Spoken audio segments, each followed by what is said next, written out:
Well, good morning, everyone. Welcome to the International Masters over 40's World Cup semi-final. We're at Greenpoint Cricket Club in Cape Town, South Africa. Beautiful Tuesday morning in this must-win game for both teams to advance to the Cup final. It's going to be held on Friday the 1st of March at Western Province Cricket Club on the Wally Wilson Oval. It's England versus South Africa, the host nation. Match officials today, we've got an all-Australian combination here. Peter Tate from Australia and Daryl O'Sullivan. Scorer, as always, is the wonderful Alan Jones from Wembley Cricket Club, who scores for England over 50s and over 40s. England have won the toss and elected to field. We'll come on to that a little bit later. Your commentators today, Anthony Wood and Bob Baxter from England. Let's see how both teams have reached this semi-final. England have topped Group A with 10 points and 5 wins out of 5.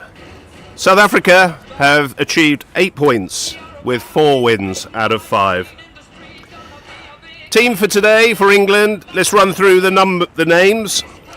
Simon Birtwistle, Ben Fraser, Nick Compton, Darren Stevens, Steve Naylor, Gary Park, Justin Bishop, Sean Park, who's keeping today, Chris Swallow as the captain, Mohamed Akhtar, George Brooksbank and Johnny Whiteman. For South Africa, opening the batting, Kyle Smith, who's going to be facing, and Warren Dugmore, the captain, with number 77 on his back. Opening the bowling today for England from the commentary end is Johnny Whiteman. Big shout out to South Northumberland Cricket Club, where he plays his cricket in the North East Premier League, and he's going to be opening the bowling. Right arm medium pace. So we look set to start the game. Game commences at 10:15, 45 overs each side. It's just gone to the leg side there, little inside edge. Rested for England today, Ben France, Damien Westwood, Sean Rashid and Chris Hewison. Interesting, the South African team is unchanged from their semi-final win over India. That's nicely bowled by Whiteman. Good full length. Actually, it was their round 5 match at Belleville Cricket Club, where they had a really good game, low-scoring game against India, but South Africa came out on top. So good start from England. Whiteman keeping the ball up there. He'll be looking to put pressure early on to Smith and Dugmore.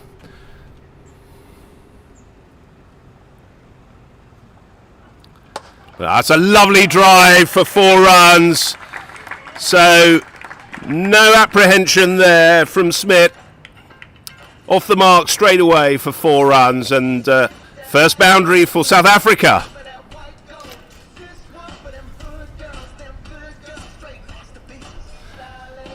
South Africa have got to the semi-finals with 4 wins out of 5, as I was saying. They beat Wales by 8 wickets in the first game, and then followed that up with a win by 156 runs against the UAE.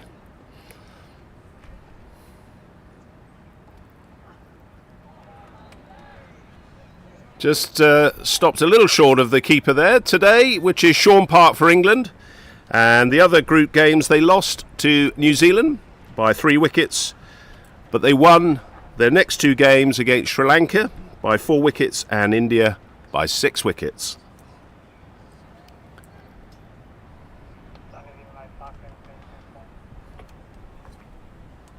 Repeat again.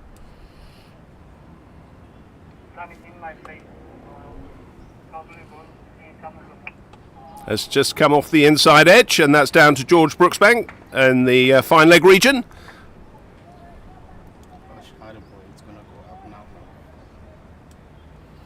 Currently the score is 5 for no wicket with 1 ball left in the over. Lovely announcement by the PA, I suppose it would be, from Greenpoint Cricket Club. It's had some great cricketers here in the past. Brett Schultz, Alan Lamb for England, and also Graham Gooch, the great Essex and England batsman. Oh, that's lovely bowling by Whiteman. Goes outside the edge there from Doug Moore. That's the end of the over. 5 runs is the score after the first over. Smith's got all 5. Doug Moore, the non-striker.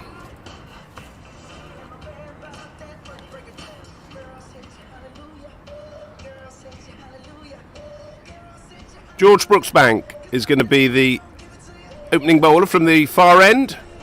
Bowls left arm medium pace. Should see the ball coming into the right-hander, and occasionally takes the ball across the batsman as well. So he'll, with the wind, be looking to do that. It's coming from our sort of left shoulder on the commentary side, so we'll be interesting to see how he adjusts. Natural action is to bring the ball in. Just the 1 slip for England at the present time. Obviously in the first power play, as you'll know if you've been following the commentary, in the first 15 overs, England can only have 3 fielders outside the 30-yard ring. So 1 slip, point, which is Steve Naylor there at point. Nick Compton is at a short extra. And we've got Mo Akhtar at mid-on. Gary Park normally patrols that mid-wicket region. And then we've got a deep square, which is Simon Birtwistle. And Ben Fraser down at fine leg. A little bit shorter there.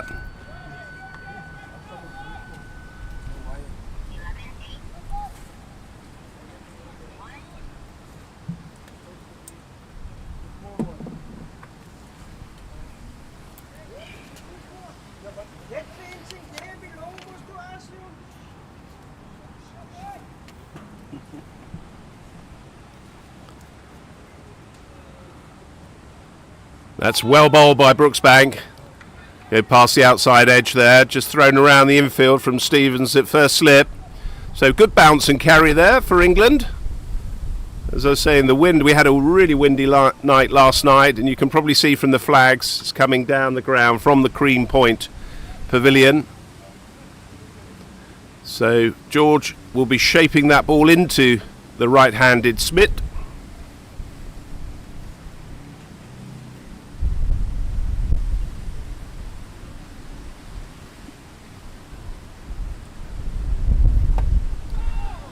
Nicely taken by Sean Park down the leg side. Good dive to his left. As I was saying, South Africa have an unchanged side from their semi-final. England equally, on the other hand. There are 3 new players in from their last round fixture versus Canada. In comes Ben Fraser. Chris Swallow, the captain, and Johnny Whiteman. They were rested from the previous game.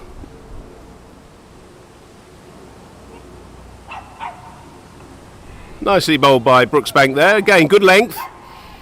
Nothing there for Smith to drive. He's a very strong, powerful cricketer.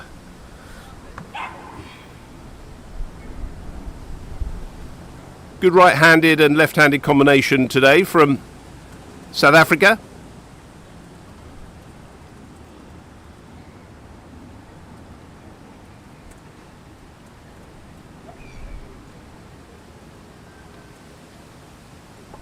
And again, well bowled. Nicely covered there by Smith. We just have the representation from England today on the commentary side. No South African commentators. Well, not at the moment anyway. So if you're hearing the dulcet tones of myself and Bob Baxter, more dulcet on his side, apologies there. Wind's just picking up again. So it'll be interesting to see how that fares for the South African bowlers when they're bowling later on. just outside the off. And that's the end of the over. Might need the heavy bells here today, so that's still 5 for no wicket off 2, and the first maiden for Brooksbank.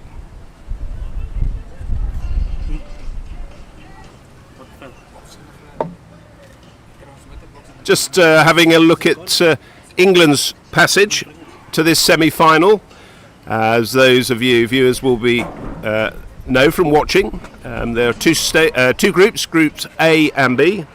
England were in Group A and they beat Zimbabwe by 5 wickets in their opening game, USA by 97 runs, Namibia by 8 wickets, Australia in a very tight game by 2 runs at Rondebosch. In comes Whiteman.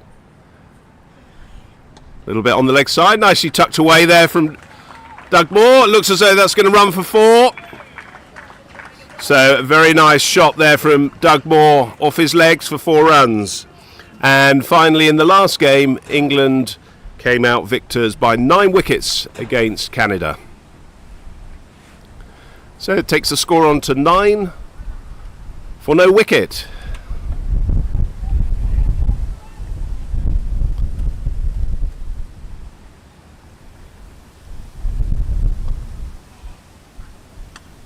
And that's just gone to the first slip. I think it was just in front of, just dropped short.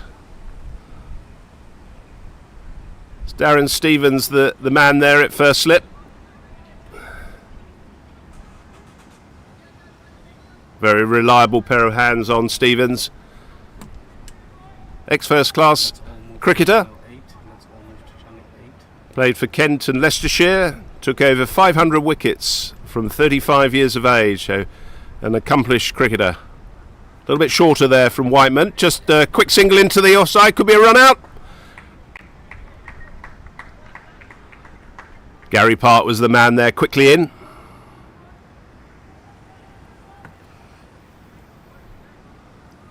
Field just changing for the left-hander there. Got you, Pet. Chamber.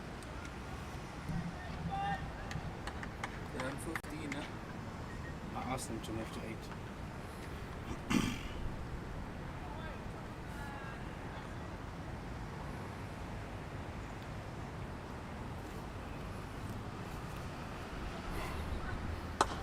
That's a beautiful drive there from Doug Moore. Just lent into that. That's going to be 4 runs, and that's gone through the extra cover region. So good start from Doug Moore. Looks very positive.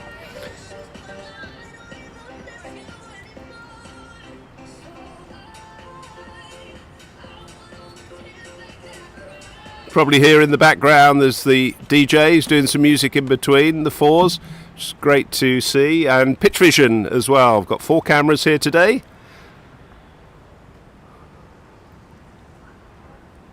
No ball there.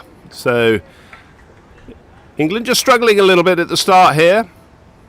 This will be a free hit.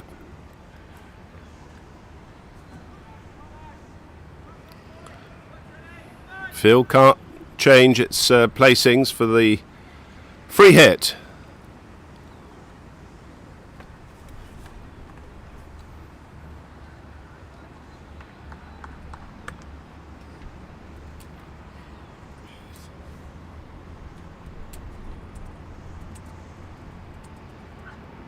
That's gone over the offside for 4 runs, so he's hit through that. Doug Moore. It was a beautiful shot. Took full advantage there of that free hit. Takes the score on to 20.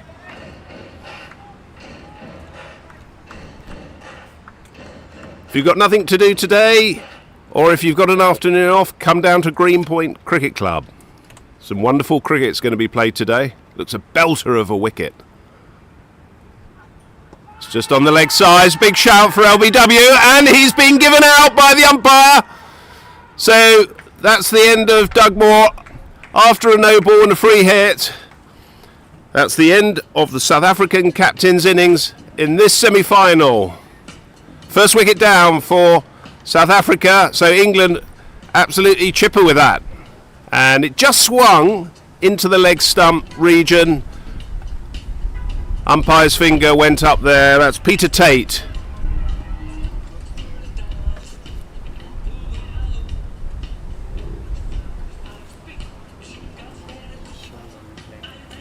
Looks as though we're just going to show you a replay of that.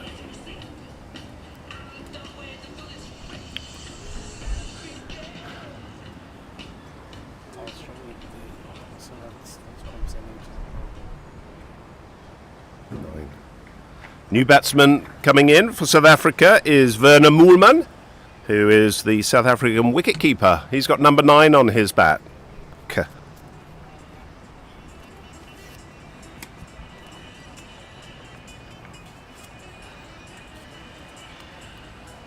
So the score is 20 for 1 after 3. Brooksbank from the other end to continue.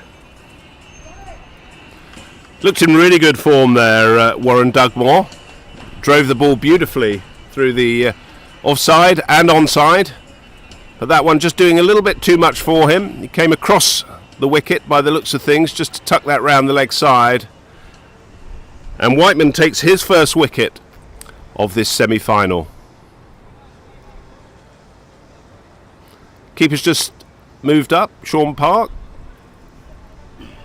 Put a little bit of pressure on the batsman there. Carl Schmidt is the batsman from this end.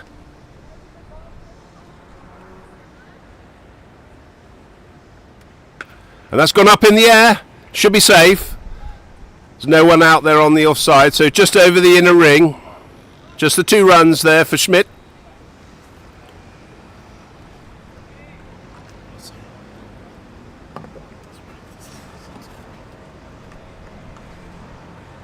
As I was saying, come down to Greenpoint Cricket Club today if you've got some time on your hands. There was a great game in the semi-final for South Africa, and that's just played on the onside. The man down there, Simon Birtwistle. Good throw in with the left arm. Yeah, it looked as though there was a ripper of a game there at, I think it was Belleville Cricket Club, where South Africa... Durbanville, apologies. It was a ripper of a game there where it was a good crowd. Looks as though the local community came out in force there to support South Africa. Already a few spectators that have come to the ground, walking around the boundary.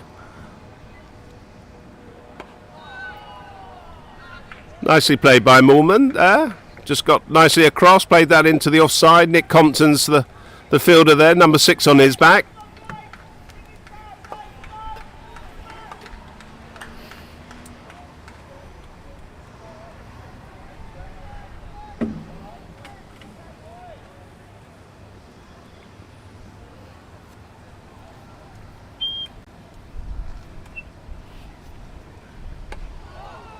Well bowled by Brooksbank. Gary Park just mopping up there on the onside. Yeah, it's not all cricket. The International Masters have a schedule of a few social events as well, and we had a lovely International Masters Golf Day at Dizelza. Beautiful course out in the Stellenbosch region yesterday. Just played to the onside. That'll be a single. Birtwistle's the man coming in. Yeah, lovely course, and we were wonderfully hosted.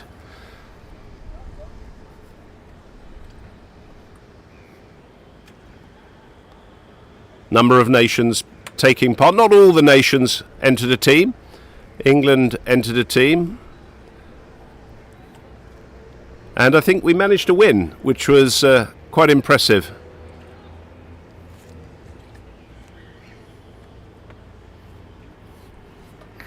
Whiteman just coming in from the third man region into the ring, and Brooksbanks has moved out to long off. And that's a game well bowled by Brooksbanks. Really found a good length there, right into the block hole. So no respite there for Smith. It's the end of the over.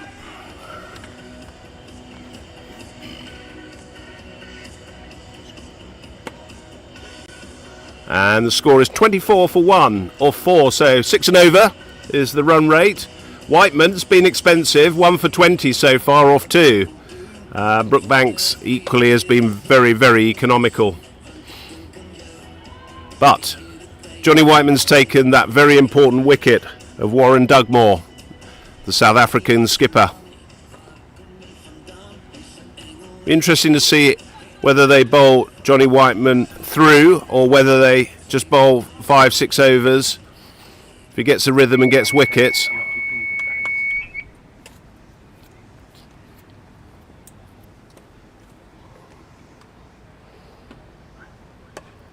Nicely played on the onside. Yeah, England have been bowling their faster bowlers in 5 to 6 over spells. Be interesting to see if they bring on Mo Akhtar today early. He's a very attacking leg spin bowler, and I think it may suit him today.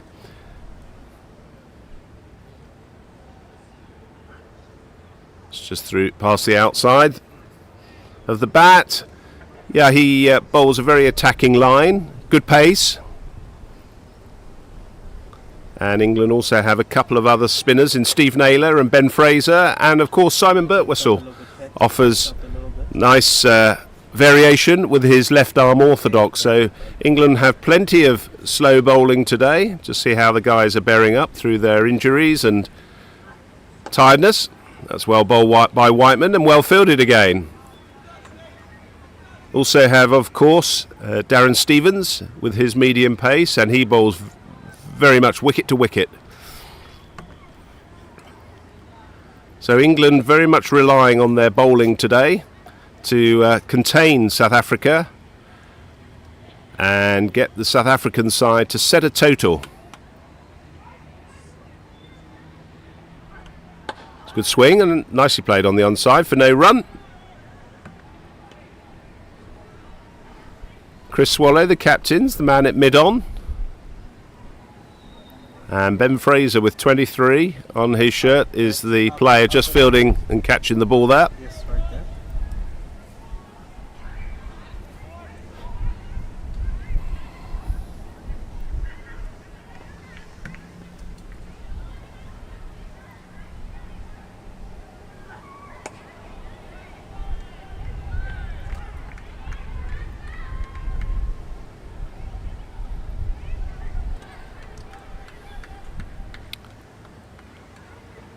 Werner Moolman looks very solid there, just coming forward in that forward defensive.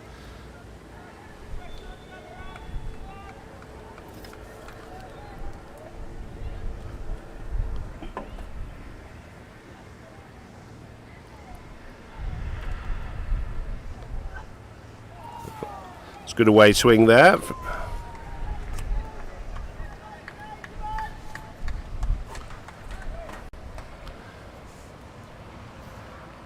So that's the end of the over. And it's 24 for 1 or 5. Let's just run through some of the other fixtures today. There are 2 semi-finals taking place. This is one of the semi-finals for the cup final. So the team top of Group A plays the team second in Group B, which is here today at Greenpoint. In the other semi-final, Australia, who were second in Group A, are playing New Zealand, who look a very strong side. They were top of Group B. Brooksbank to continue. Just played on the onside there, no run. So he's bowled really good line and length. I'm liking what I see from Brooksbank here. Looks fit. Got good rhythm. In the other games and their playoffs, and it's based on where the teams have finished in the tables, USA are playing Sri Lanka at Claremont Cricket Club, the Burt Oval. That's a club with a huge history of South African players having played for them and the Proteas. That's nicely played to the offside. Could be a single, could be a run out. And that's a big shout, but not given not out by Peter Tate, the square leg umpire. The other games, Zimbabwe are playing India at Cape Town Cricket Club. Canada are playing Wales at Claremont Cricket Club on the Ardern Oval, which is the lower of the two ovals that they have there. And Namibia are playing the UAE at Durbanville Cricket Club.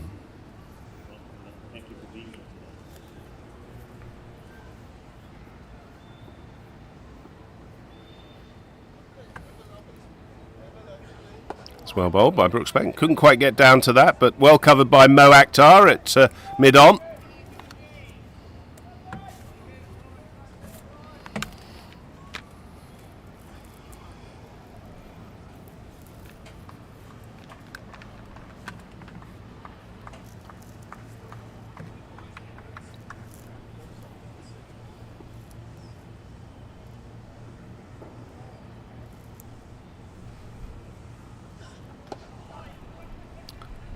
Dive there by Gary Park, but quickly through by Moorman there for a single.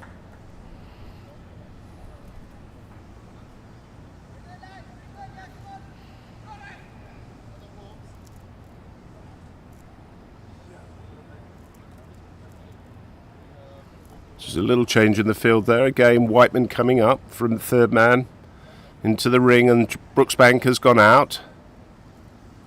It's gone a little bit straighter there at long off. Oh, the man out. No, he went straighter actually. Looks as though it's Chris Swallow who's there on the boundary. Just picks it up inside. It's good running from the South African batters. Really good running. Well fielded by Chris Swallow there from long off. So a little bit wider there from Brooksbank.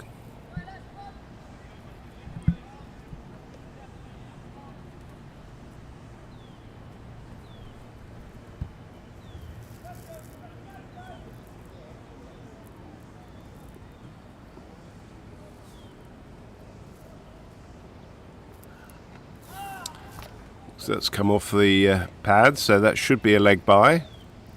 And that's confirmed by the umpire there, Darryl O'Sullivan at the far end. That's the end of the over. So 30 for 1 off 6. Run rate of 5 per over.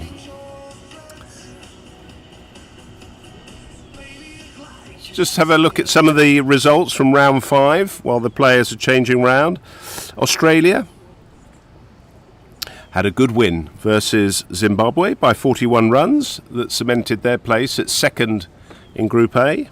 Namibia were 133 all out, who lost to the USA by 7 wickets. And in the other Group A game, Canada 128 all out against England, who won by 9 wickets. Chased that down reasonably easily. In Group B, New Zealand scored a mammoth 310 for 5. And they had a win against the UAE, 207 all out. Whiteman to continue from the commentary end. And that's good bowling from Whiteman. Went over 4th or 5th stump. Equally well left. And also in Group B, Wales, 121 all out. They lost to Sri Lanka, who scored 122 for 5. So a good win for Sri Lanka there by 5 wickets. The final game in Group B was India, 121 for 7, who lost to South Africa, 122 for 4 by 6 wickets. Oh, that came back. A little bit slower there, almost looked as though he was bowling an off-spinner there. And I think in that fixture, South Africa lost some early wickets, but had a really good middle order stand there to bring back the win for South Africa. And obviously see them here today playing England, because I think it was very tight between South Africa and India as to which one won that fixture would be playing in the semi-final.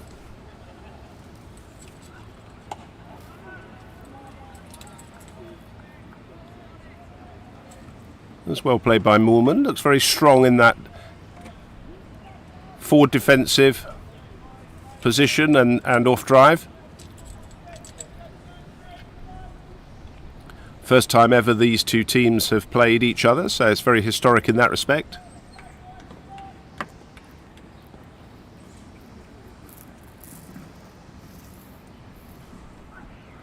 And that looks as though that was a little bit wide, but not given by the umpire. So benefit of doubt to the bowler there.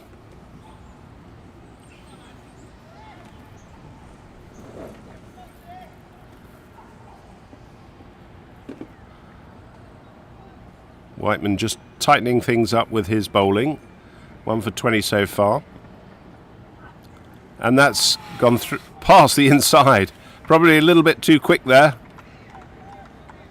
We can't really gauge the pace from where we're sitting because we're right behind the bowler's arms. But Whiteman does bowl with decent pace.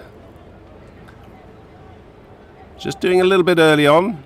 I think that was one of the reasons why England decided to bowl first. Worked very successfully against Canada here at 2 days ago. And that's nicely driven.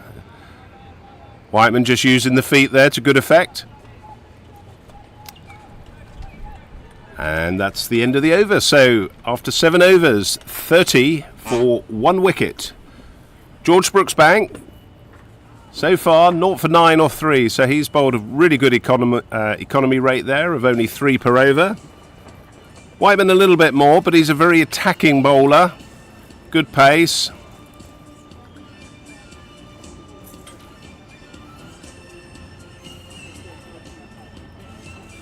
Brooksbank just looking to shape the ball into the right-hander.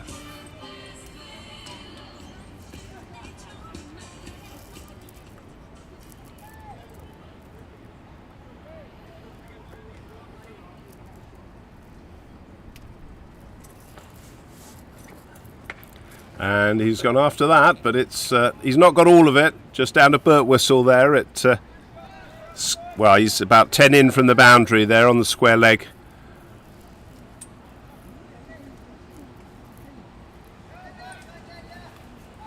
England a little bit quiet in the field there. Played a lot of cricket over the last 7 days. I think this is the 5th game, excluding the warm-up fixture that they had at Oud-le-Betas, which is the Stellenbosch Scorpions. And that's nicely played.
And again, well played by Moorman, but equal to it was Brooksbank there.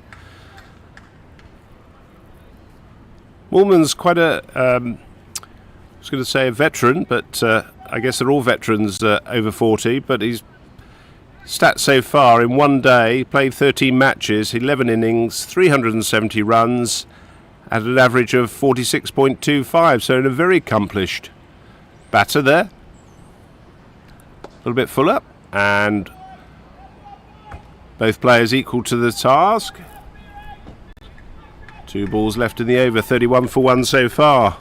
And in T20s, the Veterans League of South Africa, Moorman's played in 16 matches, 16 innings, 674 runs at an average of 84.25, so that's a very impressive average, and a strike rate of 131.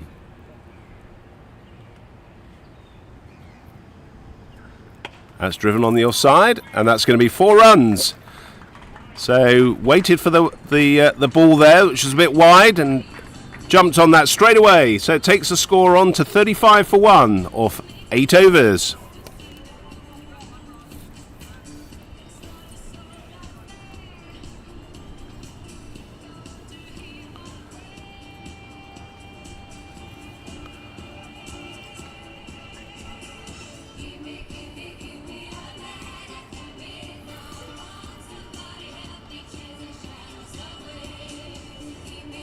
And his batting partner, Kyle Smith, also in the Veterans League of South Africa in the T20s.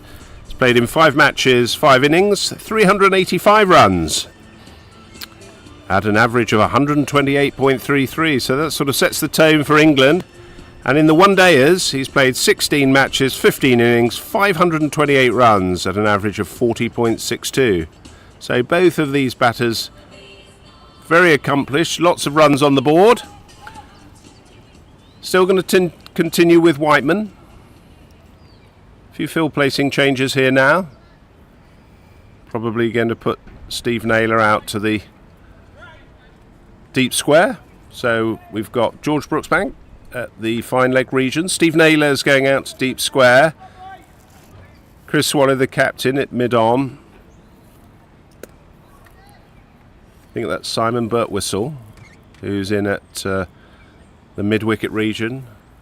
Nick Compton is at the short extra. Gary Park at point, and Mo Akhtar behind backward point. And that's gone a long way over the long on region. It's going to be 4 runs, so well picked up. Well picked up by Smith there. Played that with consummate ease. Stevens at first slip. Man off the field at the moment is Justin Bishop.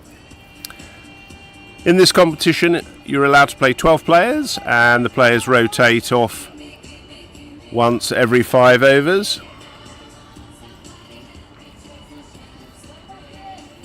That was a really good looking shot there from Smith. Just a short one pace down the track and smashed it over the long on.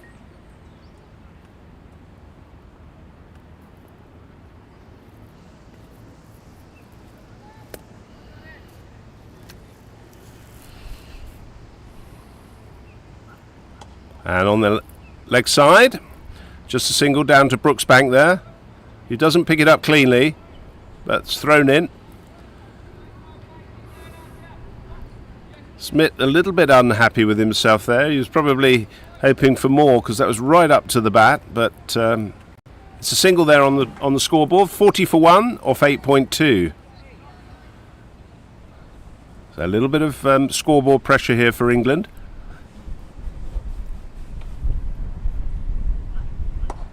That's driven on the onside, just to Swallow, who's the man who hits the wickets, and Whiteman takes a tumble.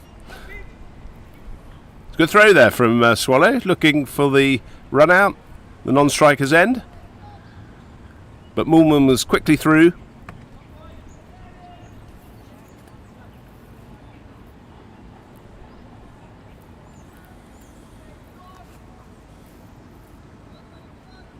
And looks as though the fine leg is coming up, and Chris Swallow's putting himself down to long on. Just looking to negate that one over the top there, which looks a very strong shot of Smith's. That's gone down the leg side. Obviously come off the pad, unless it's not being given as a wide. Leg side wides in this competition.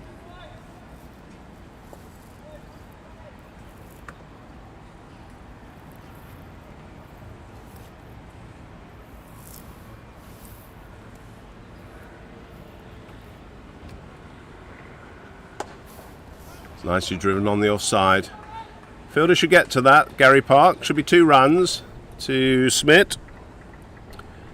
Just seeing that side on camera there. Interesting to see that a number of the batsmen, don't know whether it's down to the worn pitches, but and the pace of the ball, but the batsman is standing about a foot outside the popping crease there. So he's just getting right to the pitch of the ball. You can probably see on the side on camera there. It's camera 4 here. Nice setup there by Smith, and that's driven beautifully through the offside. The fielder's coming round. That's Ben Fraser is the fielder there.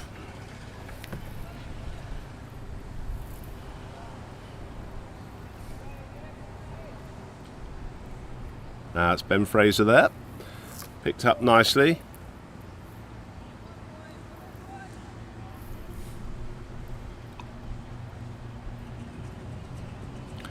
So the end of the over after 9. Run rates moved up to 6 and over. Well, no, sorry. Nearly 5 and over. Or just over. 45 for 1. Just trying to do some quick maths there.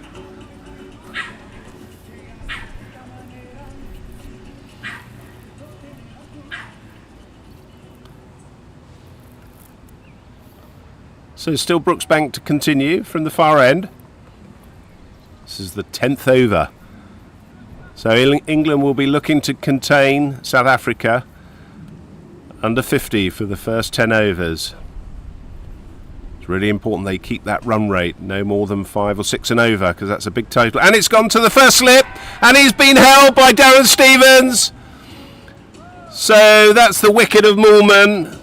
A sort of gentle little prod there. He's looking up at this the sky, thinking, "Why did I do that?" But he's out. So that's the second wicket for South Africa that's gone down to the catching of Darren Stevens and the bowling of George Brooksbank.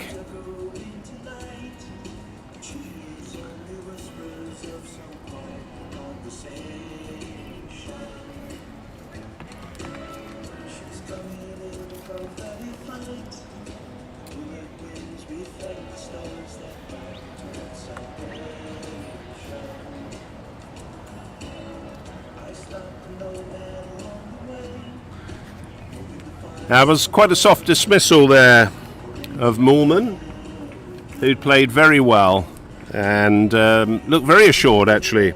New batsman coming in is number 83, Brandon Buckley.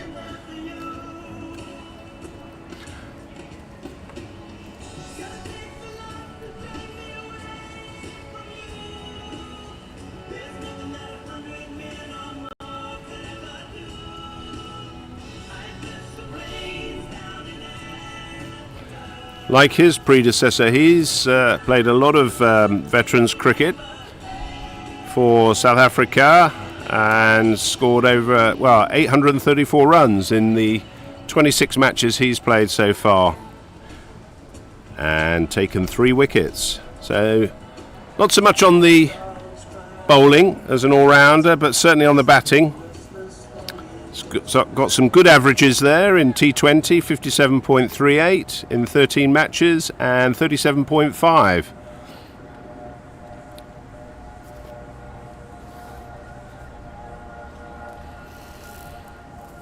Left-handed bat, so we'll see the left-handed and right-handed combination.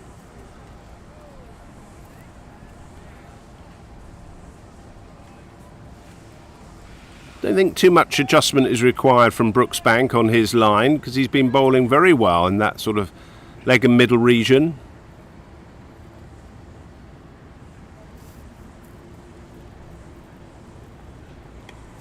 And that's gone through the gully region. Ben Fraser's the fielder down there, just underarms it in. So South Africa, 46 for 2 so far. Darren Stevens, the man warming up there by the looks of things.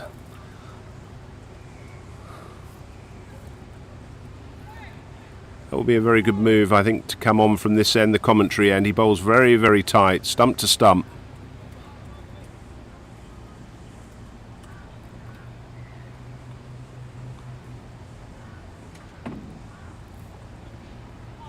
By Brooksbank, just a little bit slow that delivery, rolled his fingers over the ball, just drops in front of Sean Park there.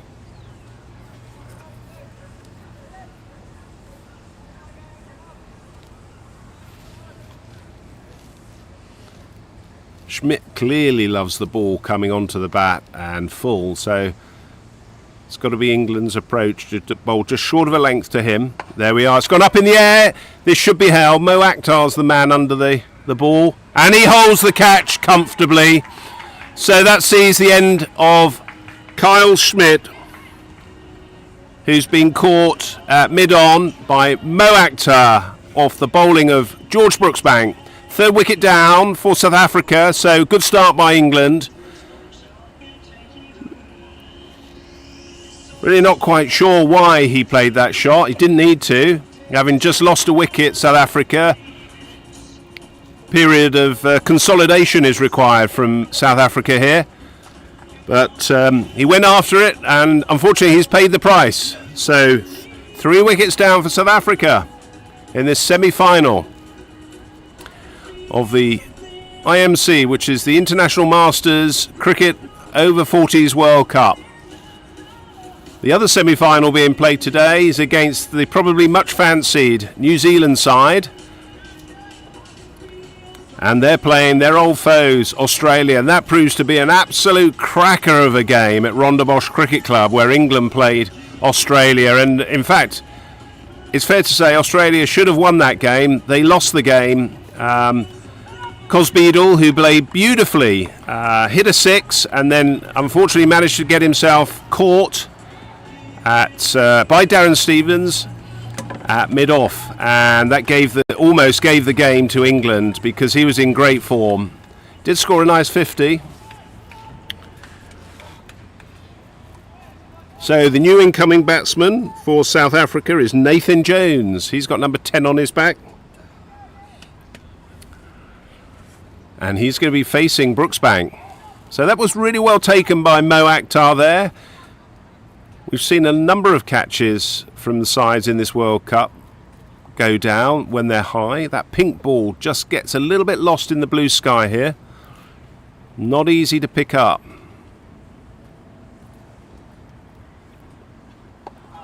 Covers that well. Gary Park's the man in there quickly to his brother Sean Park, who's keeping. So 46 for 3 in the 10th over. South Africa under the pump here. Really important that they consolidate here. Build a big partnership between these two.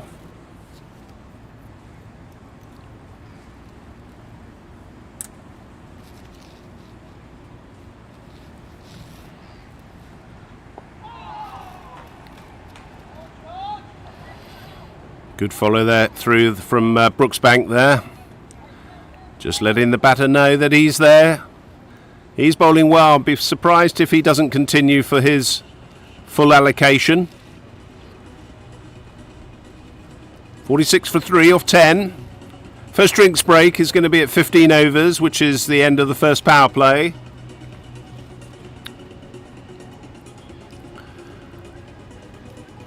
Still seeing Whiteman continue.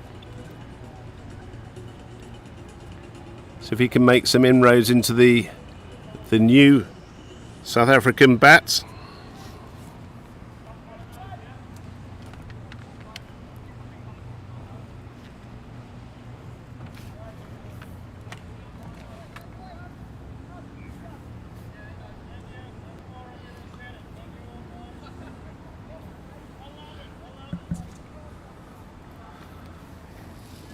England just having a change of field in that.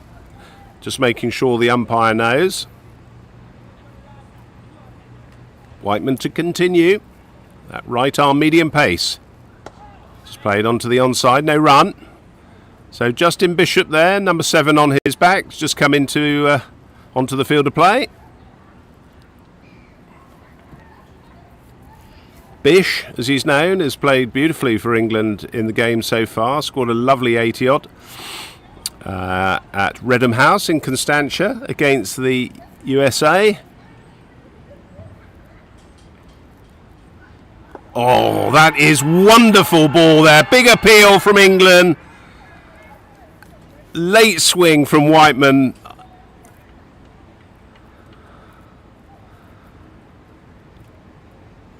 Big appeal, but umpire Peter Tate totally unmoved there.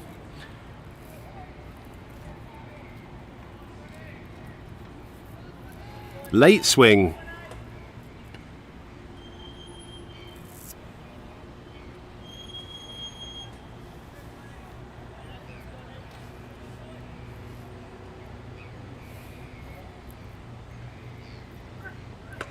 And driven for no run. Nick Compton just fielding that at short extra.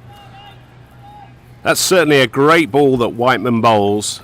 Full, in swinging, Yorker, and as you can just see from the batsman's arm action there, just showing how it's coming into him.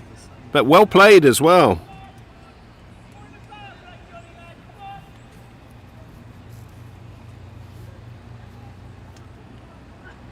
Just erring on the leg side. Nicely tucked off the legs by Buckley there.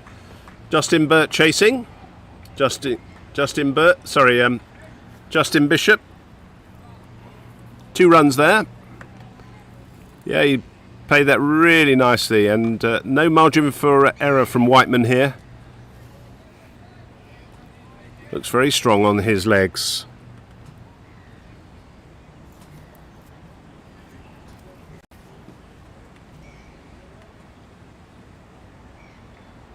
A little bit short, played down to the fine leg region, and that's going to be 4 runs, and that brings up the 50 for South Africa. So 52 for 3 with 1 ball left in the over. So South Africa get their first milestone, but with 3 wickets down. Looks very strong, like most left-handers. Anything on the leg stump, and it just seems to be meat and drink to the left-handers. Look very elegant as they play that down off the legs. That's driven nicely, and that's going to be another 4. So Buckley in belligerent form here. Little spring in his step there, and unfortunately that was just to the right there of Chris Swallow, who couldn't get across. So it takes a score on 56 for 3 now, off 11. So still a good start by South Africa. England need to start pegging some of these runs back. Looks a really good track, as you can probably see there. Not very worn, right in the centre of the square.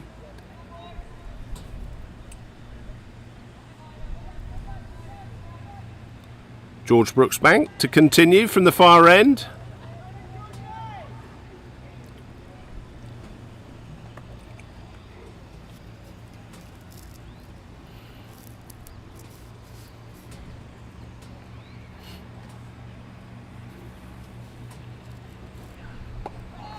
Ball kept out.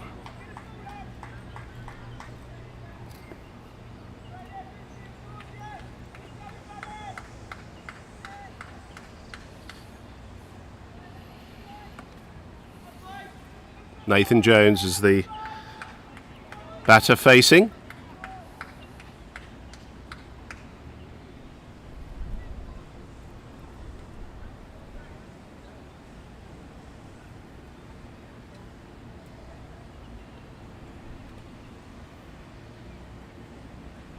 Just on the leg side there, there's a man round there. Ben Fraser is the man coming in. Should be just a single.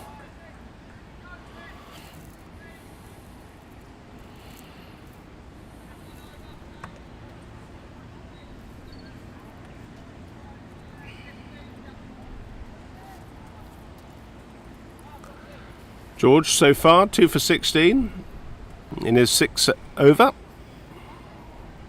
Well, really tight, good lines.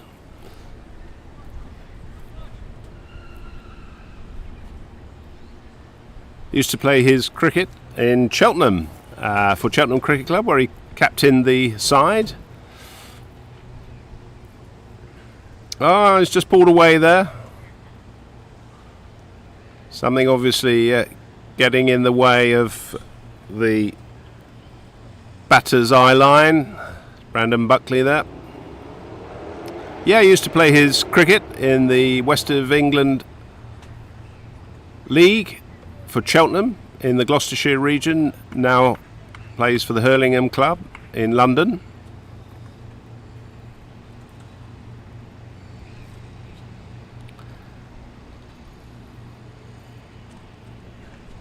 And that's pulled down to the player there, which just a single there. So it's Johnny Whiteman is the fielder there. Got a little bit obscured, sorry, by the cameraman, my fault. But Whiteman's just moved round now from the fine leg region to extra cover, or more cover, I would say.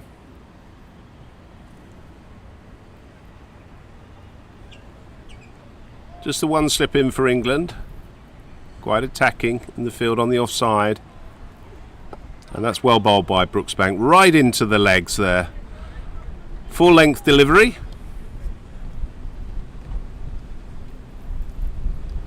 Gorgeous day here today at Greenpoint Cricket Club for those tuning in this International Masters over 40s inaugural World Cup fixture. It's probably going to be about 33 degrees here today, so it's going to be a hot one. It's getting hotter through the week. Nice breeze coming from our left hand side across the ground.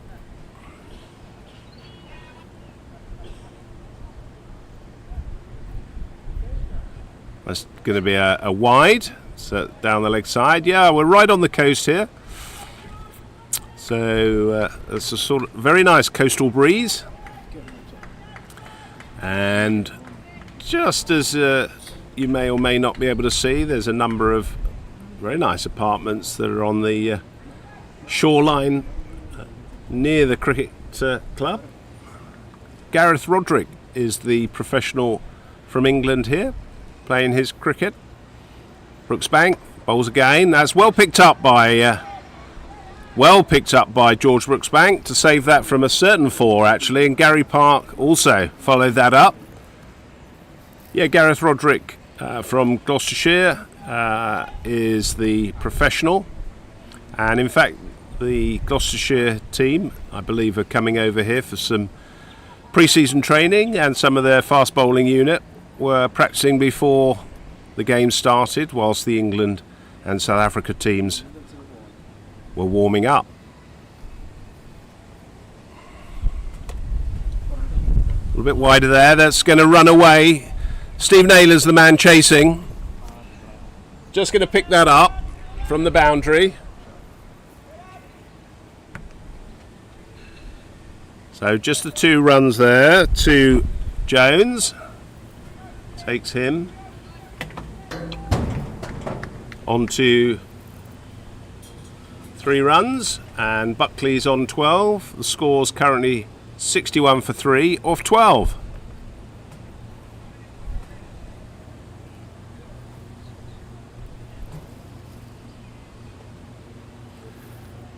So we've got a change of bowling now from the commentary end. Darren Stevens is the bowler coming on.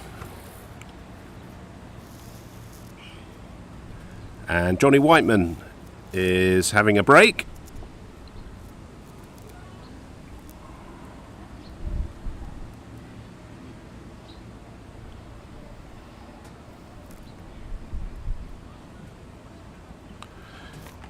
Stevens bowls right arm medium pace.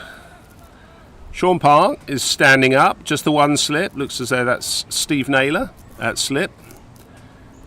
And Gary Parks at the short extra. Skipper Swallow is coming into mid-on. We've got a field placing here, obviously looking at Buckley's shot selection. They've got a short extra. Bishop's coming to mid-on, and Compton is now moving to mid-wicket.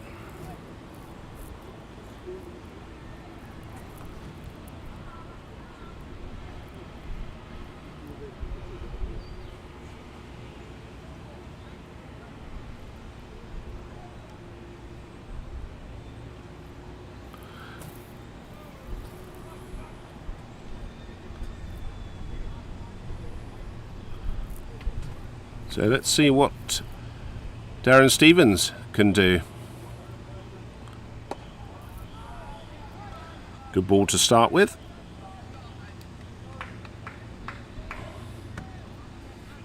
Let's have a look at Johnny Whiteman's figures in his first spell. 6 overs, 2 maidens, 1 for 40. So a little bit expensive, but I suspect we'll see him later on.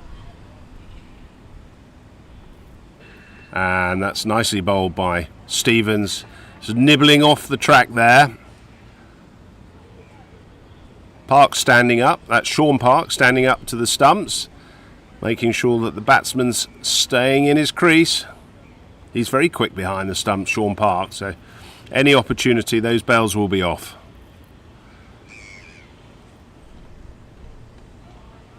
And again, good lines there from Stevens. George Brooksbank from the other side, from the other end, has bowled 6 overs, 1 maiden, and 2 for 20. So really good economy rate there, 3.33.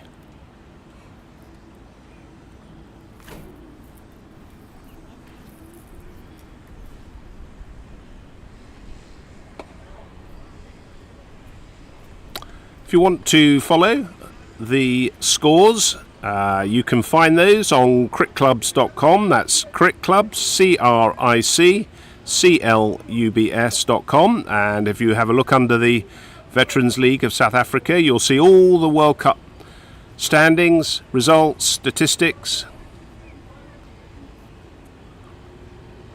And that's driven beautifully over the offside. So that's 4 runs. Buckley there in a belligerent tone. Just stand and deliver.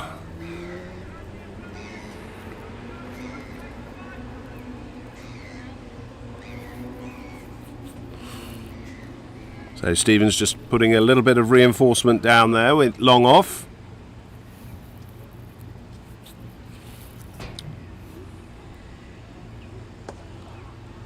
Again, very much stump to stump there from Stevens. That's the end of a good first over there. 65 for 3, and he's 0 for 4 off his first over. Yeah, it's a really good website that the Veterans League of South Africa have got there set up, and you can pick up all the details from the World Cup.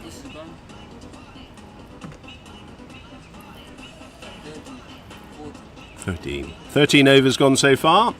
65 for 3. And we'll try and find you some of the other stats.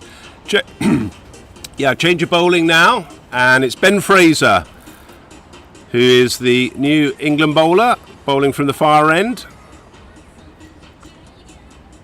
Right arm off spin.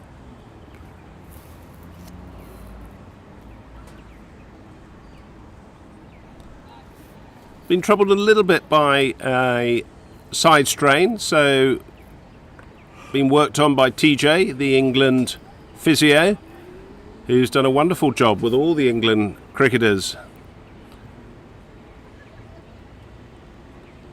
Good start there by Fraser. That must have been close there.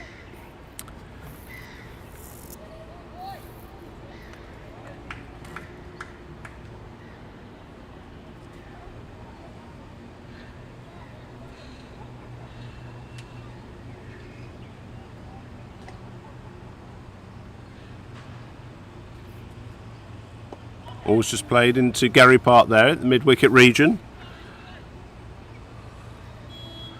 Yeah, I was saying about this website, and today I'll run through some of the stats. Quite interesting. Fraser's the third ball, and it's just gone through the slip region there.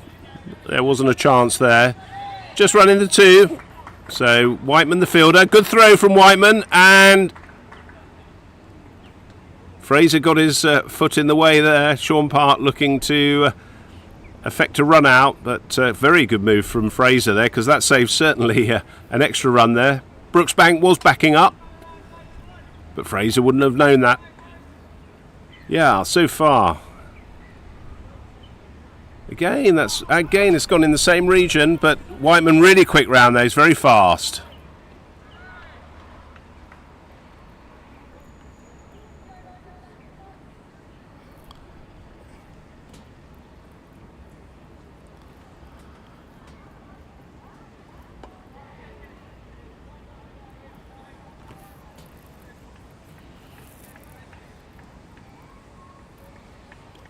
.67 for 3 so far. 1 ball left in the over.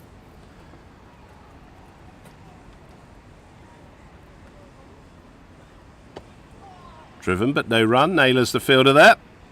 So that's the end of the 14th over.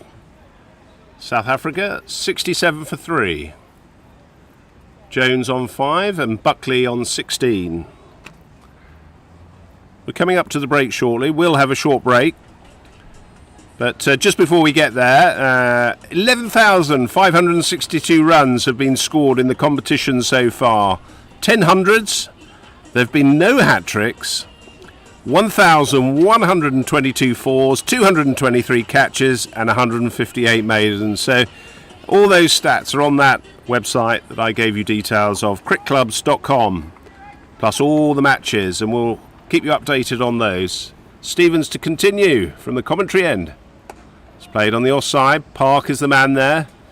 He's got that strapped left hand. Still didn't stop him playing amazing golf yesterday, scoring 31 points.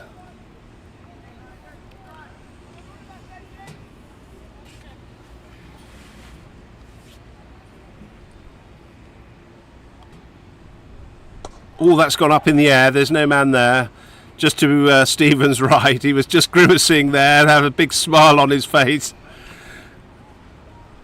Needed to go a little bit straighter to him. Nice touch there by Buckley as he just patted Stevens on the back there.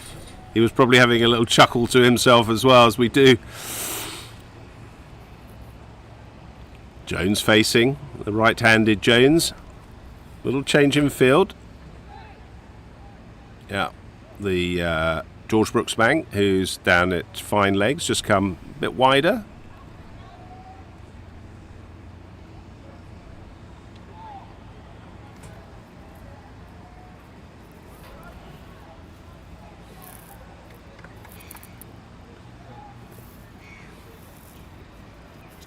Just looking around.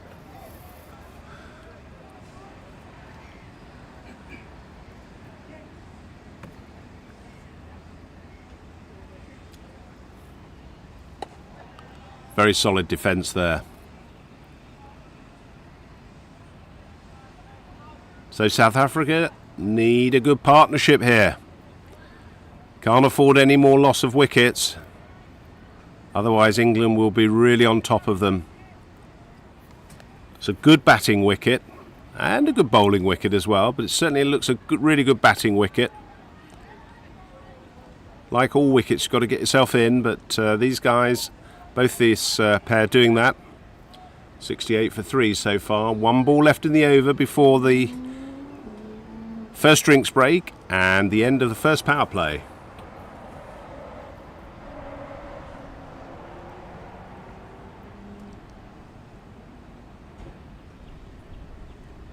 That's very well bowled by Stevens. Wicket to wicket, so that's the end of the over. There's going to be a drinks break now. We'll have a short break, and we look forward to either hearing from you. If you've got any comments, do text in, and we'll be back shortly.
Hello all, and we're back after the drinks break.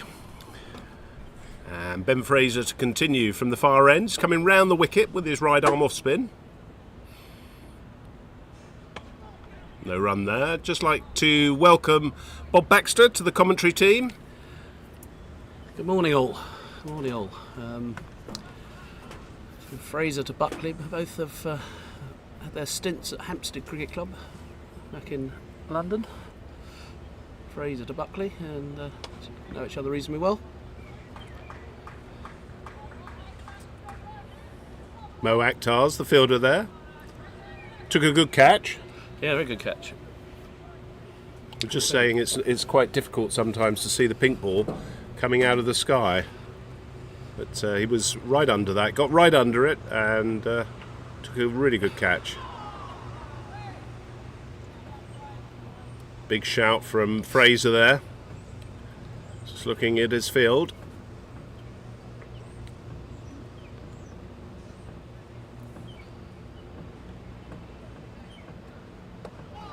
What do you think South Africa's approach has got to be here, Bob? Well, another wicket would put England very much in the driving seat. I think England would be quite happy where we are. They're saying that the wicket is pretty good, maybe just a little bit on the slow side. I'm walking around the boundary talking to the bowlers, but certainly looks a good wicket from here. And I had a little look before play. It's just played to the offside. Simon Birtwhistle's the man chasing that. Should just pick it up inside the boundary. Oh, and that's gone for 4 runs. So a little bit careless by the England fielder there, having made all the ground to get there. There's 4 runs to the total. Yeah, good over from Fraser other than the last ball, which was a little bit short, and shouldn't have been a 4 though. Should have cut it down to 2, but Scores 73 for 3. So first over after the drinks break and the power play. England can have, if they require, 4 fielders outside the ring now in this second power play. What do you think England's strategy was, having won the toss, Bob, to bowl first? I think they seem happier bowling first. I think. Right. I just think they feel the wicket's pretty flat. I said maybe just keeping a little bit low, but It's nicely I think they whipped just off. feel that with a very faster outfield than the other day, because we had rain obviously when we played here a couple of days ago, the night before, and the outfield was pretty slow. It's kind of quickened up a bit. It's quite a big boundary. Well, the width-wise, it's very big, both sides, and I think they probably feel it's quite difficult to defend the second dig. And they're happy to chase. Yeah, I think they seem to be happier chasing. And that's well bowled, and that's gone through the slip region. So could be the 2 there. Mo Akhtar's the fielder. That's very quickly run. Nathan Jones coming to the striker's end there, so quickly through. Yeah, it was a strategy that they employed against Canada in the last game here. Yeah. So obviously, Yeah, I think it was more obvious to field first then, because of the wet weather the night before, and the wicket was going to do a bit. And whereas here, I think it was less obvious, but it's very nicely played. And a par score. What would you see as a par score on the track today? 250. yeah, somewhere A little between bit lower? 225 and 250. I think. Yeah, I think if England can keep. I mean, obviously England would be looking to keep them down to the 200 mark, Yeah. and obviously South Africa want it towards the 250 mark. So, who will be happier after 45 overs? Just played to the onside. No run there. Birtwhistle's the man in there. England have got to contain very tightly these singles, I think, and either look to get the South Africans playing over the top or hidden through the line.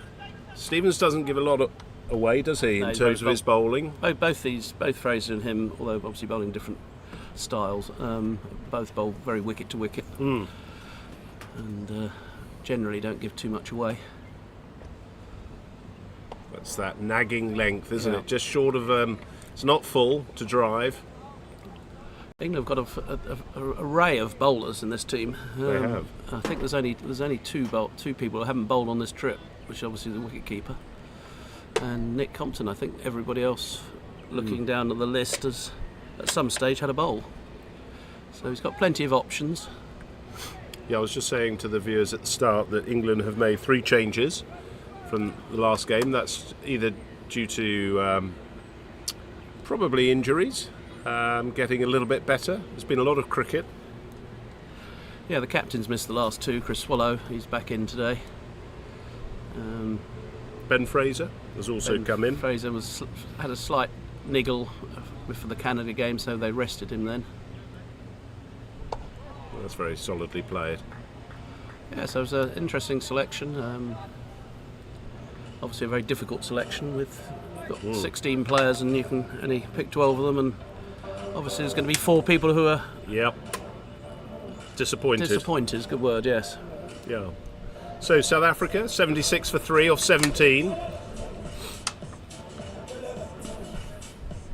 I was saying you got here a little later, but some of the Gloucestershire team were in the nets earlier, and I was watching the fast bowlers there.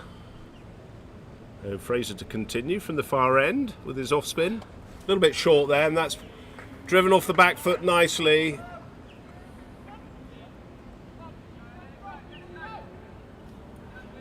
Bishop fielding, cuts it down to 2. Yep. Jones was looking for a third, but Buckley was content with 2.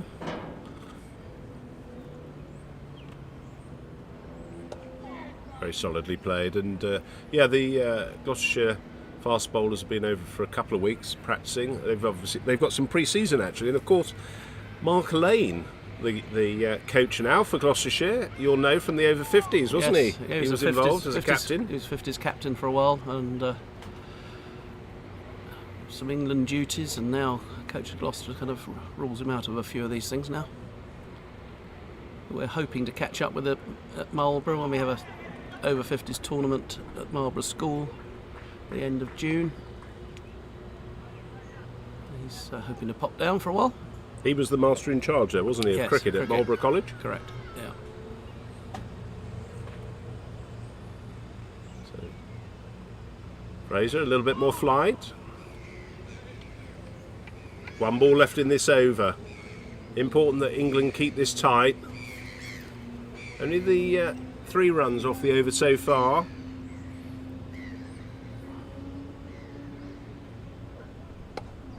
And that's well run. Really well run to Brooksbank there. So that's the end of the over, and the score's 80 for 3 off 18. Yeah, the run rate's decent for South Africa. It's just the wickets column, they probably would prefer be 1 or 2 down rather than 3 down, but decent partnership building here. And who else do you think we'll see bowling today? I think we'll certainly hopefully see Mo Akhtar coming on early. I like his style. He's an aggressive leg spin bowler, wants to take wickets. Well, the captain will bowl, I presume. And Chris Swallow. Yeah. Yep. They'll be, I would have thought the next 2 bowlers, but as I said to you just a few minutes ago, they've got so many options. Including Simon Birtwistle. Simon Birtwistle bowled the other day. Steve Naylor's taken a few wickets, and Gary Park's been man of the match a couple of occasions with his, well, not only his bowling but his batting as well, but he's bowled pretty tightly as well. Yeah, 2 for 16 I think off his 8 overs in the last game versus Canada. This is good from England.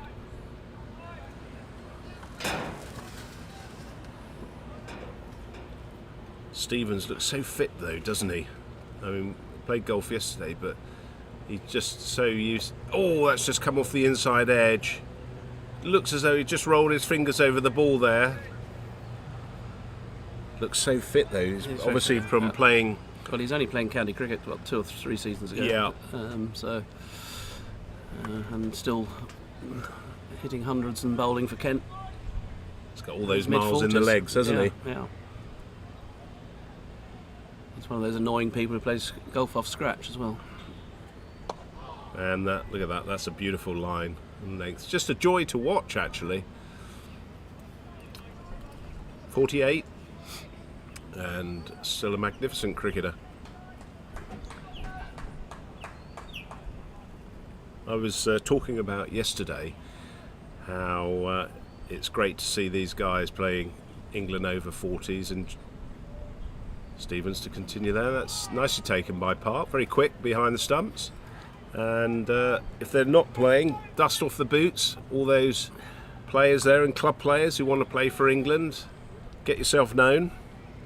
To Chris Mays, who's the England manager there, and there's going to be a number of fixtures in the domestic season in England, so I'm sure he'll be delighted to hear from you.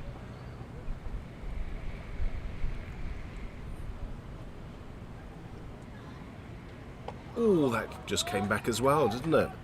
Yeah, I mean, obviously most of these guys are still playing regularly at club level. And I think it just prolongs your career, doesn't it? When you've very much so. If you're a good player, you can get a chance of playing for England at 40s or 50s or even 60s. The 60s are in Chennai at the moment, the World Cup there. England have won all their games so far out there, which is good to see. And it's just on the legs. No one backing up there? Oh no, Chris Swallow is the man there. So another good over from Stevens. Ends the 19th.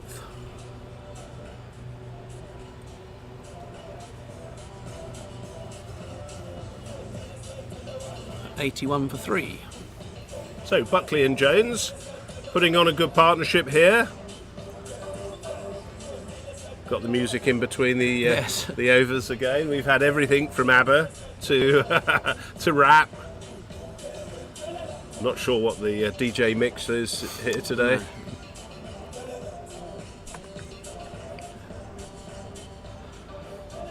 Lovely to watch the pitch vision technical controller to the side of me, working all the cameras here.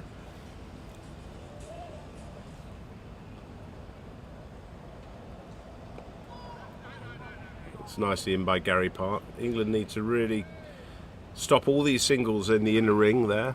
Park is so quick. He is very quick, isn't he? He dives around. Certainly no single anywhere near him. And that's well fielded again. That's Steve Naylor, isn't it? The man at short extra.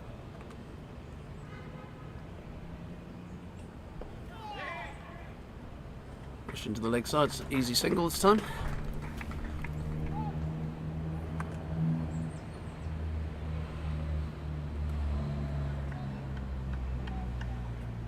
Captivating part of the South African innings this is now for the England bowlers. England working hard in the field. Chris Swallow there, you'll see, just coming round, just behind square. Nicely bowled again by Fraser. Very nice and straight.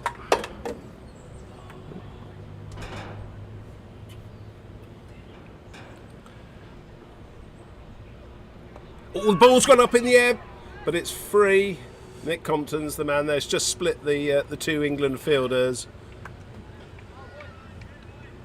That was very well bowled by Fraser. A little unlucky there. Buckley didn't know really where that had gone, the left-hander. And that's that's what you were saying there, Bob. Very quick. Yeah, don't want to take one to Park, I can tell you. He's got a good arm. It's strong, isn't it? Like a whippet. You were talking about Darren Stevens' golf. I can say that I played in the three ball with Gary Park yesterday. He's not a bad golfer as well. So these boys have got lots of talent. 31 points, playing all 14 with a bad left hand, which he injured in the Canada game.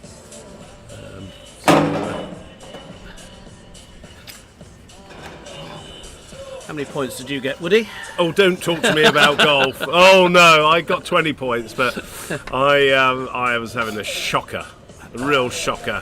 Yeah. First 9 wasn't too bad. I was driving the ball on the driving range like a pro, and then I got onto the golf course and I couldn't find the fairway at all. It was embarrassing, but I enjoyed it. It was a lovely course. De Zalza in the Stellenbosch region. So Stevens coming round the wicket to the left-hander. There he is again. Gary Park can't keep him out of the game. Yeah, the England boys won the competition, which was nice, and it was really well run by Richard Gill, who organised the golf there for the International Masters over 40s. We're at Greenpoint today, so if you've got time, come out and watch South Africa versus England. It's driven on the onside, and that's 4 runs, so past the outstretched hand of Swallow. Didn't look as though he was really going to get there to stop that, but he's had a few little niggles on his side, so it's probably quite wise not to overstretch himself. Yeah, very fine shot. Fine Buckley shot. down the ground, past mid-on. Java, can you hear me?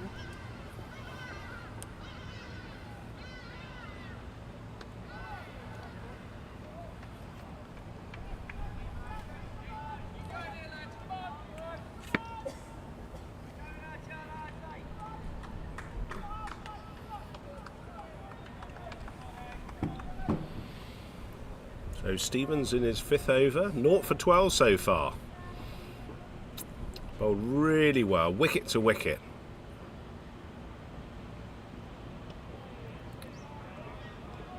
Little spring in his step there after the delivery stride. Tails up by England here, 87 for 3 so far. South Africa, and we're in the 21st over, so we're getting to the halfway point here. South Africa need to start putting their foot down a little bit and start asserting themselves, otherwise they're not going to get 200 at this rate.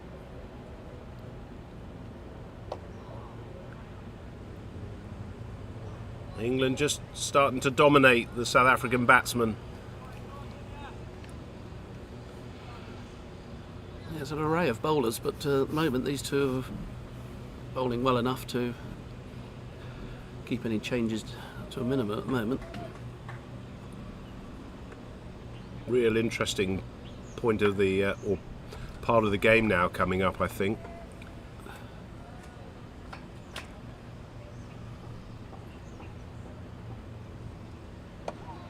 Well bowled again by Stevens. Yeah. He's put mid on. He put mid on back for that last ball.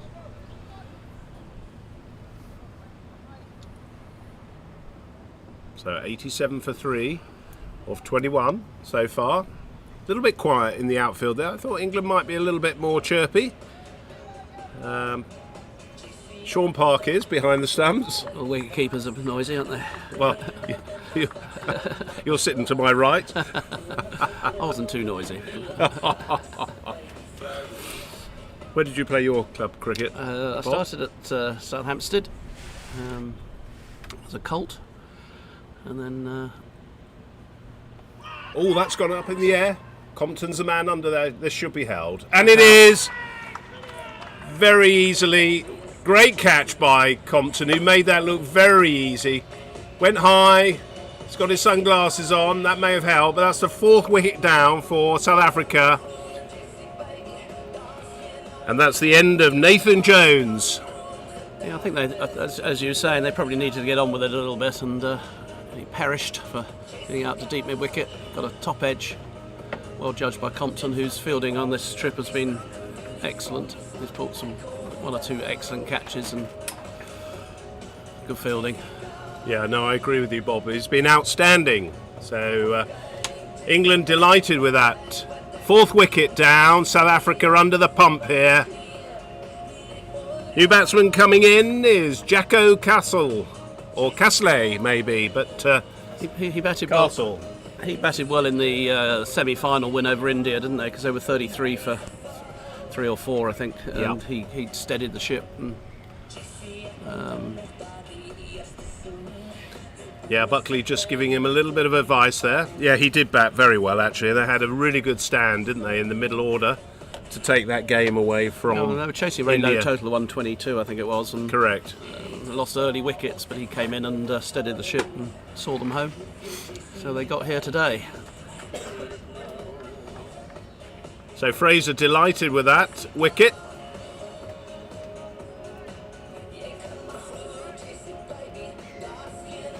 I'm not sure I know that music. Don't think it's our era, Woody, do you? No.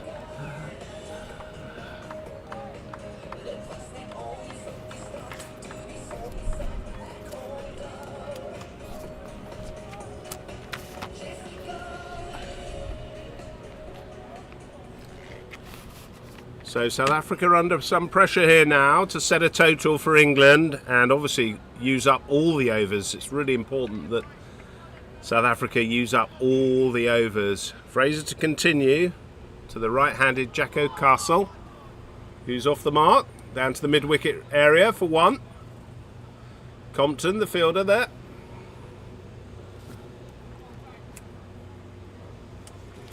Yeah, so I left Southampton in '98 and then went to Bronsbury, and actually Nick had a little small spell at Bronsbury. Mick Compton. Yeah. Was he a Colt? No, he just when he was on the staff at Middlesex. It's well bowled again by Fraser. Yeah, he's looked really tidy actually. He's been struggling with a little bit of a side strain, being heavily patched up there by TJ, and that's good field placing by the England skipper there, Chris Swallow there, just backward of square leg there. Yeah, TJ, the physios have been the busiest, one of the busiest people on the trip. I think she's done an amazing job. And again, third ball down there. Shout for an LBW there, but looks as though that came off the bat.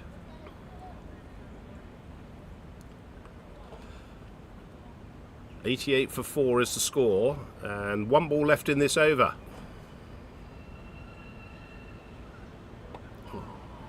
And nicely played by Buckley, just to see off Fraser's last ball there. That's the end of the over. 22 gone, 88 for 4, coming to the halfway mark. Fraser's had an excellent tournament, hasn't he? Missed one or two games, one because of injury, but Batted well. Got 70 odd and a 30 odd. Yep. And generally bowled pretty well as well when he's been asked to come on. Yeah, I think his one of his better innings on this tour was that innings against Australia, if I'm correct, where I think he got 30 odd, but it was just the timing of when he came in and he stayed there, didn't he? And he came in at 3 that day, I think. That's right. Yeah, he was pushed up, and we'd lost an early wicket, England. So, okay. So change of bowler then. So Mo Akhtar into the attack to take over from Stevens.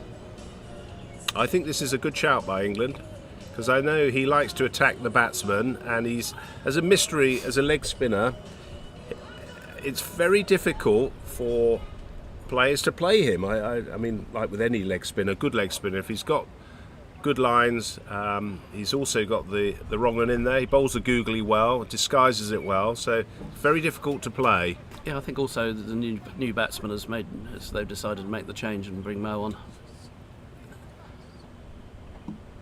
Take all the pace off.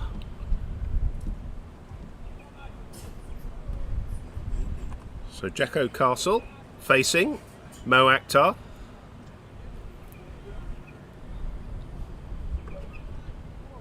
Plays his cricket for Ilford Cricket Club and is the leg spin bowler with the pathway groups at Essex County Cricket Club. Oh, that's not a great start from Akhtar there, but there is a fielder down there, Nick Compton. So 2 runs. That's only the first ball, so he's just getting loose. Full toss on the off stump there, so easy pickings for Castle.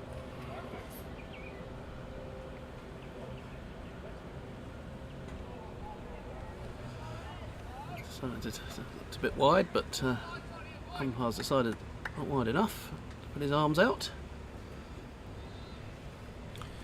Gary Parks, the man at short extra there, looking for the catch that just pops up. A little bit slower. That's just play through the slip region. Just a dab there.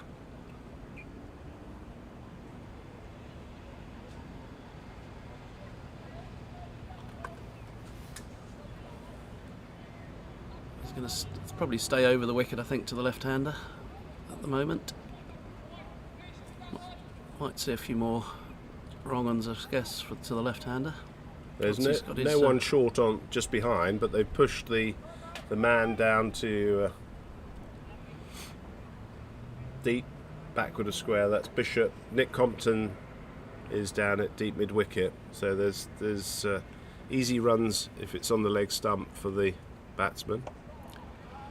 That's nicely played. Very solid.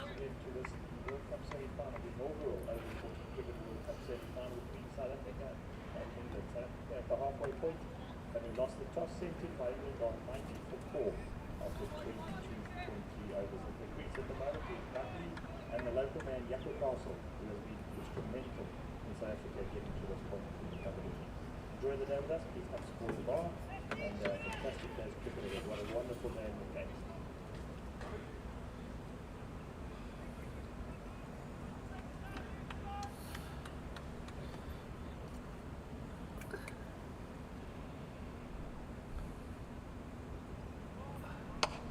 And that's driven. A no ball, which Mo's actually bowled a two or three on this trip. I can't stand it really, but there you go. So free hit, I'm afraid, for Buckley.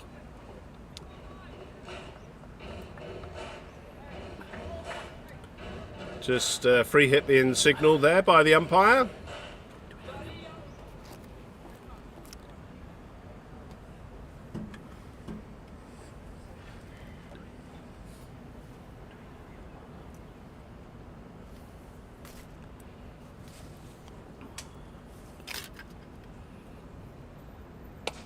Oh, and that's gone a long way. 4 runs.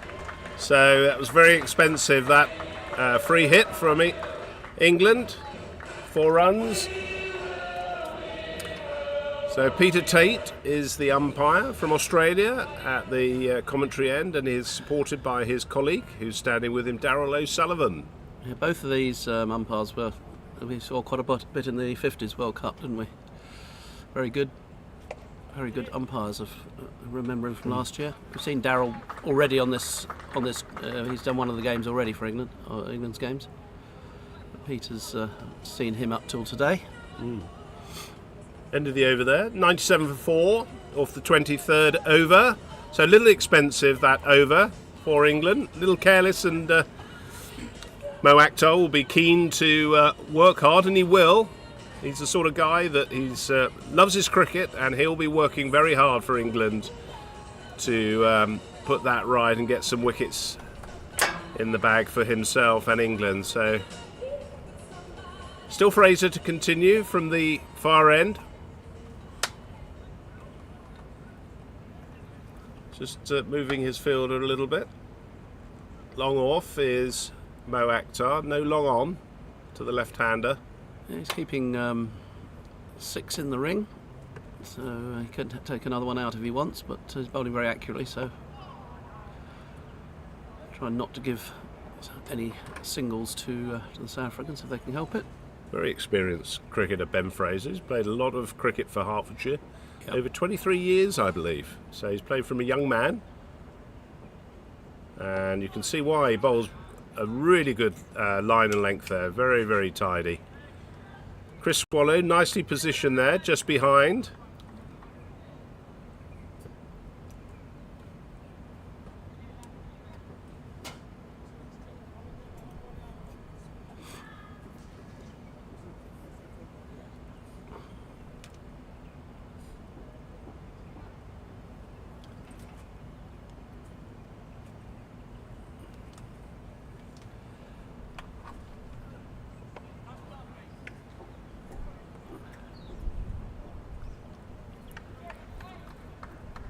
Good from Fraser, keeping things tight.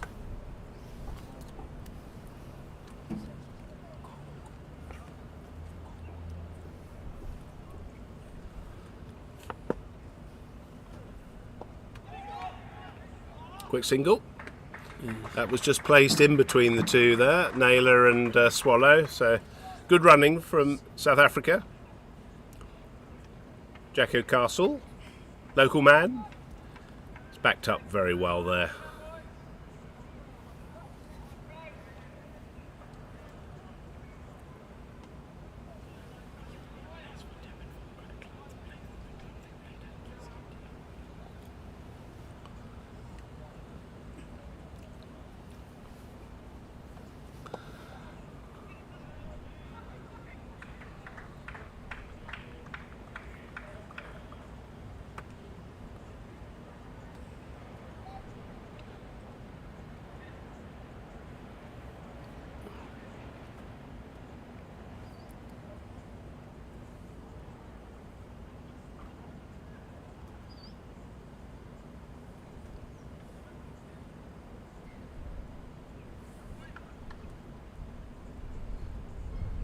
Reverse sweep there. Well played. Lovely shot there.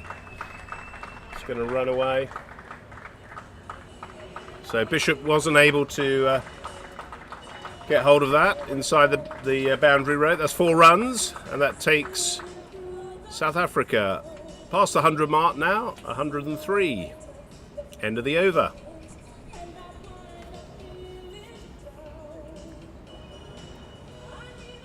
Sorry, correction there earlier from myself. I believe Jacko Castle plays for Durbanville, not Greenpoint. So my misinformation. Apologies to Jacko there. He did certainly play very well in that last fixture against India. That was at The home ground.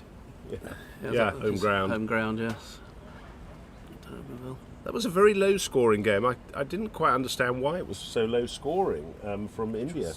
Pitch was slow, okay, and Yeah, it looks like it from because we all inside watched edge. quite a bit of it on the they had it on the TV here.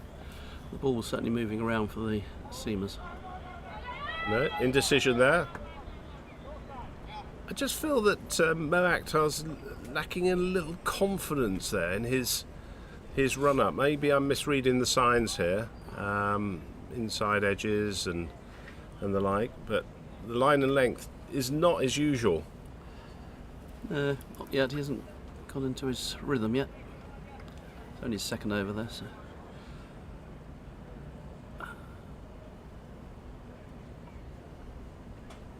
And that's swept beautifully.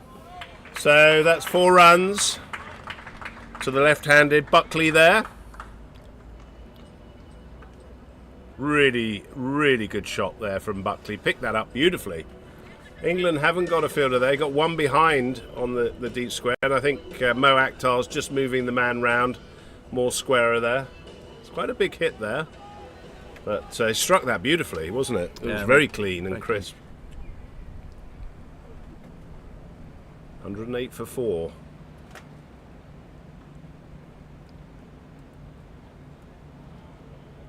That's nice. That's nice from Akhtar, isn't it? That's much better from Mo.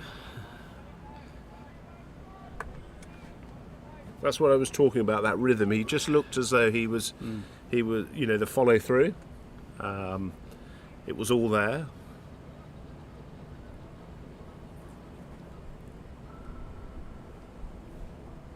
A bit shorter. But Whistle is the man out there at the deep extra region.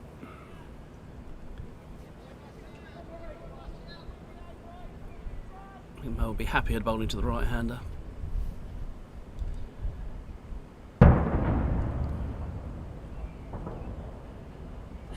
was a big bang that we heard there. I don't know what that was, but fielder there.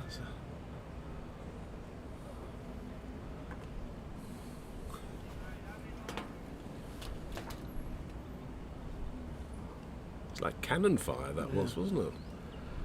Very loud.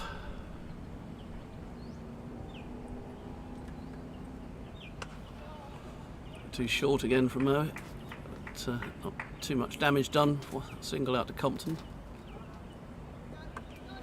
That's the end of the over. So 110 for 4 off 25.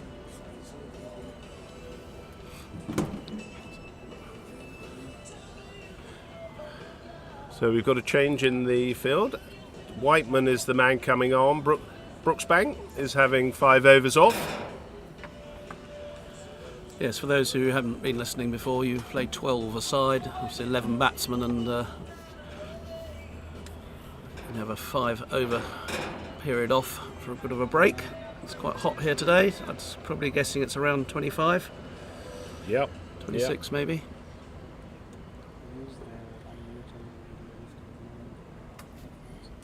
Fraser to continue. Yeah, it's nicely played by Jacko Castle. We'll try and give you some results, or sorry, not results, ongoing scores from the other games, and certainly the other semi-final.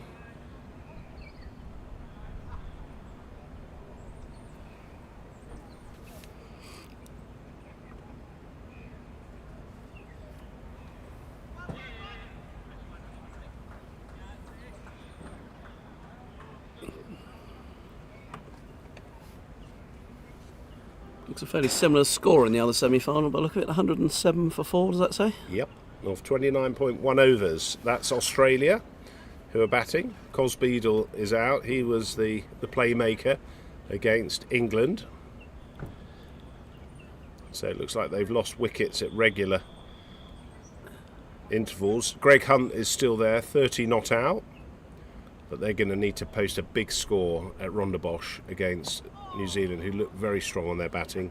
Yeah, they're very good side.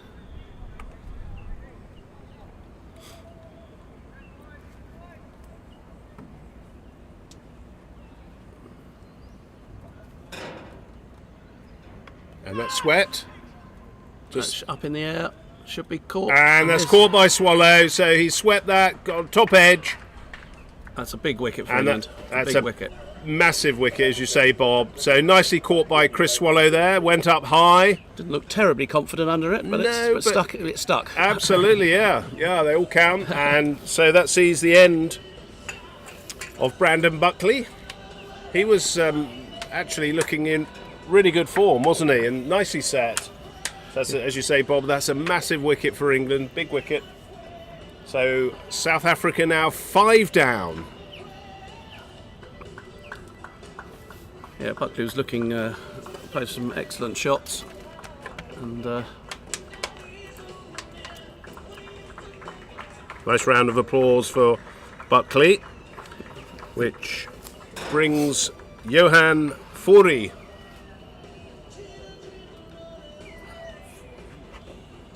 also I think I think it's a change actually. It should be Mbani. Mbani, I think that is, to the wicket. So they've reordered the batting. So it's Lundi Mbani, number 49 on his back. And Fourie has just dropped down. So, would you believe it? 111 for 5. strikes again. Nelson strikes.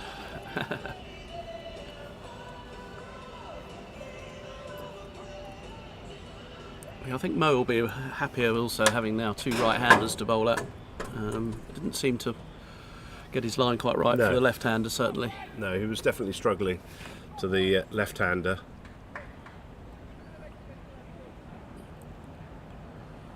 So Fraser's bowled really well here. 2 for 21 so far, off 6.5.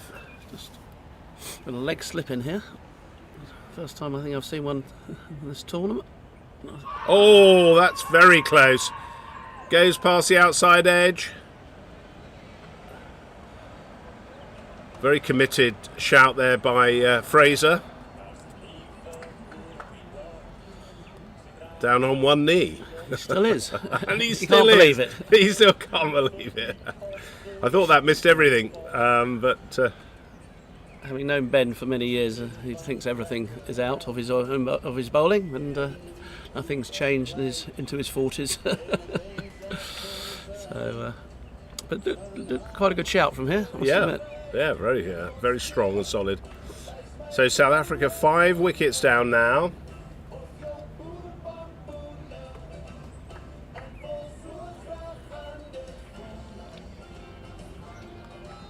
Not sure about this music, I'm afraid. More local music, I think.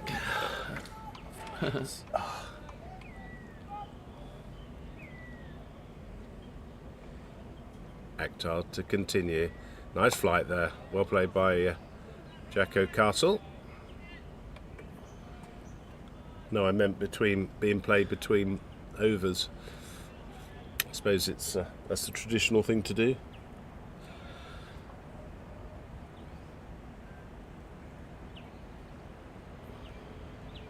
It's a little bit short again there. Yeah. Just played to the offside. Nick Compton's the fielder down there. Just got to get that ball up a little bit higher. Yeah, he's just bowling 2 or 3 balls too short each over he's bowled so far. He's going to have a go at the new batsman. Has already had a big shout for an LB off his own. They only balled his face, so.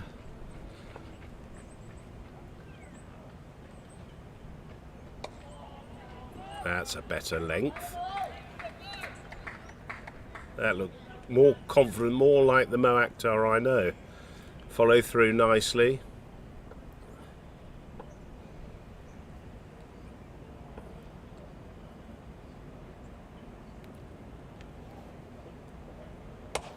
Driven. Should get that, Chris Swallow. That's good fielding. That's good fielding. Just the single.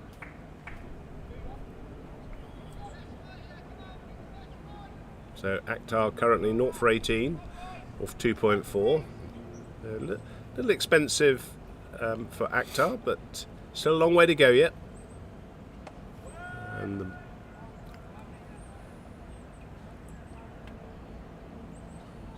I wonder if we'll see the introduction of Steve Naylor,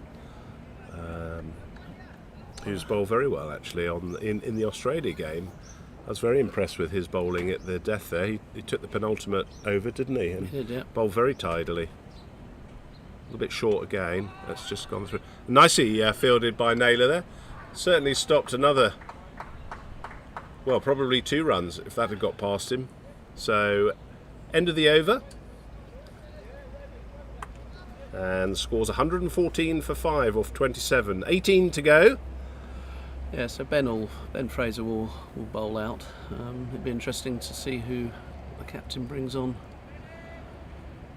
in a few overs' time. It will either be himself, I'd have thought, or Steve. Yeah.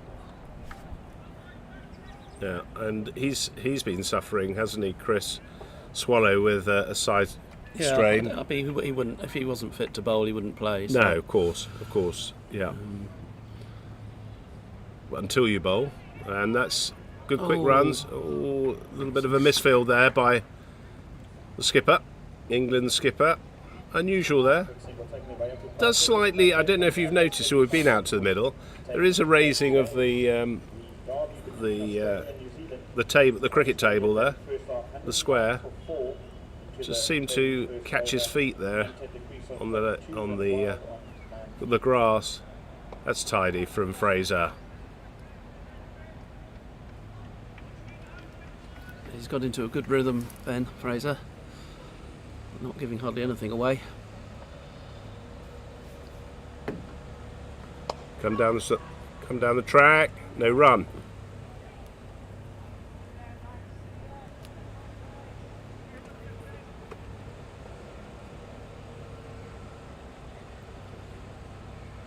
Bit more air there from Fraser, and plays straight down by Mbani.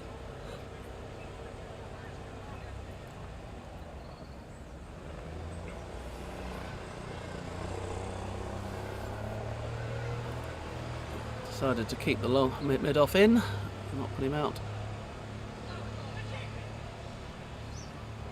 Again, 6 in the ring. Well, we don't need 6, but I think they're doing the right thing to try and keep the batsman quiet. But Booksmack's gone out to long off now for the last ball. But another good ball over from Fraser, just the one off it.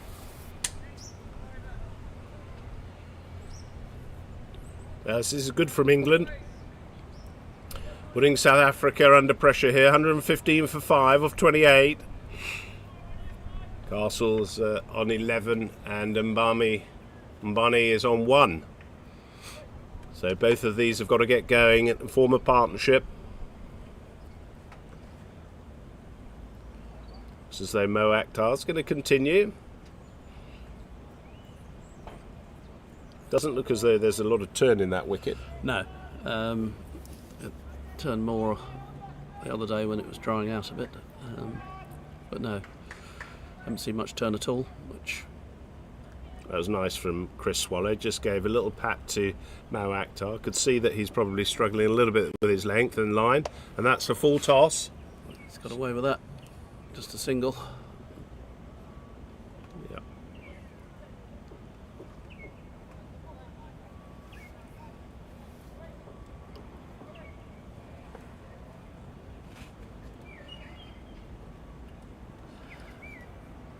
So Bishop. bringing Bishop into mid-on for the new batsman. Try and keep him on strike. And he's gone back over his head for 4 runs. So Mbani's seen the opening there. A bit shorter there from Akhtar, right in the arc, and taking full advantage of the man coming up into the ring. I guess he'll be back on the fence for the next ball. I'm sure he will. It's not turning there, and that was a very good shot from Mbane.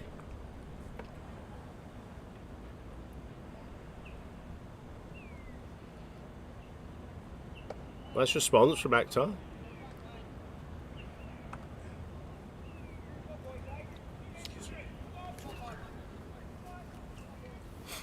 I guess they might be thinking of a change at this end.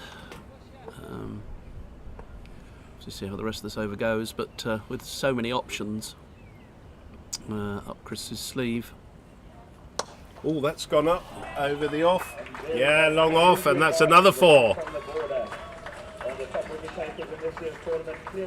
So Mbani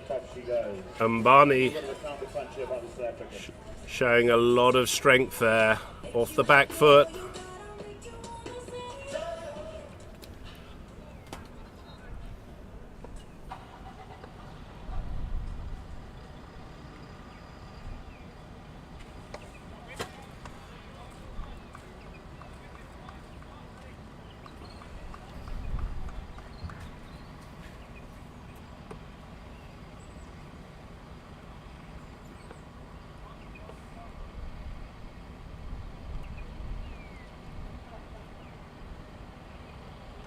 Oh, that's an inside edge.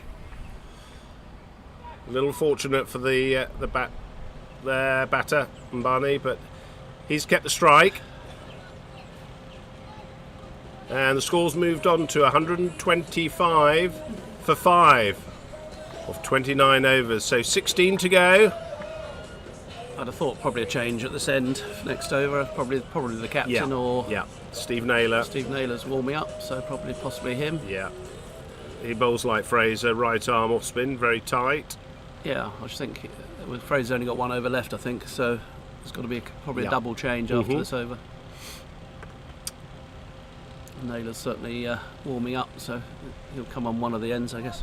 Whiteman and Brooksbank and Stevens still got wickets, overs in their allocation left. Yeah, it'd be interesting if he returns to seam, or whether he just goes with spin, as it's not turning so much. Must be Stevens must certainly be somebody who probably should be bowling in probably his full quota. Oh, polite inquiry there from Fraser. Not down on one leg on that occasion.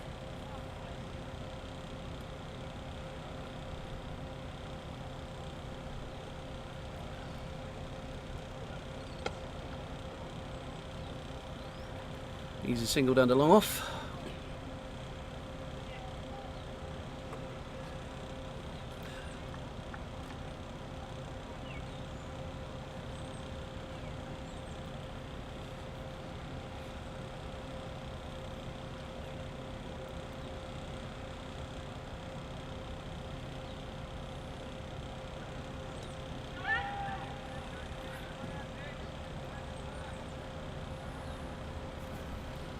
Good bowling from Fraser so far. 2 for 23 off his 8.3. That's very well played.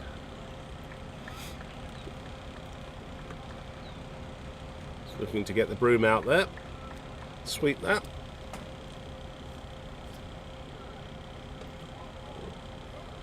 Doesn't give any width at all, does he? No, Fraser. very stump to Very stump. straight. Just see a little change. Johnny Whiteman is the fielder at long off. He's gone off to the boundary. And yeah, It's a great spell from Fraser. yeah, Fraser's bowled an absolute blinder of an 8. 9 overs now. And 30 overs up and drinks. So Ben Fraser, 9 overs, no maidens, 2 for 23, so an economy rate of 2.56. Mo Akhtar so far 4 overs, 0 for 29, and his economy rate is 7.25. So he's earned a little bit in line length. We're going to take a short break now, and we'll be back in about 5 minutes' time.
So here we are back after the drinks break, and not surprising, a change of bowling, and Gary Park has come on to bowl his little seamers. Been quite effective in the games when he has bowled. Bowls usually pretty straight, swings a few away, and of the off cutter as well. So you want to continue in his good form.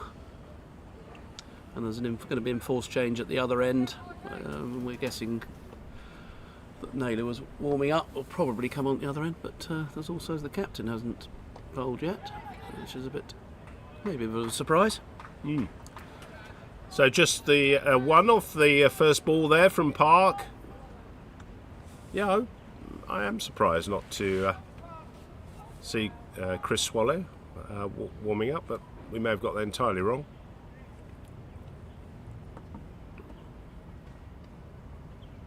Full of that.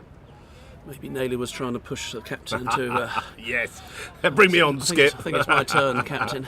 Yeah. Australia against New Zealand in the other semi-final, 121 for 4 or 34.1 overs. The All Southern Hemisphere affair and wonder what's coming up today. That's very well bowled by Park. Yeah, from 3 points Just getting the score from the other semi-final. I think it was 120 something for 4 off 34, so Australia struggling a bit there. Only 11 overs left, and Ronda Bosch is relatively, certainly compared with this, quite a small ground, so you would think that New Zealand are on top there. Fraser's the man there at mid-wicket, short mid-wicket. No run. England got to keep this really tight. Last 15 overs, last power play. Can have 5 outside the 30 ring. It's dived there to the left by Stevens, but Nick Compton's there backing up.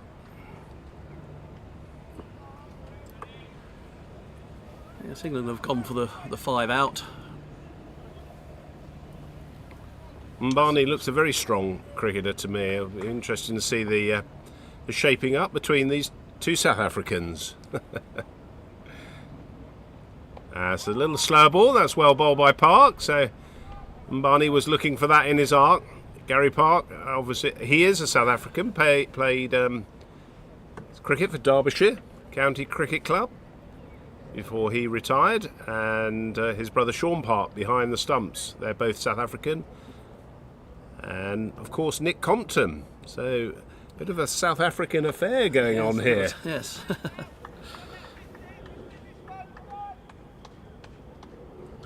England clearly no stranger to South Africans playing for them though, at the highest level. No.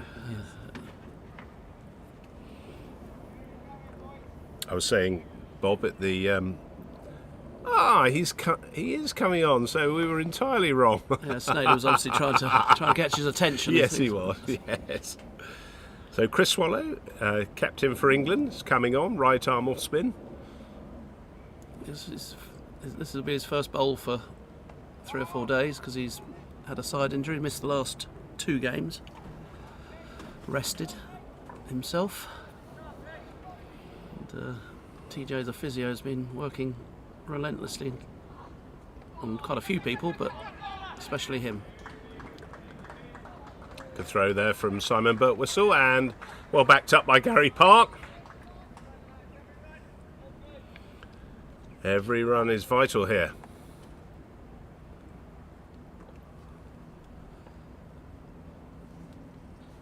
A bit quicker there from Swallow, that's good. Just takes a few balls, doesn't it, to get into it. Obviously just mindful of his side strain, just see how that goes. Big shot. Gone out to the offside. Johnny Whiteman can't stop that one, so that's 4 runs. It's a good shot from Mbani there.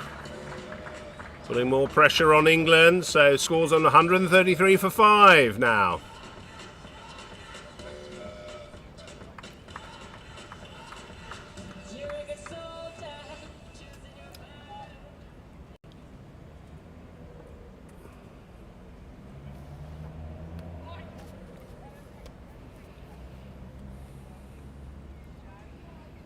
Got 13 overs after this.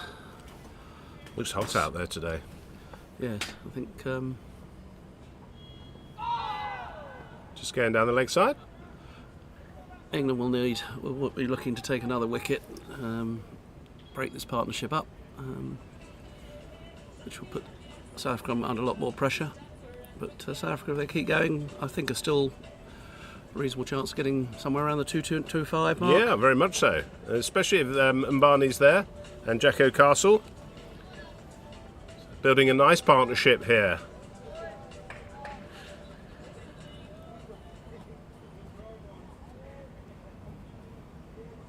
I think it's going to depend very much in part how these two bowlers bowl.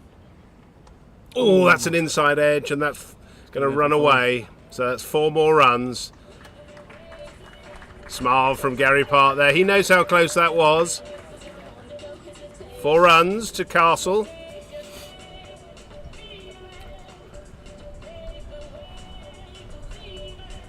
That's the thing, I think, with medium pace bowling. If you're not entirely on it, you can get the edges, and it's going to run away quickly. Not much you can do about that, unfortunately. Inside edge. Slower. It's nicely bowled from Park. Just a little bit slower. Held it back. A little bit of swing, away swing. Yeah. Got a man out there. Only the one outside on the off on the drive, but it's more Nick Compton's more point actually. Dip point.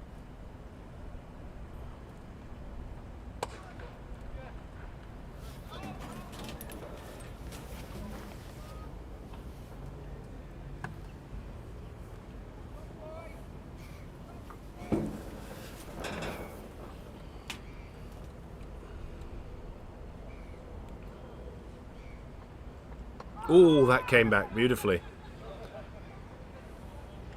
Very well bowled by Gary Park, and very well played as well by Jacko Castle. Just got the inside edge. A little bit fortunate, I think, really. Well, he was watchful of it, but not quite where he intended.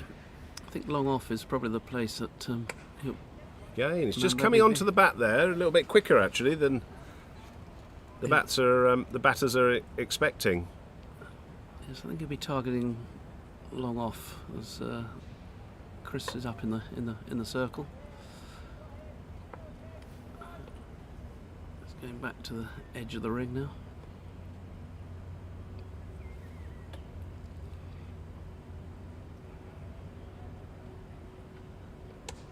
Oh, that's gone a long way over the square leg region.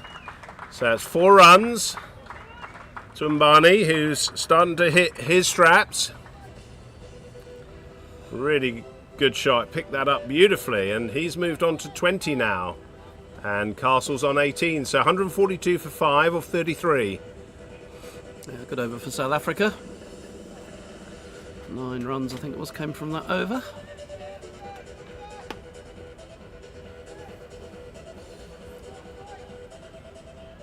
4 of them fortunate runs, but they all count. And Swallow to continue. Decent first over from him.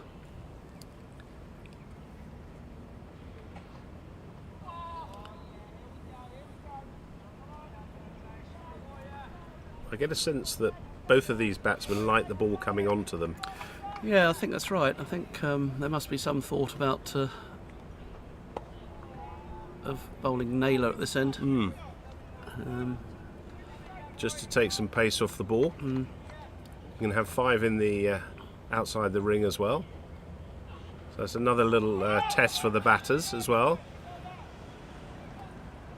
And of course you've got Birtwistle, who also bowls nice slow left arm orthodox as well. He's another variation for the right-handers. See, they're just a lot more cautious about their batting here. That's 4 dot balls. Swallow getting through his over very quickly. So no runs. 5 dot balls. So Castle's not too worried about the scoreboard at the moment.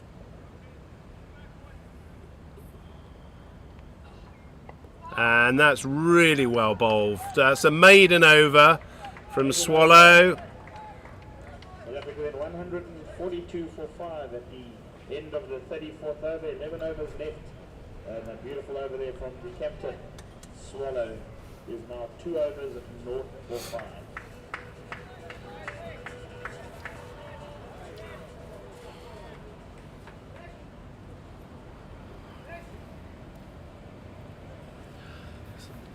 a lovely ground here, but the one thing that is not so good is the scoreboard, which is impossible to see from wherever you are. With the sun beating down on it, it's Can't see the numerals, can you? no. Yeah, they've probably turned it off, have they now? Yeah. Well, nobody could see it anyway, so there's not much point in it being on. And that's gone high up in the air. There is a man down there. It's Justin Bishop. And he's held the catch. So Mbani's paid the price of going for the big hit there. So South Africa lose their 6th wicket, caught by Justin Bishop in the long arm region. Very good catch. It probably might have actually gone for 6, but he managed to hang on to it and not go over the boundary. Excellent catch and a big wicket again for England. Just when they looked as if they were getting a decent partnership together. It wasn't a bad blow, but not quite long enough. Yes, well caught by Justin Bishop there. And as you say, Bob, that went high, didn't it? And what we were saying about the ball coming out of the sky certainly didn't apply to Bishop there, who took that beautifully. Sort of running back to his left and snared that. So that's a big wicket for England and a big loss for South Africa.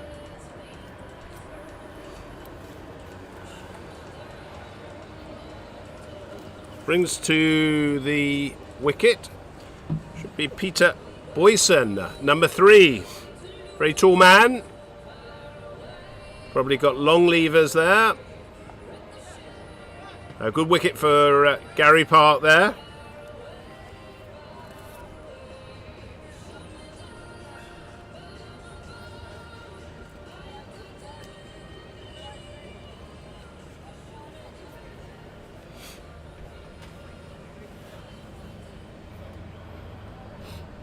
So South Africa 142 for 6 now. 34.1 overs gone. Castle still there, playing well. 18 off 37. And Peter Boyson.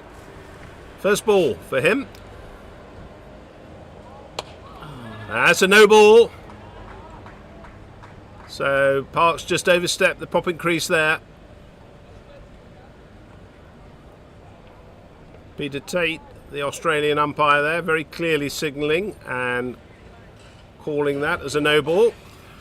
So it's very poor from England. That's two no balls, which people not bowling with any pace. It's criminal, really, but there we go. It's a free hit.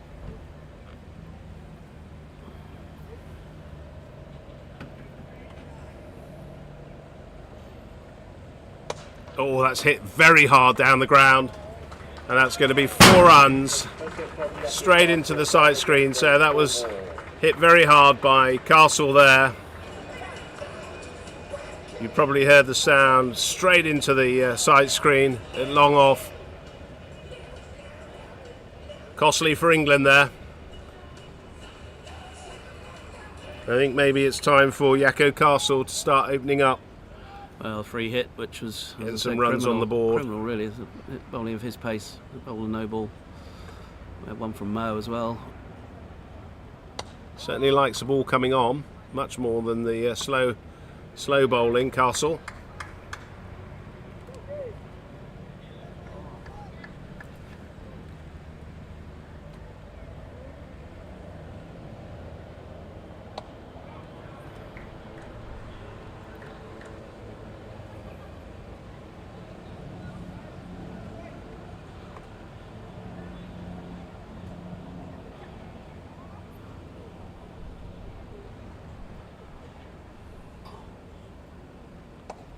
Well, redeeming himself a bit here, Gary Park. 3 dot balls. Yeah, he's bowling really well. Just to, as you say, bring that back after that free hit. Little change in the field here.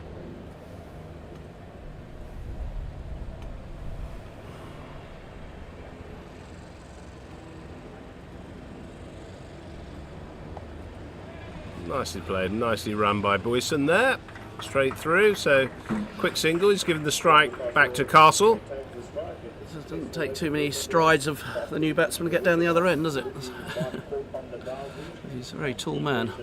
Subsequently joined Yaku at the crease as we go into the final stretch of 10 overs. Nearing that 150 mark now, 149 for 6.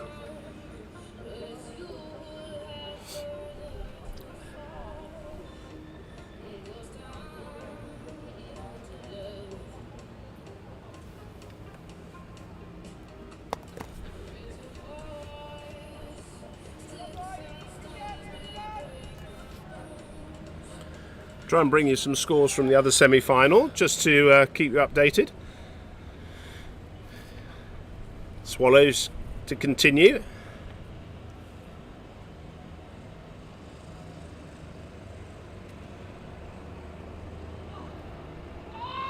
Nicely taken by Park.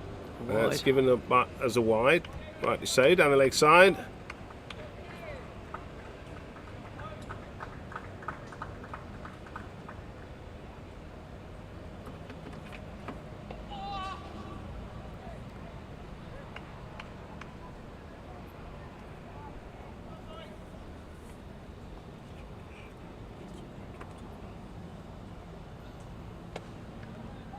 No man down there, so that should be 2 runs. Peter Boyson, very quick between the wickets.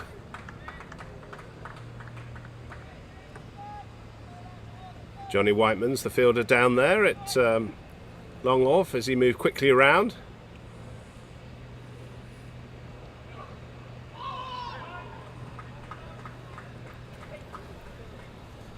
Two more runs. Chip the fielder. Takes the score past the 150 mark now for South Africa, 154 for 6.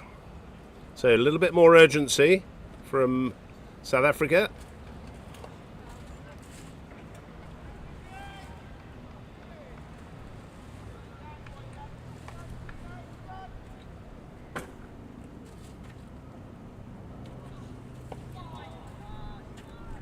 He's getting through his balls here in this over very quickly.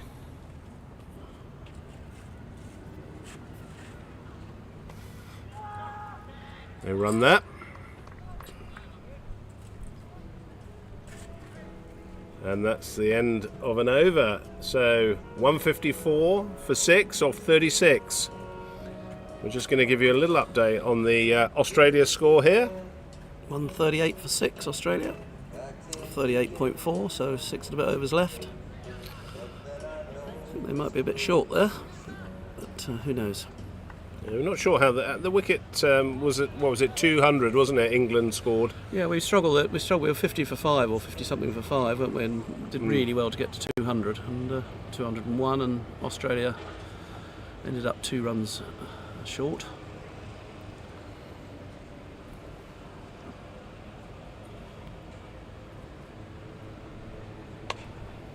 That's driven, and there's no man. Well, Nick Compton's coming round from points. Should be 2 runs. Here is.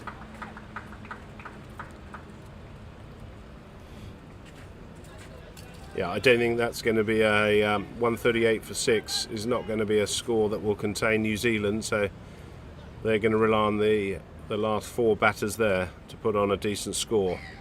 Not many overs there, unfortunately, for Australia in which to play with, but if they get 200, that's certainly, as England found out, defendable.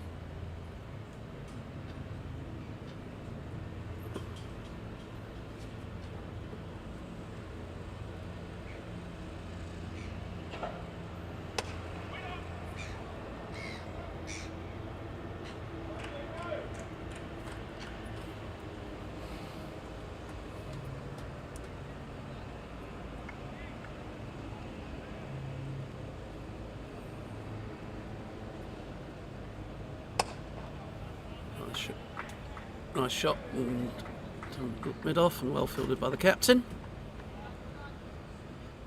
It's down to 1 run.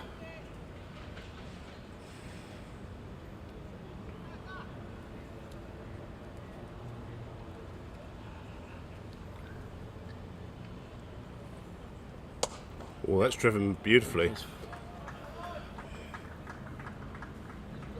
Should get that. Bishop just coming round. Nice fielding from Justin Bishop there. Fantastic run there by Yaku Castle. Every run counts out there. Yakko Castle's now moved on to 30 or 49 balls. So he's playing a very measured innings here, and a good one for South Africa.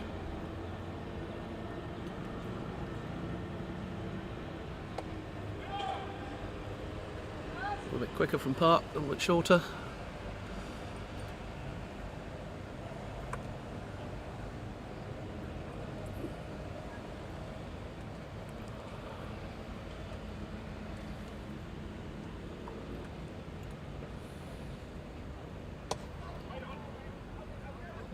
Deceptive pace, I think, Gary Park has. That certainly tied up Peter Boyson there. So that's the end of the over now. 160 for 6 off 37. So 8 overs left. 8 important overs for South Africa and for England. Interesting to see who comes back into the England bowling here. Bob? Yeah, I think he'd be tempted to give Park maybe another one.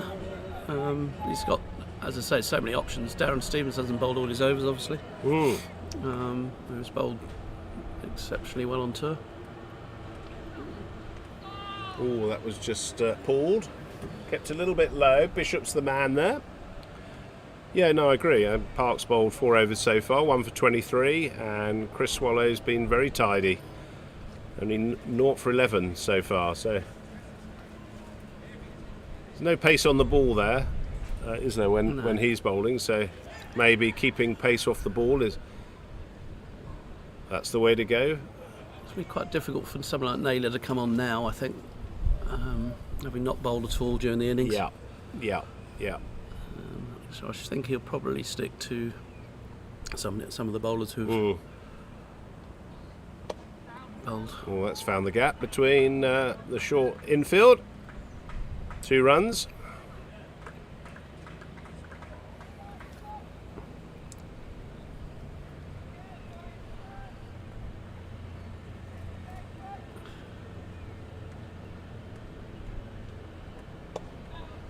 That's great fielding from Gary Park there. Bowls well to his field, Chris Swallow. Very good indeed.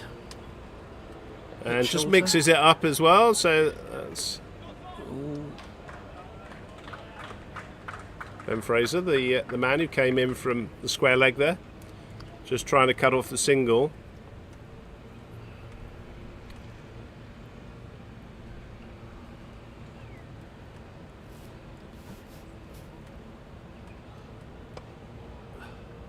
Oh, well done by Steve Naylor there. Just got a hand to it.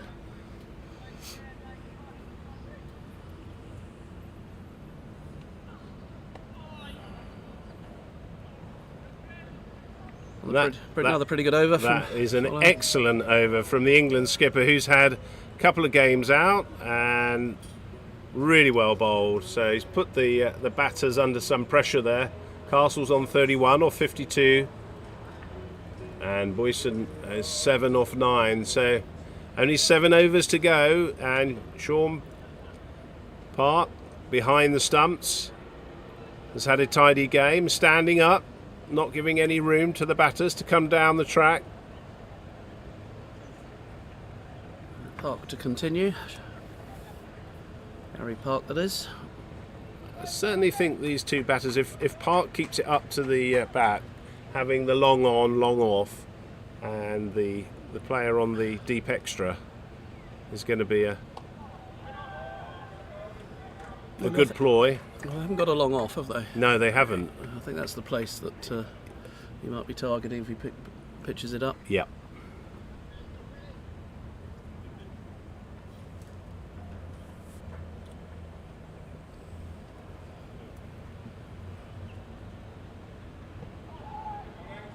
Now they've got a deep square, which I don't think we've seen a lot of the balls going down into that region. There's, I think George Brooksbank who's down there, because Gary Park does keep the ball very much up to the bat. So yeah, I thought he's just dropped Chris Swallow back now and brought up Mo Akhtar, but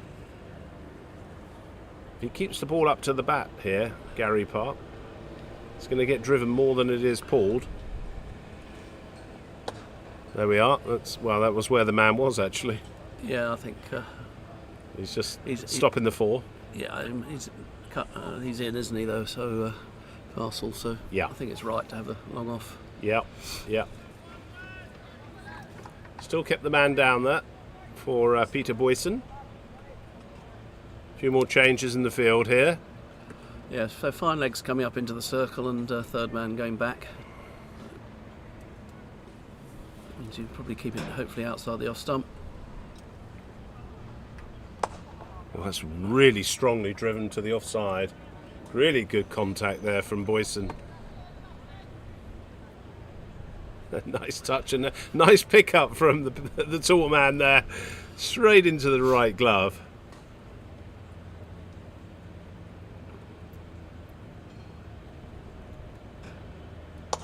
Oh, he's got a hand to that. That was it went really quickly to Park's right hand. That would have been an unbelievable catch if he'd taken that. Certainly stopped four, I suspect. Yes, it's the 2 runs. I don't think it was really even a half chance. It went so quickly. He did get a finger on it though.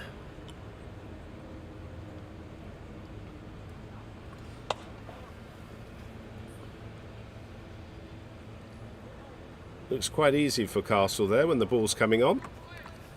And that's the end of Park's bowling in this that over. So 6 overs to go. 170 for 6.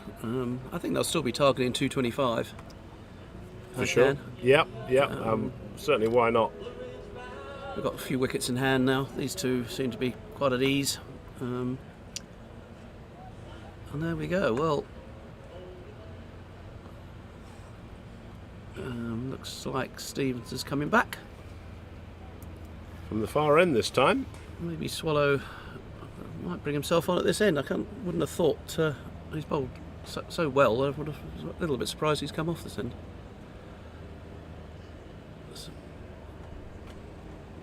Yes, I think Castle certainly likes the ball coming on, but Darren Stevens, as we know, just bowls short of a length there, and it will be interesting to see how Castle's going to approach this. And Stevens is obviously a very good bowler, so I'm not terribly surprised that he's come to him. I'm a little bit surprised though he might have come on this end, but anyway, we'll see what happens after this over, and we'll see if Swallow takes over from Park.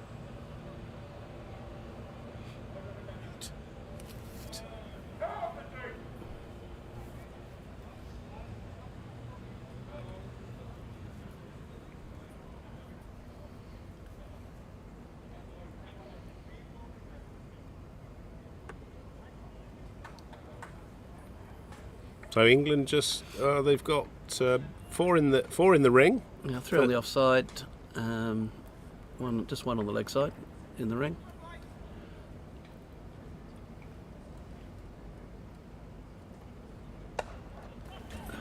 It's gone up in the air. It's nicely pulled back by Compton off the boundary rope. His fielding on this tournament has been exemplary, hasn't it, Nick Compton's? Unbelievable, yeah. Well, he's still very young. He's just turned 40, but he's very athletic, and his catching has been, well, outstanding. Yeah.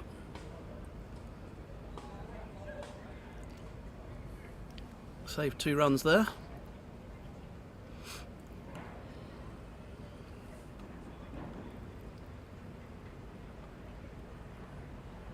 And that's popped up in the air. No man there at mid-on. That would have been an easy catch for the mid-on, were he there. Just a single to Castle, who progresses on to 38. Nice innings from him so far.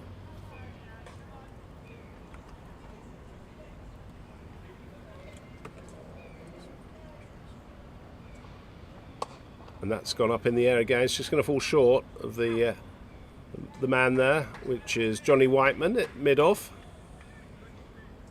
So South Africa running well here. There's lots of singles out there.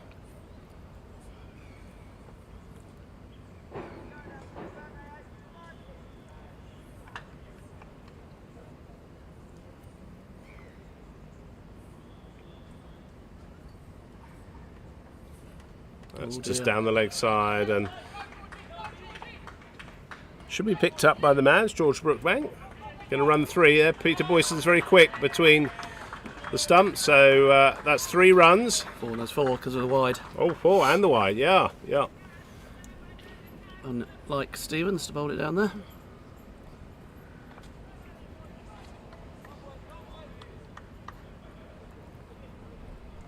Just looking at the field here, England. Little changes, bringing up George Brookbank and pushing Johnny Whiteman out to long off.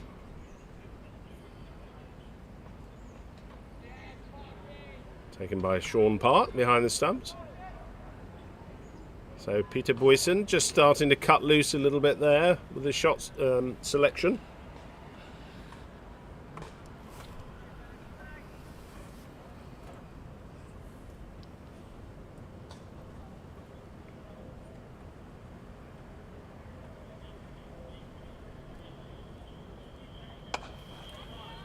It's gone up in the air. Whiteman's the man down there. And it's going to be 6 runs. So, big 6 from Peter Boyson there. Much needed for South Africa. And really good strike there off Stevens. Good jump there by Johnny Whiteman to his right, but he couldn't take the catch and come down inside the boundary. So, 6 more to the total. 184 for 6.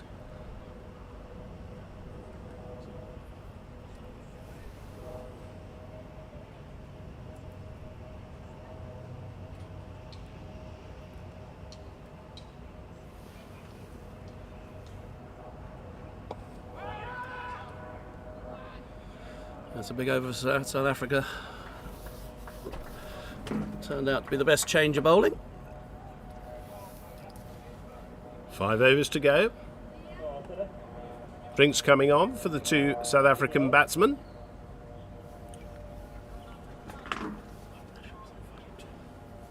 South Africa in 184 for 6 after 45 overs remaining. We're very lucky to have with us here this afternoon. Greenpoint cricket legend, of course, Bruce Sarabot from the Golden Duck on my right over here.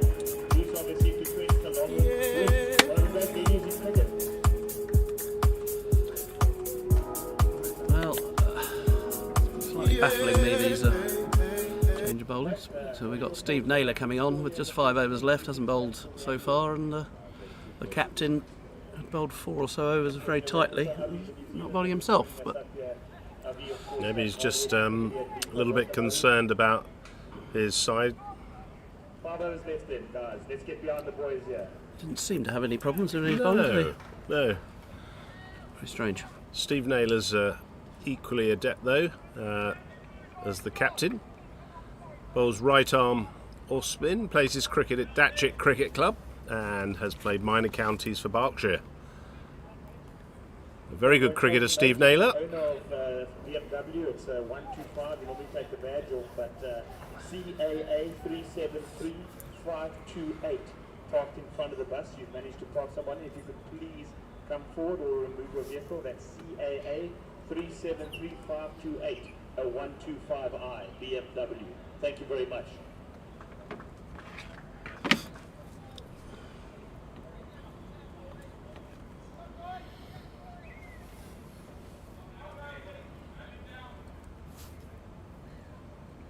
A bit short there to start with from Naylor. Justin Bishop is the man down there.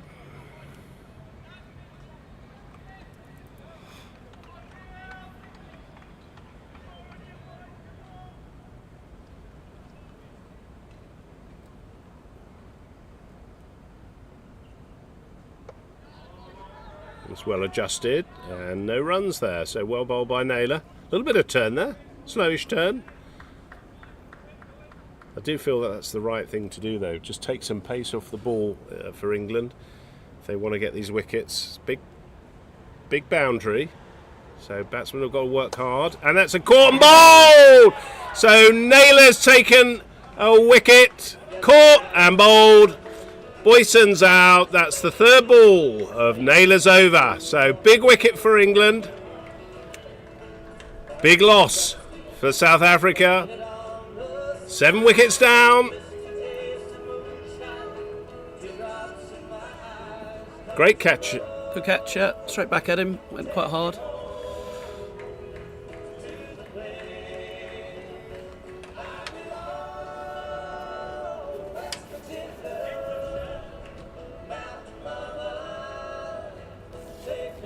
And I think that's Johan Fourie, who's now the incoming batsman. Had a little bit of a change in the batting order, but Johan Fourie is the new batter coming in. So good innings from Peter Boyson there. Supported Yakko Castle very well.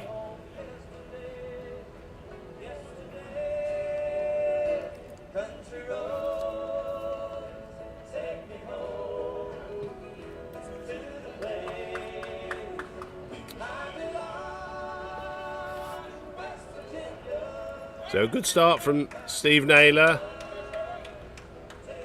So that's Peter Boyson, 15 runs, 18 balls, 1 6. I thought he got more than that. Seemed to be playing well, I thought. Yakko Castle's out there, 39, not out.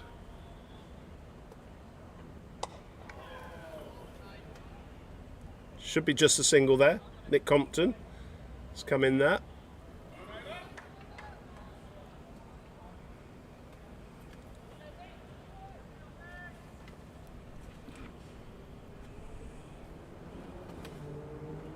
That's good bowling from Naylor there, and a great dive. He's all revved up. 1 ball left in the over.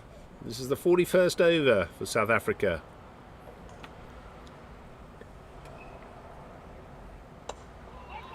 It's just to skipper's right there, I think. Is that Ben Fraser or... no, that's Simon Birtwistle, just to his right. So just a single there. 187 for 7, or 41. So things starting to hot up here as the YMCA come on to the crowd's delight here.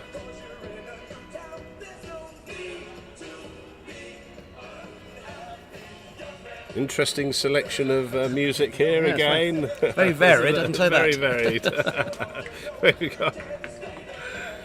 Just trying to buoy up the crowd. In fact, if you do have some spare time, you want to come down and support South Africa, or if you're English over here, come down to Greenpoint Cricket Club. Stevens to continue.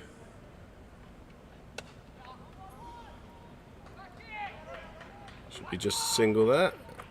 Backing up there from Simon Birtwistle.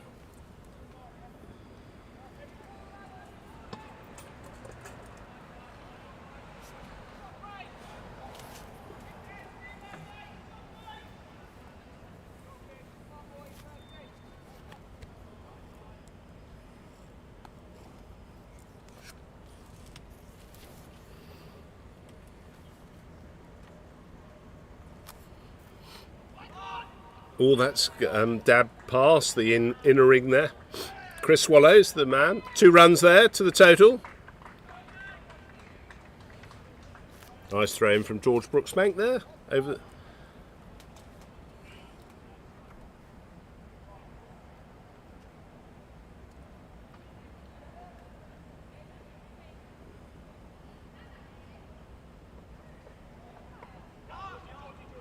Again, another single there. Not really saving a single there, I don't think, is he? No. That's right on the ring there.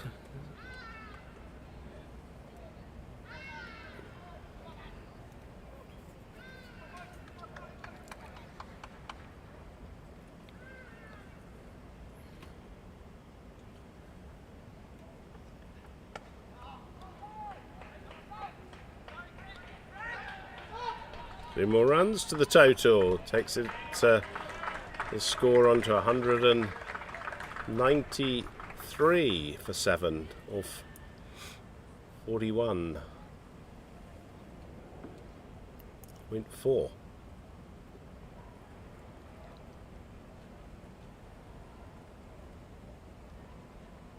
That's popped up in the air, but just to the left of Justin Bishop there. Just the single there.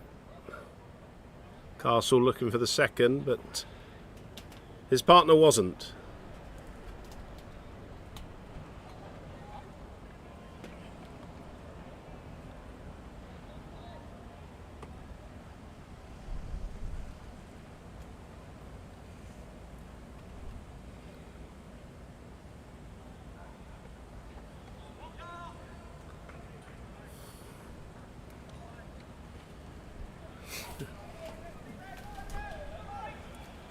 So that's the end of the over. Not a bad over there. 195 for 7, 3 overs to go. Yeah, 220 certainly looking still very possible with some lusty blows. Yeah. Yakko Castles in the 40s, not far away from his 50. He's played really well. And I think it's Durbanville Cricket Club where Yakko plays his cricket.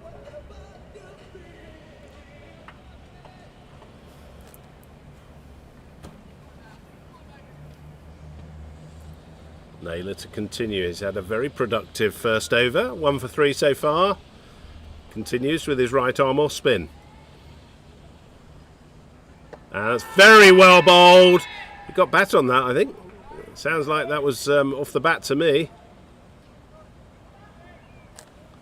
Yeah, I think question whether it hit pad first. I think it was a bit of both. Very almost impossible for the umpire to tell what it hit first. Certainly very full, wasn't it? Very full, yeah. Very well bowled from Naylor, who is a bit of a specialist in. Second over, 1 for 4 in 1.1 overs. Only a couple of overs left here. 7 down, South Africa. What will be a good score here this afternoon? Just one there for Yakko Castle, looking for the second, but no second there. Corey certainly not interested in coming for a second.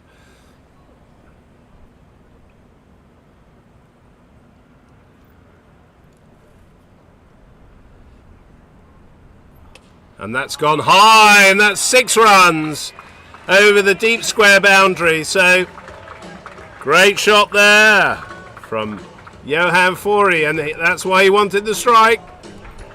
That's a big hit. That must have been all of about 78, 80 metres there. South African 200.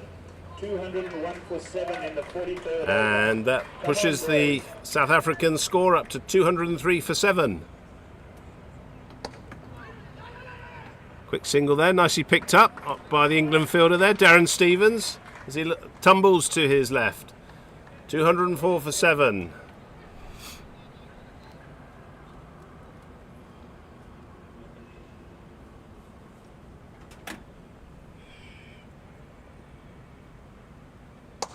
That's driven on the onside. There is a man down there. Justin Bishop's coming round.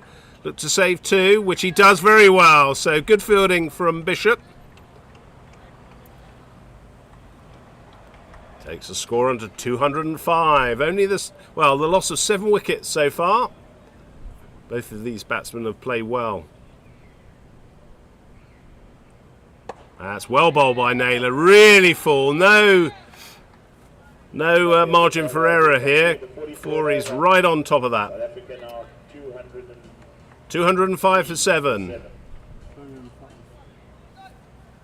205 for 7. And I wonder if we're going to see Darren Stevens to continue. We are. So he's bowled 7 overs so far, 0 for 34. He's preferred to Brooksbank and Whiteman. Brooksbank bowled well in his first spell.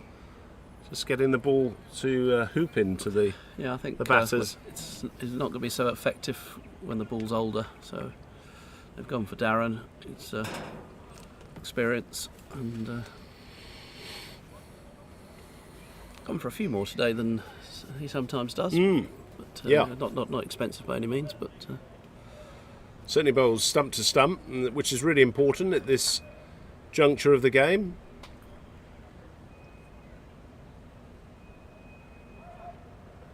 And that's there, that's what I was saying.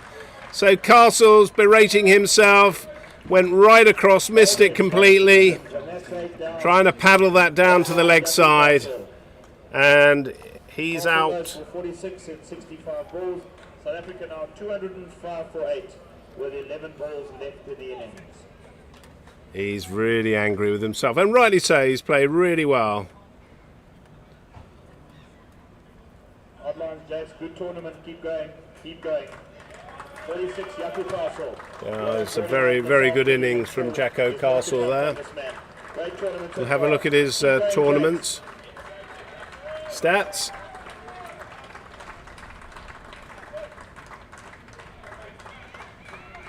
So that's a really good ball from Stevens. We was just saying wicket to wicket. Yes, he I think premeditated the ball and was too straight for that shot and didn't get anything on it and knocked over the stumps. So his Jacko Castle's score 46, 66 balls, 2 fours, no sixes, and a really good strike rate of 69.70. New batsman coming in is Abdul Aziz Tamor. Hasn't got a lot of balls to work with. He's got number 66 on his back.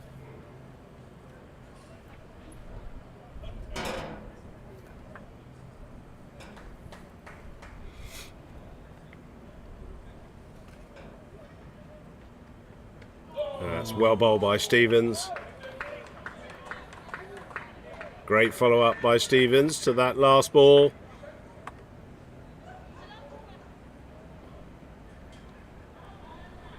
You can see the frustration in Jacko Castle's Yeah, I think he just shot there. premeditated it and just wasn't the right ball for that shot.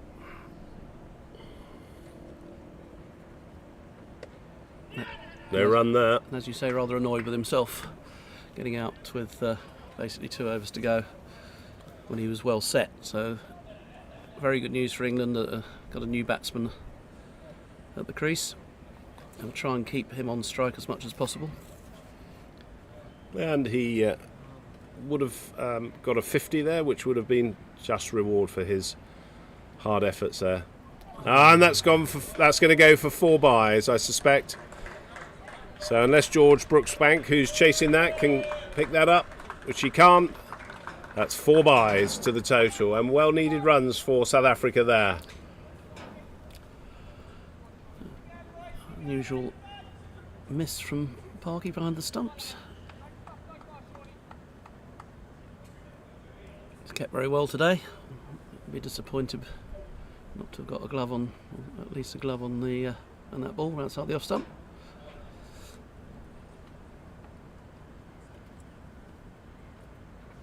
And that's taken, and that's very well bowled by Darren Stevens, just short. And that was Abdul Aziz Tamor. He came down, he got stumped for no runs. So very well taken by Sean Park. Very quick as well. As he walks for no runs. And South Africa at this stage then. Really, they should be trying to give Fura the strike. I mean, he's hit a massive 6 in the last over. Yes, they're not thinking about this, are they? No, it should be. The South African batters need to get Johan Fourie on strike, really. Which he will be now. Not quite yet. Not quite. There's one ball to come, is there? Yeah, one more ball is over. Which, if they've got any sense, he'll play it sensibly. So the incoming batsman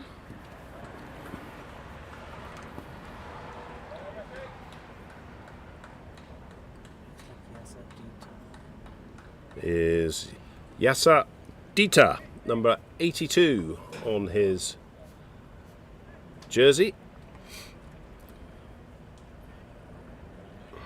Stevens would love to wrap this up now, this last ball.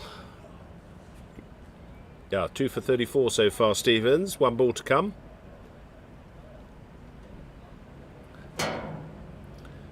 209 for 9, South Africa at the moment.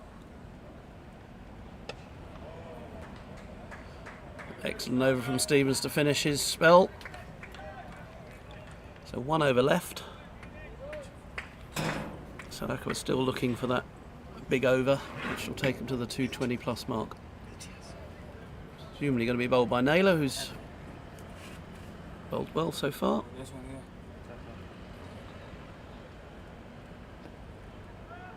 Yeah, Darren Stevens so far. He's he's finished his allocation now because there's only 1 over left in the innings. 8 overs, 1 maiden, 2 for 34. So a very good bowling display by Darren Stevens.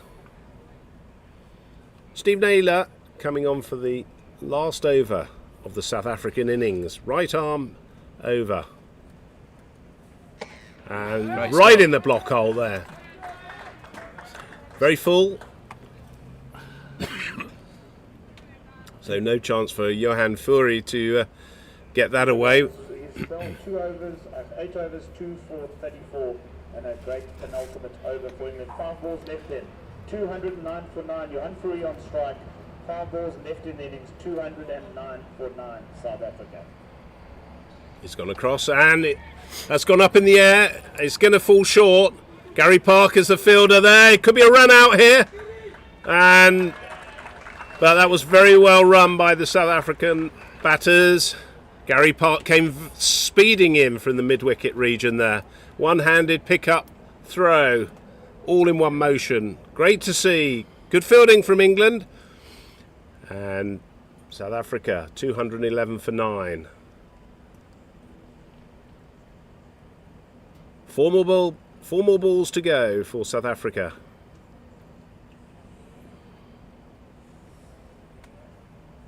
Reverse sweep there, and that's a beautiful shot. Wonderful shot there from 6. Fury. Scores a 6 with a reverse sweep. Remarkable shot. Absolutely remarkable shot. That's what we were saying, Bob, about getting him on strike. Yeah, that's right. So well played from Fury there. Much needed runs for South Africa. 217. 3 balls left to come in the over, so still on for 220 plus. And that's another big hit on the leg side. So another 6 runs. Really big 6 there, and bringing the South African innings to a close soon. 223 for 9.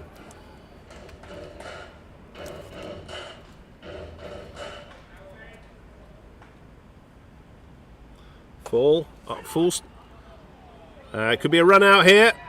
There's a big dive there at the non-striker's end. Welcome dot ball there. 223 for 9. 1 ball left.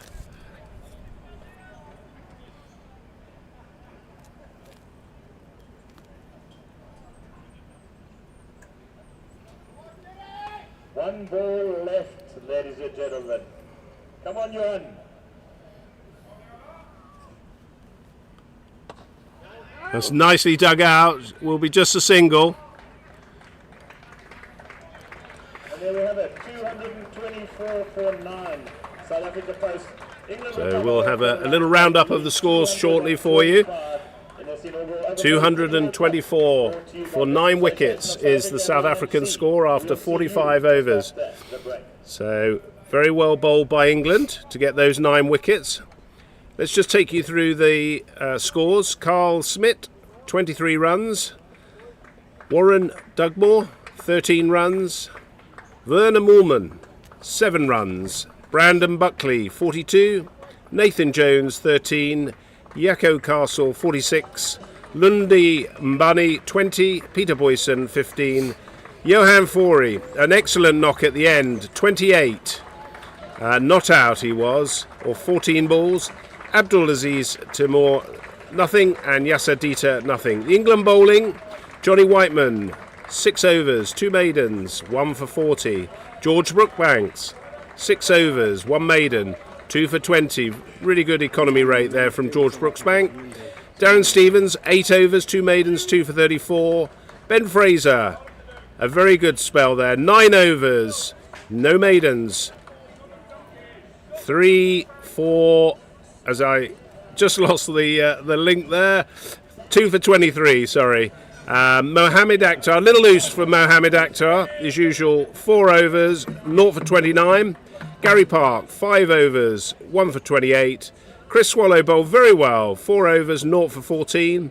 And at the end there, Steve Naylor, a little bit expensive, 1 for 28 off his 3 overs. So, well played by both sides to get to the end of that 45 overs.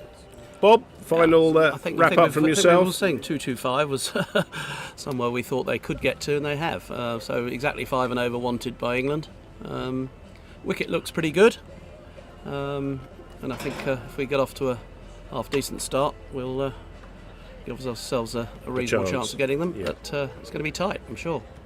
Okay, England should resume their innings in about 45 minutes' time, so that should be about 2 p.m. local time in Cape Town. We're going to have a break now, and we'll look forward to hopefully you'll be hearing from us at around about 2 o'clock. Thank you.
Welcome back, everyone.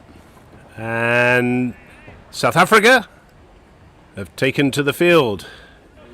England batsman Simon Birtwistle, and the facing batsman is Ben Fraser. So we're underway. Final of the inaugural Cricket World Cup in Cape Town. England chasing around the 225. If it's enough, we'll shortly find out.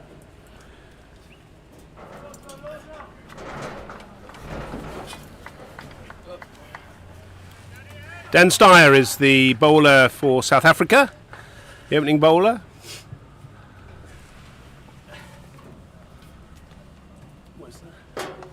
That's played nicely off the leg side. So just a single down there. Good throw in from the fine leg region. Almost takes out the keeper as well as the stump. I'll just let Bob Baxter, who's joined me, settle in. We're in quite a reasonably cramped position here up on the scaffolding, and it's quite an adventure course to get up here. And as you can probably tell from Bob Baxter's breathing, he's slightly out of breath. Good start from England. Yes, I don't think that the gantry thing would pass health and safety back in the UK, but I managed to get up here without Well done. breaking any legs. Simon Birtwistle from South Northumberland Cricket Club is going to face his first ball of this inaugural semi-final of the International Masters World Cup. And that's on the leg side. Looks as though that'll be a leg bye. Just had to take a little bit of evasive action as well from the sunshine here, just to avoid any overheating of the cameras. So apologies if we can't give you a full coverage from myself, because we'd be peering around some polythene that's been draped to prevent overheating, which is far more important. And that's just dropped short. So it's a single there to Fraser. Actually got quite big on him. Yeah, it was if it actually carried just about, maybe. Difficult to tell whether it actually carried or not, but certainly excited the South African fielders. Hitting one to cover. Fraser's obviously been told that he's going to play some shots from the start. That's nicely played by Birtwistle. It's got good gas, this bowler, Steyer. Yeah, it's been very quick at Claremont when I watched them beat Australia the other day. Sorry, so when they beat South Africa, sorry.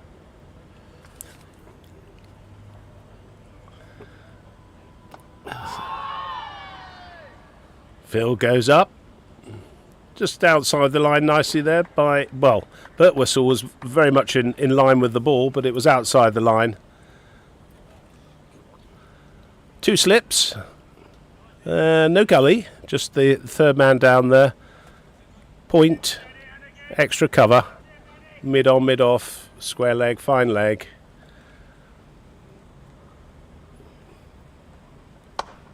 Nicely played on the onside by Birtwistle, so equal to the task there. A little bit loose there from the fielder over the keeper's head in the return throw. So that's the first over gone, and it's 3-0. Yeah, steady start for both South Africa and England. England will be happy to have batsman got off the mark, or Fraser has anyway, and bowlers seem to be pretty accurate. I think these first 6 to 8 overs will be pretty vital for both teams. South Africa will need to make inroads fairly early on and try and get the likes of Compton and Stevens in as early as possible. Whereas England will be hoping that Compton and Stevens are sitting with their pads on for the first 8 to 10 overs at least. So, bowler at the far end for South Africa with the second over is Jaco Castle. That's down the leg side, and that's nicely swept away. So Fraser takes the bowler on the leg stump over the boundary for 4 runs. So good start from him. Very well picked up by Fraser. It was a bit of a loose delivery down the leg side, but if he'd have left it, it'd have been a wide, but he managed to get some bat on it and went sweetly off the bat to 4. What you were saying about him being a pinch hitter, is that part of England's game plan? Yeah, I think they used it with him in the game where he got 70 odd, and I think they've basically, as England backed. That's gone off the edge. As England bat basically all the way down, I think they feel that a nice quick start is going to be beneficial.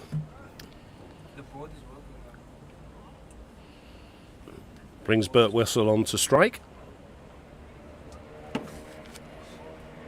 Yeah, Fraser's been in, he got 70 and a 30, so he's reasonably confident, and I think with Compton, Stevens and the Parks and Naylor, Bishop have got a lot of batting down the line, down the order, and I think Fraser has been put in to get us off to a quick start. That's well bowled by Castle. A little bit of an appeal there, and just stares down the batter a little. Bert Whistle completely unmoved. Fairly unflappable guy. Didn't bowl today, his slow left arm, but he's obviously in for opening the batting. Just looking for, well, there's a dog actually right behind the bowler's arm, and the young lady and the young ladies, just to move them across.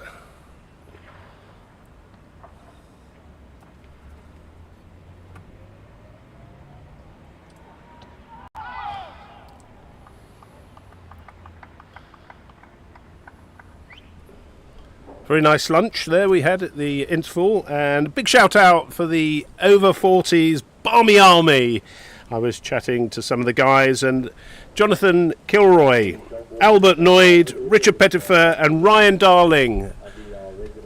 Hope you're enjoying yourself. They've watched every game of the England over 40s on this very historic IMC over 40s World Cup.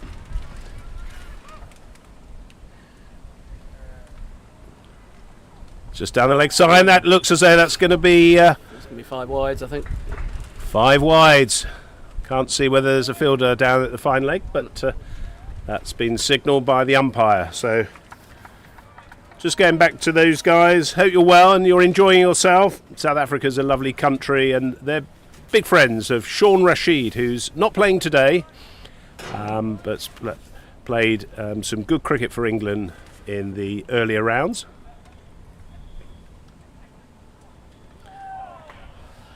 Keeper's just come up to put a little bit of pressure there on Bert Whistle behind this. It's been a bit of in and out over this. It's been some very good deliveries. 2 balls down the leg side, 1 hit for 4 and 1 went for 5 wide. So overall good over for England so far. And Bert Whistle didn't make any contact with that, so that's the end of the over. 13 for no wicket, off 2. And our sort of makeshift sunscreen has now dislodged itself and is posing some technical problems for our technical man, because it's not very easy to sort out. So looks as though we're going to have to lose that. The immediate danger is the kit overheating. So we need to make sure that the technical equipment is safe. But the parachute has been released. In comes Steyer. And he's bowled him. So first wicket to South Africa. Chopped on. I think that came off the inside edge of the bat, but the pace of Steyer has seen off Ben Fraser. So the first wicket for South Africa. And a very, very quick ball there from Steyer. So tails up for South Africa as England 1 down for 13. Yeah, it's a big blow for England. Fraser's been in very good nick. Brings Nick Compton to the wicket, a lot earlier than England would have wanted.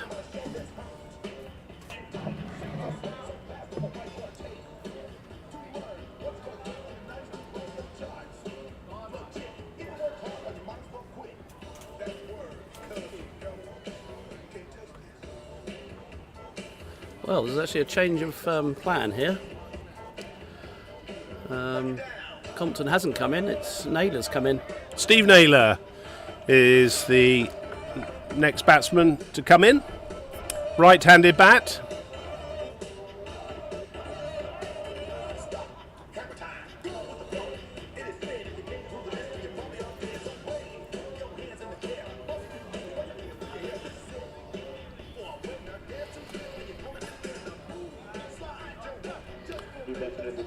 For England, number 77, Naylor. So Dan Steyer striking in his second over. That's good for South Africa.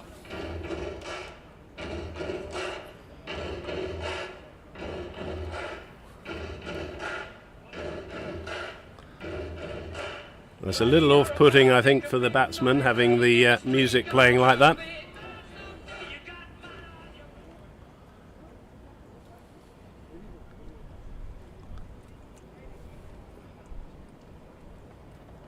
Oh dear. That's just outside wide of the return crease, I was going to say, but not as wide as that. There's no wide given. I think it's a fair call from the umpire. I think it was that wide. How far are the no balls set at? Is it about 18 inches? Do you know, Bob, what the ruling is as to how far from the stumps? That's very well bowled. Just got an inside edge on that. Well, that was very fortunate. Very good ball, which has been come off the inside edge. Good Yorker. They had just got something on it, and it's flown away for 4. Quick bowling by Dan Steyer here, really setting it up for South Africa. As I said, these first 8 overs are going to be pretty vital, I think. Both bowlers, very good bowlers. This guy's got some wheels on him. England need to see off this first 8 overs and get into the game. England 17 for 1.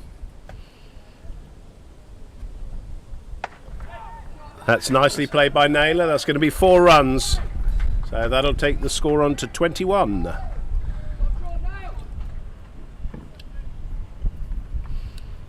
So I think anything wide from Dan Steyer is probably going to sit up here. He needs to bowl full for South Africa. Wicket's not as quick as when I watched him bowl at Claremont. He was getting the ball through to the keeper chest high. This wicket's got so much pace in it.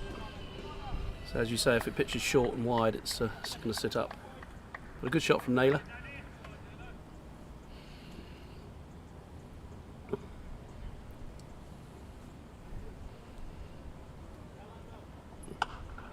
And nicely into position, Naylor there.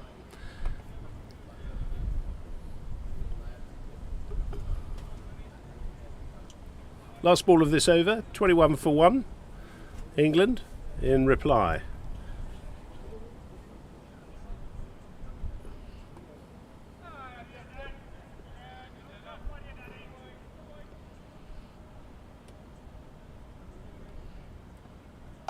That's well bowled by Steyer.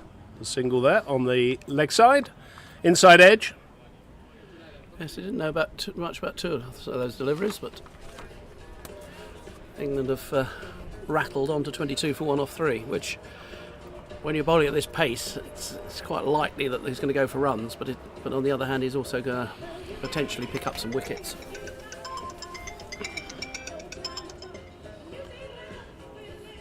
So it'll be Yako Castle to continue, right arm, medium pace bowler. Final, New Zealand 25 for 1 after 6.1 overs. That's in pursuit of Australia's 178.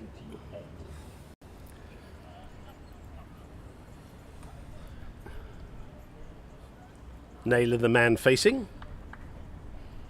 Just taking guard there. While you were mentioning some of the Barmy Army. I'd just a happy birthday to Tom Dobbin, his 21st birthday today. I know his mother was listening in to our commentary earlier, so I don't know if she's listening in now or Tom is, but very happy 21st to him. That's played on the onside. Beautiful shot there by Naylor. That's going to run away for 4. So Naylor has placed that one beautifully in the gap.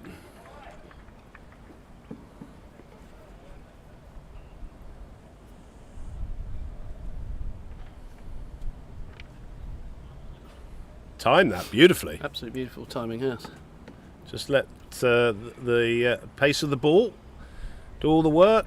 And as a result of that, we've seen a little bit of a field change. There was a gap there in that sort of mid-wicket region. So players come into that region. And that's wide. And given us a wide. Well, Naylor seems to have come in and is playing exactly as like Ben Fraser's going to play, playing shots nearly every ball. Which is an interesting tactic.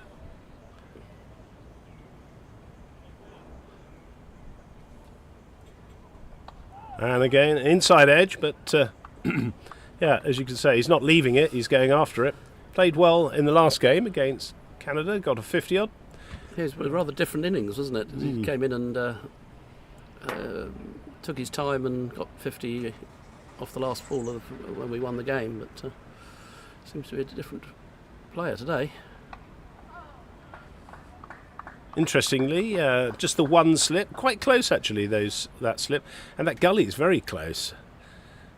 For the pace that Yakko Castle's bowling at, that'll be an outstanding catch if he catches it there. And that looks as though it's going to be chased. There is the third man coming round. So that's Steyer there. Good throw in from Steyer. 2 runs to Naylor. 2 more to the total. 29 for 1. So England off to a bit of a flyer here. I would imagine if nicknames go, Steyer the Flyer. Steyer the Flyer, yes. Very quick bowler, and it's great to see that you keep yourself in shape. And as Dan Steyer is a very quick bowler, and lovely to see that.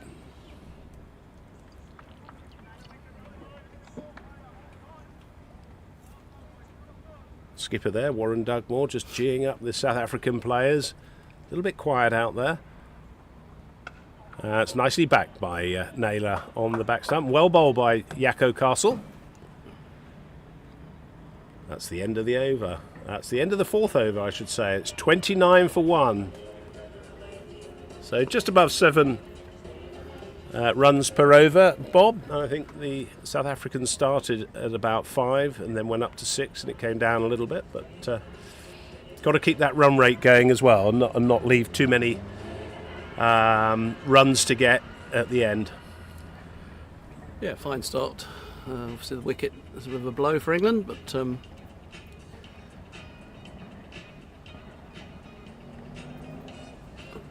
Russell hasn't seen much of the striker. I can't see with the screen how many balls he's faced, but he doesn't seem to have faced too many out of the first 4 overs. 8 balls so 8 far. balls out of the 24, yeah.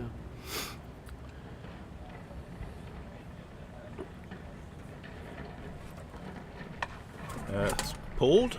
Should be just a single. Might be 2 if they run fast, but no. Well fielded. Comfortably there for a single, and the 2 wasn't required.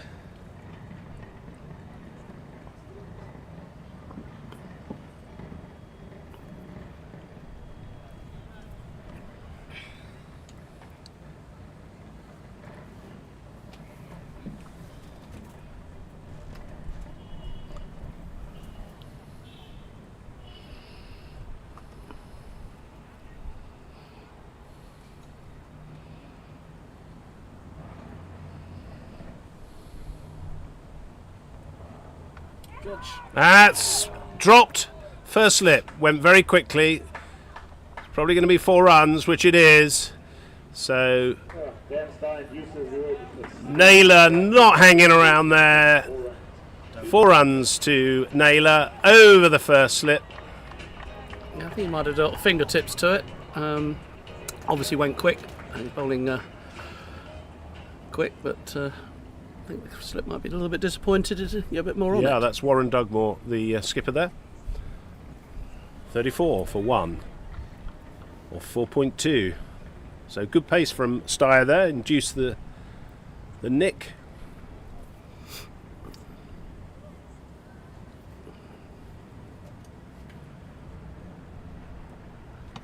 That's a big shout for LBW.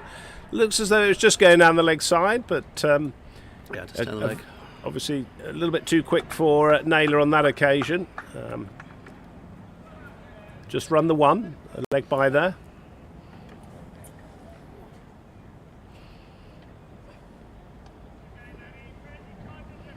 I think it's really important for Dan Steyer here to keep it wicket to wicket, because anything wide, England are just going to throw the bat at it. And that's going to be a wide. So he's just losing his line there a little bit.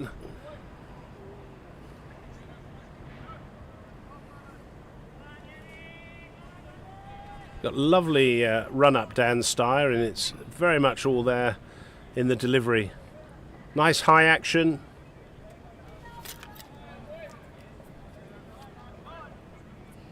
Any of you young cricketers watching fast bowling here? Oh, no, that's just gone down the leg side as well, but he's got a lovely action. Just doing a little bit off the wicket there, going down the leg side. But just started too wide. That was started on the leg stump and kept going. Yes, bonus runs here for England.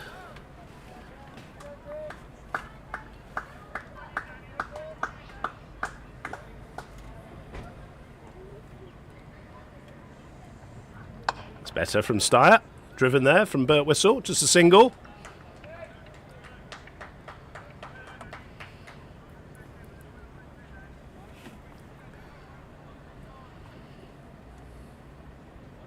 So Steve Naylor's moved on to 19 off 13 balls, and Simon Birtwistle's on 2. Yeah, it's a very different innings so far. Birtwistle's been happy to play anchor. Nicely played with the pace by Naylor to the point region.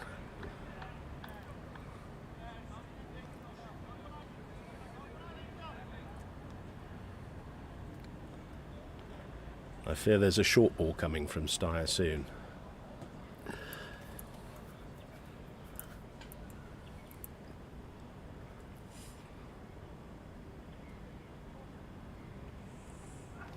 That's well played by Naylor as well. No stranger to batting. Steve Naylor plays for Berkshire in the minor counties, so he's certainly faced some very quick bowling from both county and non-county bowlers.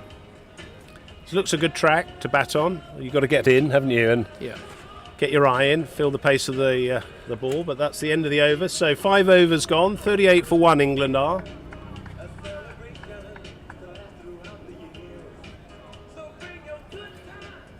Certainly the run rate's well above what England need, which great start for them.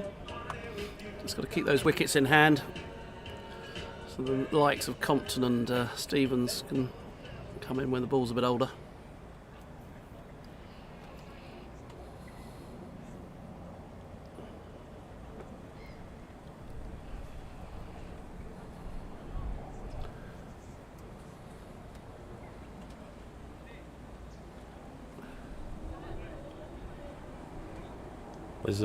Looks as though the batter, Birtwistle, is just asking the two that are sitting on the bench right behind the bowler's arm. It's the person in that very kind of lilac colour. Lime green? Lime green, I think, to move away because it's a bit distracting.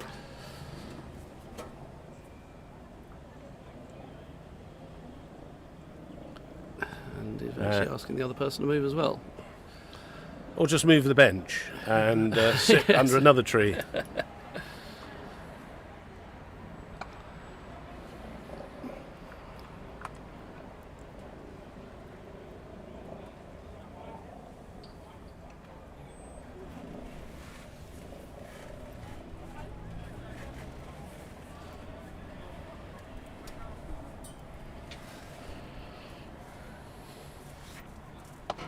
It's nicely driven for no run.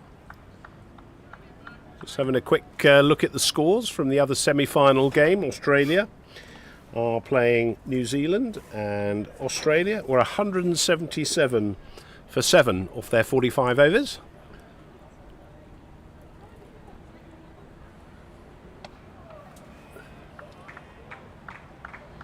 New Zealand in reply, 35 for 1 wicket. Hardeep Singh, the man out, and he's had a very impressive World Cup. Scored a lot of runs, over 300 runs in this tournament with 2 centuries, so they've got a big wicket there. Well played by Bert Whistle. I think James Marshall's in, who's was ex-Test player, or first class. First class. For New Zealand, sorry. Mm-hmm. He looked in very good form when I was watching them against South Africa at Claremont the other day. That's off the back foot. There should be 2 runs there to Bert Whistle. He's quick between the wickets. Oh, they've turned halfway, stopped halfway. Good fielding. Yeah, good fielding there. Probably was a second if they'd run straight away, but Naylor was a bit slower than Bert Whistle. Yeah, so, and James Marshall's got 19, and New Zealand are 36 for 1 off 9 in reply. Played on the leg side, and that's going to be a run-out opportunity. Oh, it's a poor throw. That was poor running. I think that's Yasadita there in the mid-wicket region. If the throw was close to the stumps, that would have been out. Poor communication there between the England batters. Straight to the fielder. Bert Whistle took off, and there was never a run there.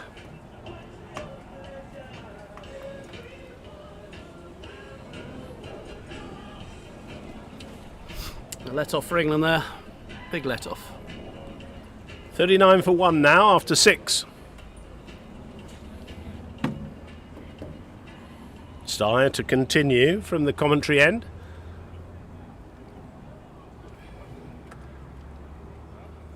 South Africa need to squeeze up on these singles, make sure that Bert Whistle and Naylor are not getting singles.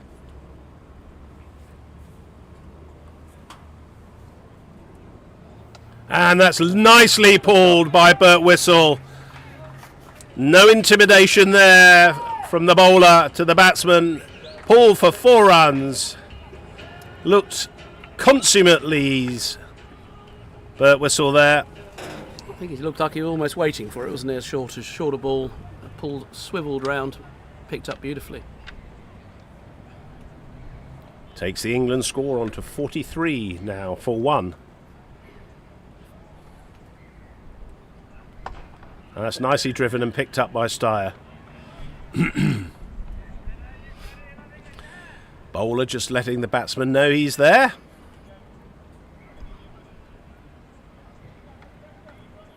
So this is the 4th over for Dan Steyer.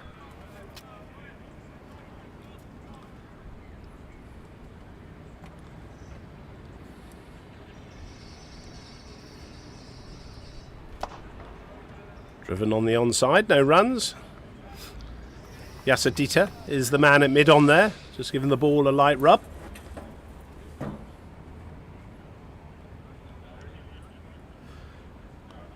Bert Whistle doesn't seem rushed at all by Steyer, whereas the other two have been a little bit rushed once or twice.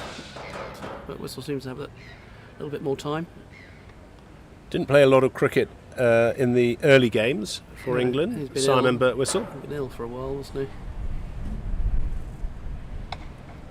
Nicely played off the... and there's a quick single there, so they've capitalised on that, England. A little bit sloppy in the field there from South Africa. That's the tall man there, Peter Boysen. Yeah, so coming back to Simon Bert Whistle there. Wasn't very well in the first week, so didn't have a lot of opportunity to show the selectors what he can do, but I've seen him in training and he certainly does like the short ball. Yeah. That's a beautiful shot there from Naylor, who's absolutely spanked that over the extra cover region for 4 runs. So he's looking in imperious form. And importantly, it's taking England closer to that 50 mark. 48 for 1 off 6.5. Absolutely smoked that one, didn't he, over the extra cover region? Yeah, a bit full, but a little bit wide, and just went through with the shot and flew over extra cover.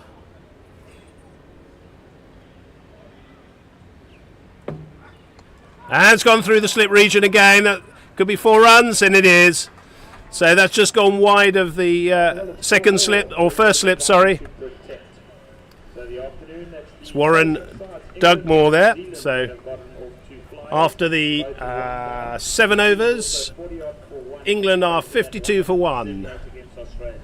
Naylor is now on 27 off 18, and Simon Birtwistle is on 8 off 19 balls. So a good start by England as they hit their straps for the first 50.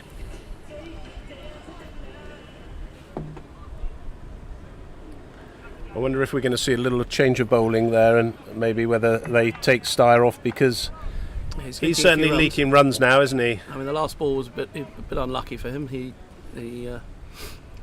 genuinely got an edge, but Naylor got enough on it to get it down for 4 runs. But South Africa worried about the run rate. They picked up the early-ish wicket, but possibly a bit unlucky not to have picked up another one. There's been a few inside edges and 1 or 2 edges here and there, but England going along nicely. It's played off the back foot by Birtwistle there. No runs. So Castle is continuing.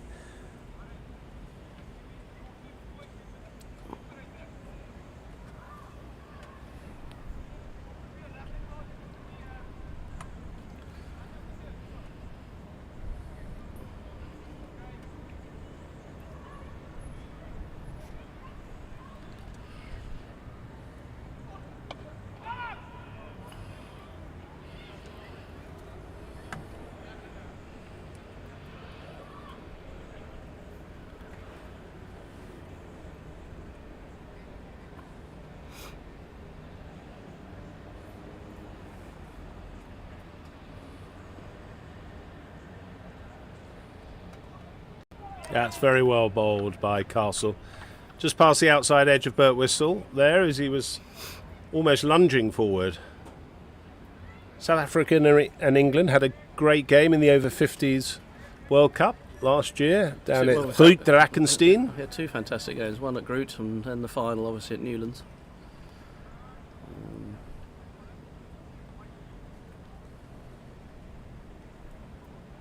It's nicely played on the onside by Birtwistle. That's going to run away for 4 runs.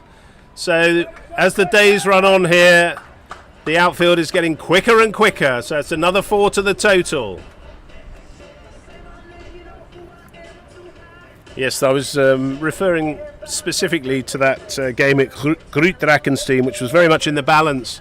Alan Dawson played a beautiful innings for 50 odd, and Martin Gidley stepped up and hit the winning runs, didn't he, for England? Yes, hit a fine 6, and then that was it to secure the win to the final.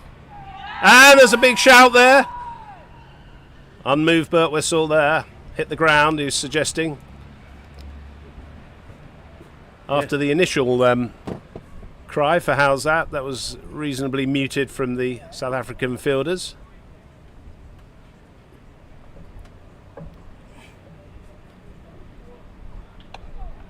That's well bowled by Castle there. Birtwistle just signalling for a drink. It's very hot out there today, very hot. I'd say it's probably around the mid-30s there today. So very hot under that helmet. Currently England 56 for 1 off 8 overs. You have great memories, Bob, of that over 50s World Cup? Well, mate, it was one of the best holiday I've had, having won the final at Newlands. It's an unforgettable experience, and of course the Groot Drakenstein game was absolutely vital for our qualification. and it was very, very tight. And then the final at Newlands again against South Africa, which looked like being rained off, didn't it? It did. A long It time. did. A lot of rain. And the ground staff and everybody did an amazing job and got us on. They did. And amazing battle between Alan Dawson and Giles Eccleston for England, who got 124, I recall. Best innings probably that he may have played for England in his many years playing for England and at the over 50s. But it was a superb knock there from Giles Eccleston. Absolutely. Stired to continue. And that's just gone down the leg side. That'll be a single. Don't know if that came off bat or pad. Pad, I think. Yeah. Yep. Given as a leg by the umpire. Yeah, it was a fascinating contest, wasn't it? Yeah, Dawson, being an ex-Test player, was still an excellent bowler at 50, and certainly in the game against Drew, beat the bat a lot. We didn't have much luck, and it was a fantastic game. 2 fantastic games of cricket. That's nicely. No, there's no run there. Quite A little sure. bit impetuous there from Bert Whistle. He sure doesn't some need is to running. run. Not sure. He's probably just kicking himself as he walks away, rightly so. England need to keep wickets in hand here and build on this. Both batsmen have done a great job. Styes bowling well. If anything, well, we've got 2 in the slip now, so you can see there's the plan. That's played on the leg, just a single. England don't need to do anything more than they're doing at the moment. Certainly don't need to run themselves out. Which has looked a bit of a danger. Well, On it certainly occasions. has. Yeah. There's not many in the infield ring there. I mean, you got behind point. Peter Boyson is it short extra, and that's nicely slapped through. Not even the tall man that Peter is could get to that. It's not going to go for 4. Just going to be pulled up inside, which it does. So good fielding. 3 runs to Naylor. So good running from this pair. Dan Steyer's gone for 1 for 36 off his 4.4 so far. So he's not been very economical, but he equally could have had another wicket as well.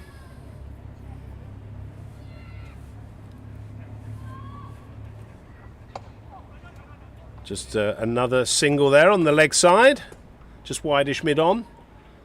So lots of singles there for England now. Heads down a little bit from the South African fielders. They've got to pick themselves up. Yeah, I think you kind of feel they need a wicket, don't they? Definitely. Not very noisy in the field now that England are scoring nearly 7 and over. Could all change. And there was not much foot movement there. Naylor seeing it obviously very well. So that's the end of the over. It's 62 for 1 off 9 overs. I fear we might see a little change in the bowling there at the commentary end, but not sure about Warren Dugmore's approach to this game. And do you plan for these, Bob, with the over 50s? If there's a good start by the batters, what the strategy would be to he's bring on slow bowling? He's often going to go for a few, but he's a wicket-taking bowler, isn't he? And I think they're hoping that with his pace he would get 2 or 3 early wickets. Well, he got 1, but and I think he's going to be more effective with a new ball than he will with an old ball. So that's why they've given him 5 overs, I think.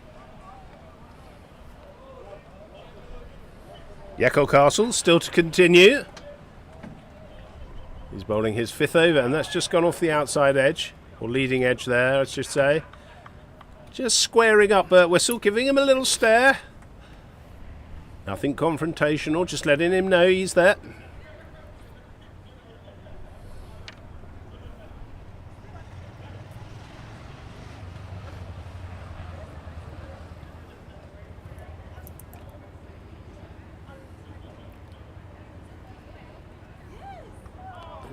And nicely past the outside edge of the bat there, but we're sort of just lunging forward there.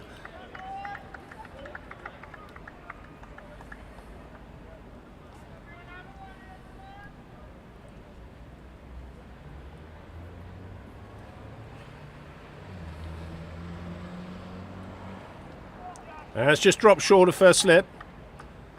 So good bowling from Yakko Castle here. It's got with a bit of problems this over. Beating the bat once, got an edge. Quite soft hands though, so down, straight down in front of first slip.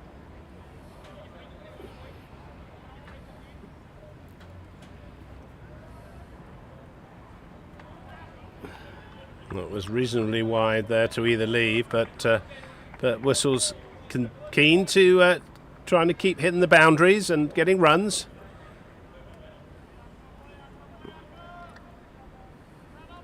It's taking a little bit of time to think about the batting. Nicely played to the offside, and one more ball left in this over.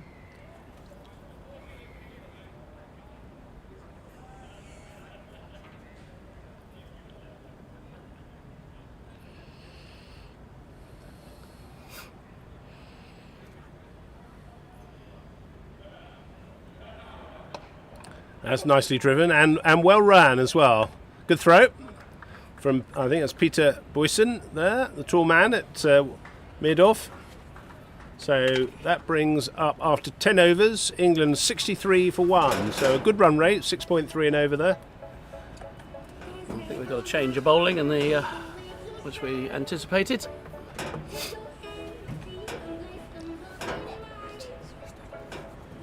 It's going to be Abdul Aziz Timur.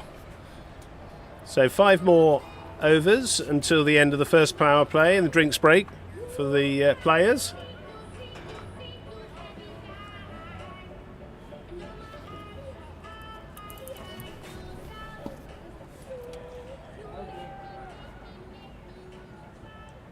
Let's give you a little update on the Australia versus New Zealand game, which is pretty much at the same stage after 10 overs. New Zealand are 40 for 1, and they need 138 runs off remaining 35 overs, with 9 wickets remaining to go into the final of the first over 40s International Masters World Cup.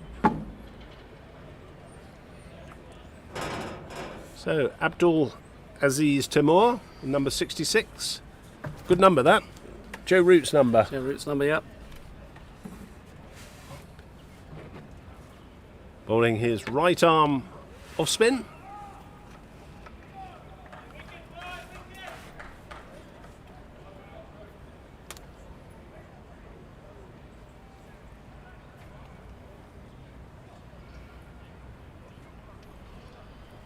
But Whistle is the man to face him.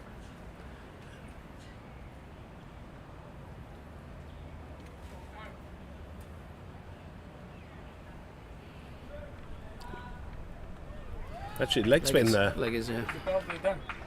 Yeah. Is the power play done? Is the power play done? No, 15. Not yet. How many they go out? 2? No? Can 2 go out? 3. I'm not sure, I think so. 3 out of the first 15. Nicely bowled by Timur there.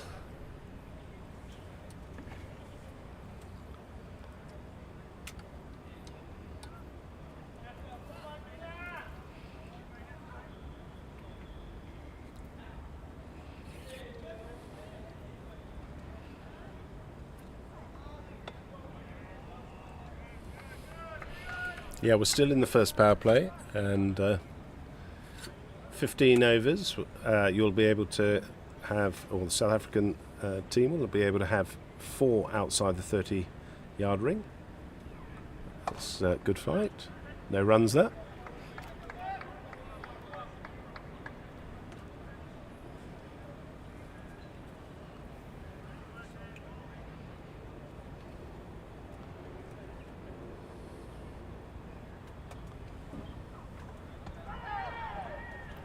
Very good start. Yeah, lovely bowling there from Timur. Very accurate, good length.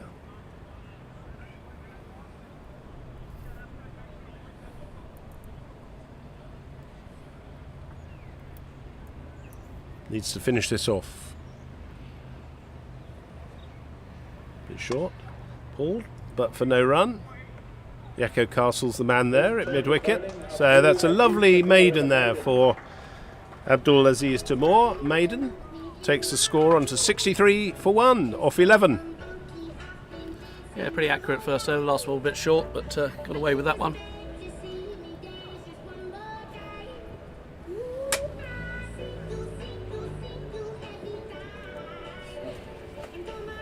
And just to let you know, the in terms of the future fixtures, there's a number of fixtures going on today, semi-finals and playoffs.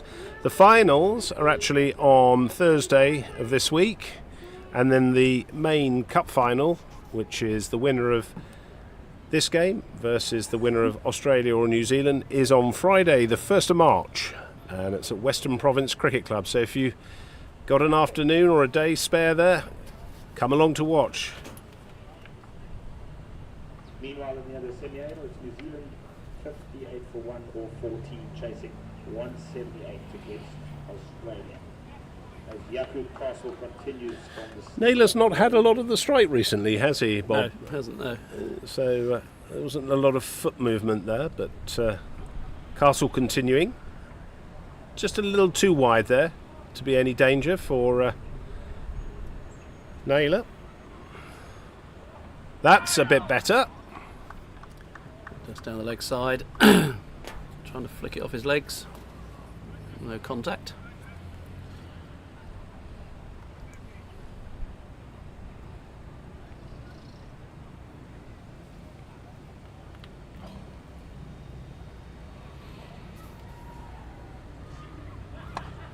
And that's a great shot there from Naylor. It's gone over the top.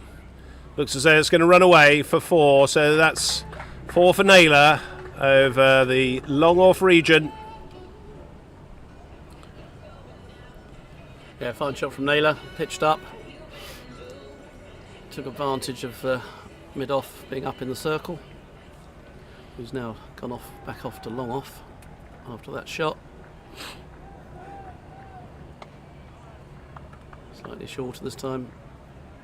Seems to relish this role of being a sort of pinch hitter, early order bat.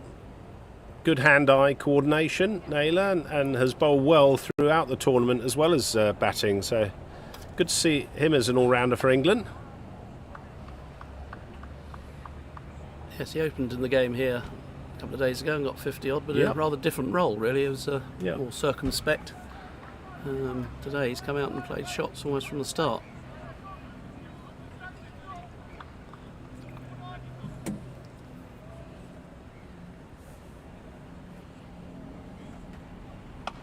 There's a man out there, just going to fall short of him, just a single.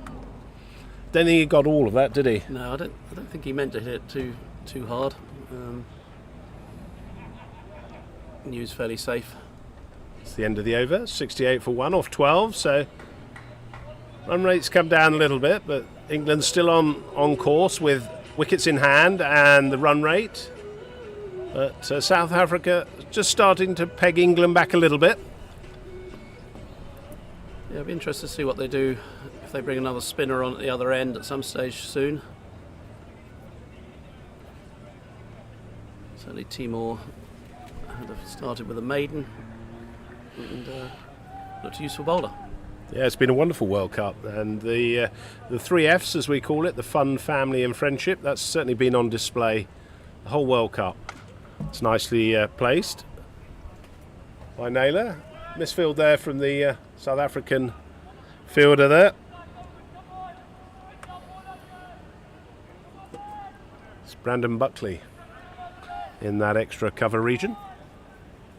So 1 more to the total takes England on to 69.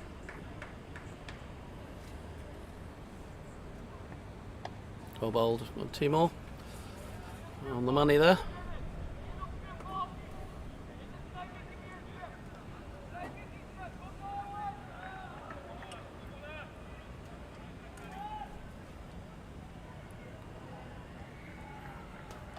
A swept, and it's going to be out. So South Africa have taken their second wicket. Abdul Aziz Timor has taken the wicket, and that's Jacko Castle, who's the man at mid-wicket who's taken the wicket of Simon Birtwistle. So he's out. Much needed wicket for South Africa. England were going well, scoring at almost 6 and over. England test batsman and opener Nick Compton makes his way to the middle. So the incoming batsman is Nick Compton. Good innings from Simon Birtwistle there. Round of applause there from the England team. South Africa, much needed wicket, and they've got their little huddle there. Yeah, Compton looked in pretty good, Nick. Had a couple of failures in the couple of games before, but got a very fine 70-odd a couple of days ago here on this ground. So hopefully he's feeling reasonably confident.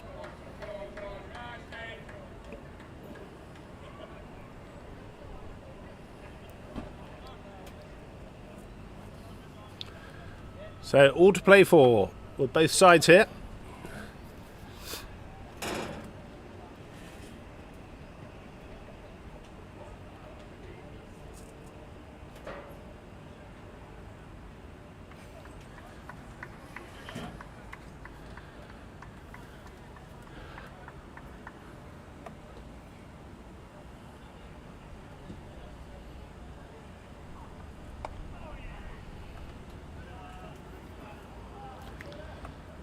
Good bowling from Timor there. First ball to Nick Compton.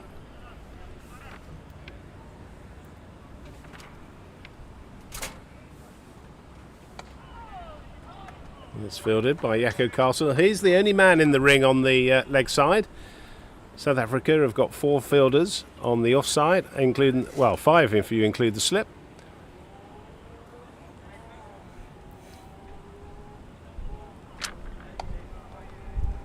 Full face of the bat there from Compton, and that's the end of the over. So 69 for 2 or 13.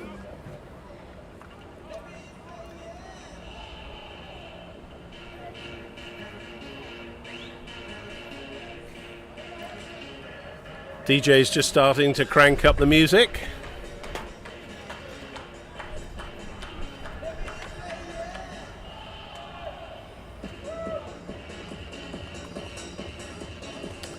In the other semi-final game, New Zealand 59 for 2 at 15.1 overs, so they're just a little bit ahead of where we are. James Marshall is the man with 37. Sorry, they're two down now. They've just had a wicket there, so James Marshall's still there, 37 not out. Naylor's on strike here.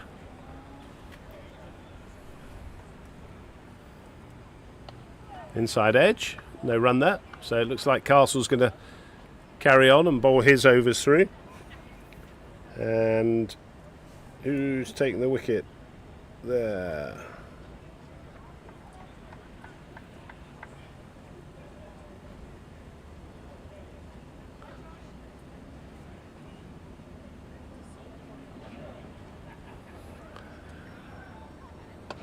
It's driven, and it's going to be certainly a single.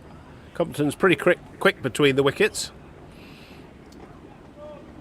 So he's on to face Castle. His first ball against Castle.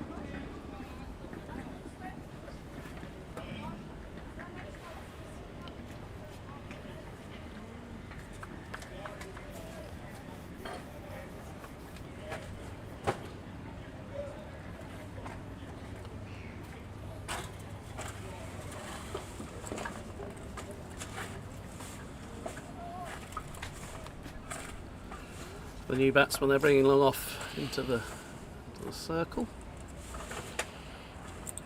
Want to keep Compton on strike as he's the new batsman. Oh, and he's played on! So leg stumps come out of the ground. Nick Compton's played on. That's the 3rd wicket down for England. So Jacko Castle's leaping up and down with joy. And that's a big wicket for South Africa. So England a little bit on the back foot here now. Big wicket for South Africa. That Compton stayed in for a while. It would have been very difficult for them, but Through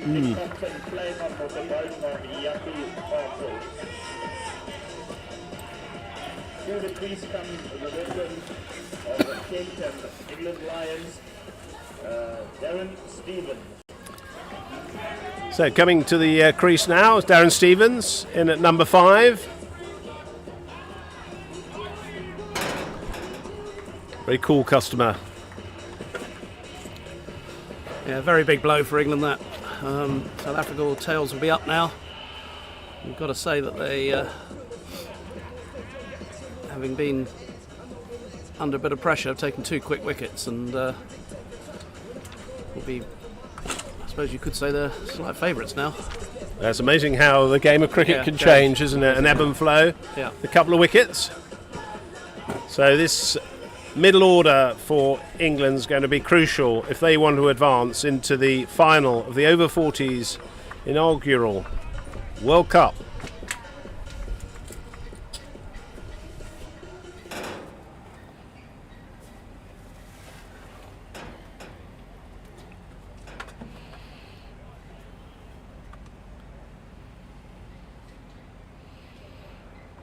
Darren Stevens just getting ready, just making sure that the he's happy with the field.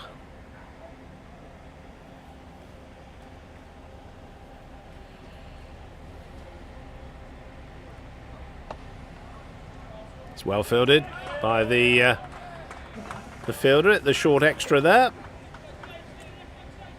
Well, I think that's Johan Fourie.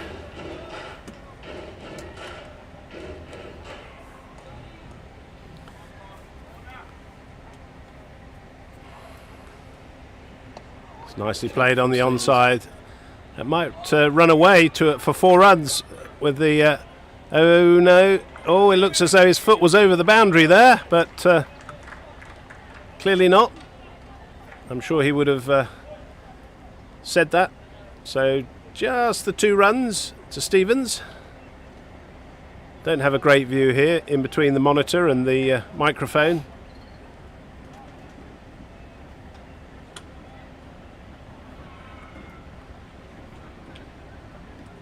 So Carl Schmidt just coming into that short catching position.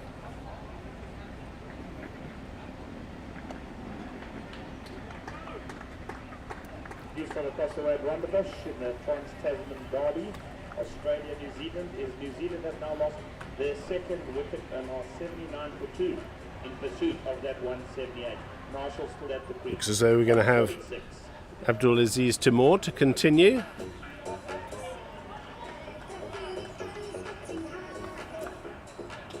So England 3 wickets down now for 72 or 14 overs. One more for the until the break. I think it's absolutely vital for England that Naylor stays there and they don't lose another wicket. Not for a little while at least. Yes, the run rate's fine, so there's no real rush here for England. That's nicely played. 1 run there. Aziz Timur just bringing the mid-on up to the new batsman Stevens.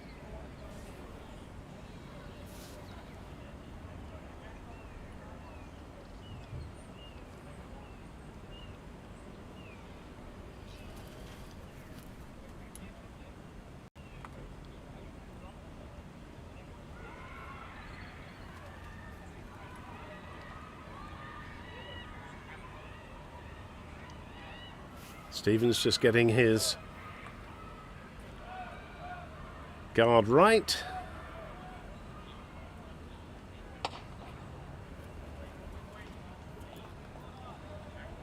Mid on, long on coming up for the new batsman. So trying to put Stevens, hit it in the air. So no run. He's hit over the top. That's going to be Should be 4 runs. I think that'll run away, which it does. So 4 runs to Stevens, as you were saying, Bob. Just brought him in and hit over the top there.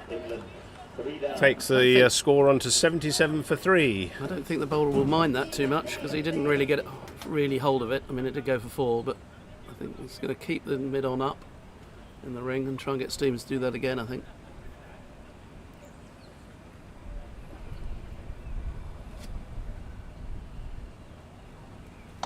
Oh, he's certainly hit that very hard over the inner ring, over the extra cover region for 4 more. So that was a glorious shot from Stevens. Yeah, that was a much better shot. Playing with the spin, hitting it over extra.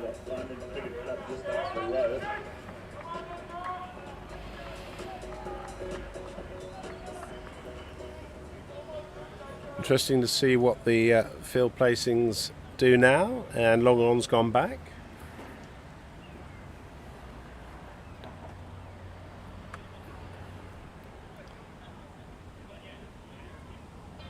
It's well bowled by Timor. Good line and length.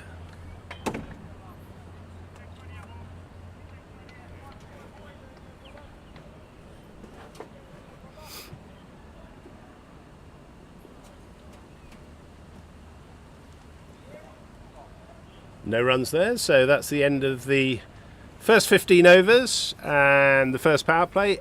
England are 81 for 3 in reply. Steve Naylor is on 38 and Darren Stevens is on 10. So we're going to take a short break here and we'll be back after the break.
Into his 9th and final of 8th over, it's Yaku Castle. So welcome back, and Yaku Castle is continuing from the far end. He's bowled 7 overs and 7 good overs so far, 1 for 31 so far, so he's into his 8th over. Steve Naylor is the batsman on strike.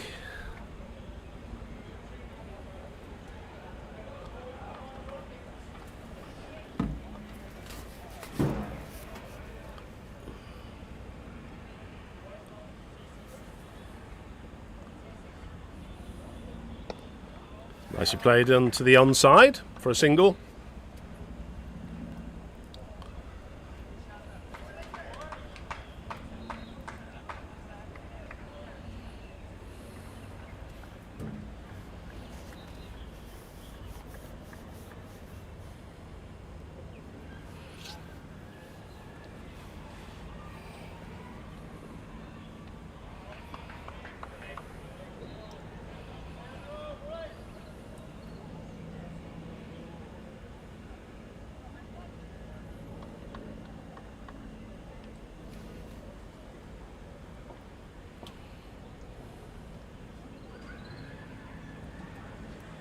Was quite wide and dabbed at it by Stevens, but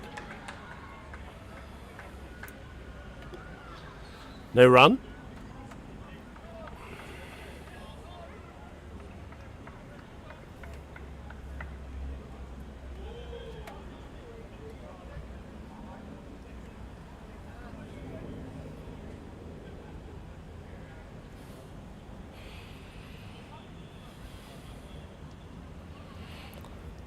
A bit of a rearranging of the field there. We could get me a bit straighter. Oh, it's just come off the leading edge there, just where the gully was. Good bowling by Castle again. Yeah, just squared up Stevens there.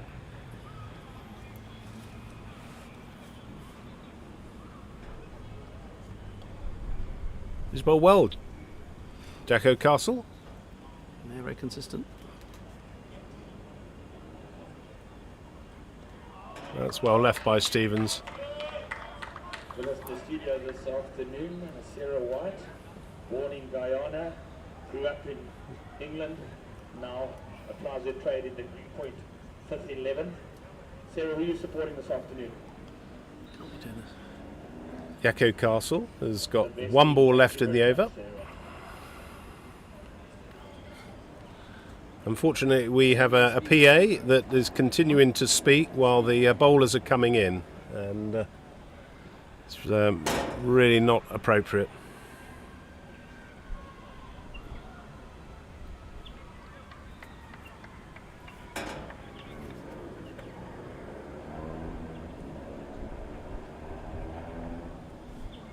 Oh, that skidded through.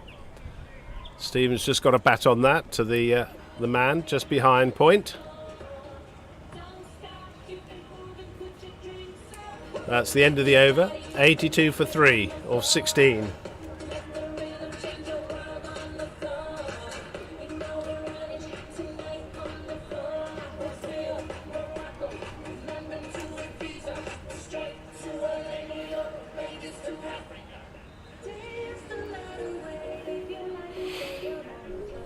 The important part of the England innings now. Naylor and Stevens need to build on this. 82 for 3. Timor continuing with the leg spin.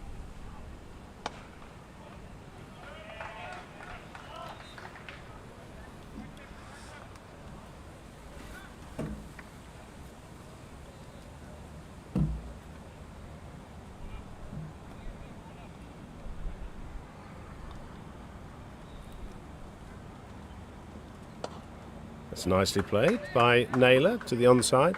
He looks as though he stands quite a long way outside his leg stump, doesn't he? From Just move slightly. where we are. I don't know whether Slightly that's in, I his think. trigger movement. Whether he comes back and across, because Comes across a little bit. Just as the ball comes in. batters do have trigger movements, don't Yeah. they?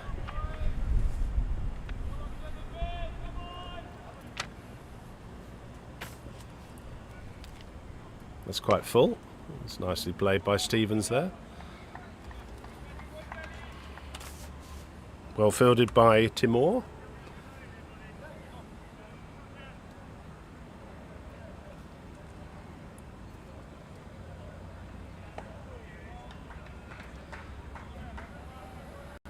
Solid, I think you'd say that. Yes. That was. There's a nice forward defensive there. Head over the ball. Yep.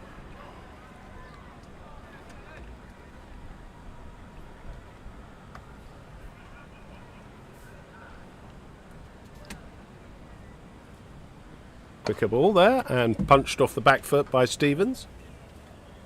Straight down to the man. You don't see a lot of that in 45 over cricket, do you? I mean, in the professional game, that sort of forward defensive, not trying to hit every ball, but obviously that's a quality. It's on the leg side, and It's going to be wide. it's going to be a wide, yeah. Couldn't quite see with the where the bowler was standing there.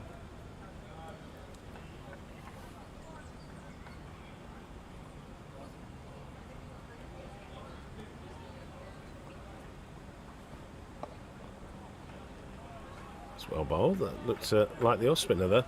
Another good over from Timor.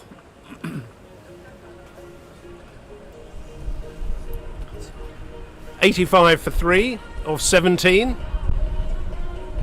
So Yakko Castles, last over. He's bowled very well so far.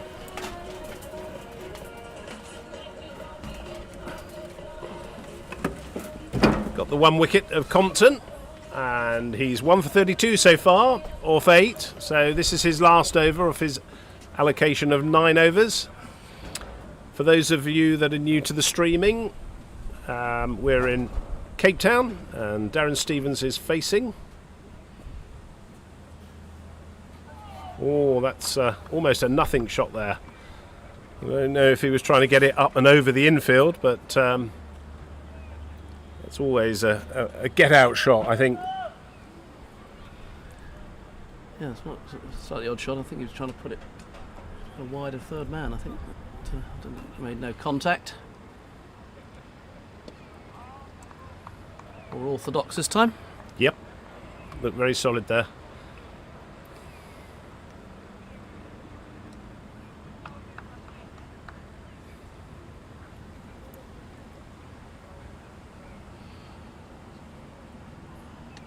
Oh, and it's out. That's going to be out. That was going down the leg side, so that's been caught. So England lose their 4th wicket. Very soft dismissal there. Unfortunately, Stevens just spooned that up to the mid-wicket region. So Yakko Castle's taken 2 very important scalps today. That of Compton and now of Darren Stevens. And England off. 4 wickets down. A major blow for England, that. Castle strikes again. 2nd wicket, the big wicket of Darren Stevens. England have got to dig deep here now. Naylor's still there. And Gary Park joins him. He's been in quite good form. Very important partnership this is going to be for England. Gary Park and Steve Naylor. Yeah, slightly soft dismissal from Darren there, really. Just got one on mid and leg-ish, I guess. Just spooned it straight to mid-wicket. South Africa very much on top now. Yep, South Africa have really fought back here. So 4 England scalps they've got, and the score is 85 for 4 off 17.3. Naylor's on 40 off 35 balls.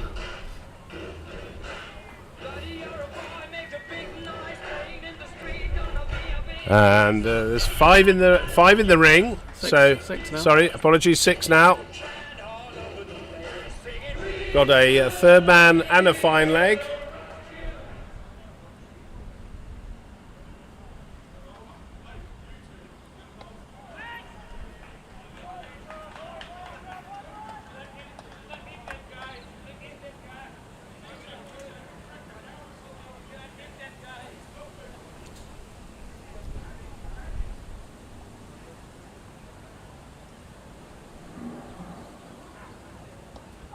It's just played onto the onside. It's going to be 2 runs.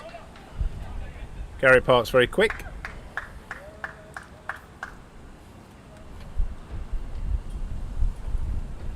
So partnerships are the order of the day now for England. as well as runs, but keeping wickets in hand is going to be really important. Yeah, they can't afford another wicket now in the near future at all. I think 5 down for less than 100 would be, I wouldn't say it would be total curtains, but put us in a very tricky position. And that's a big shout, and he's been given out. So Darryl O'Sullivan has raised a finger, and Gary Park has been given out. LBW.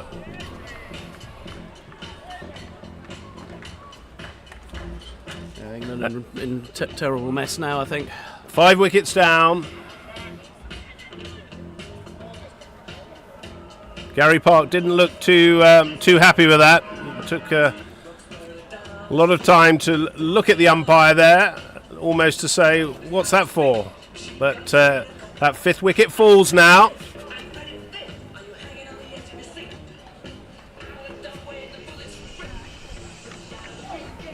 So South Africa in their little huddle. Still a long way to go yet. Still another 5 wickets required for South Africa, but 87 for 5. England have got a real uphill battle here now. New batsman coming in is the left-handed Justin Bishop, number 7 on his back.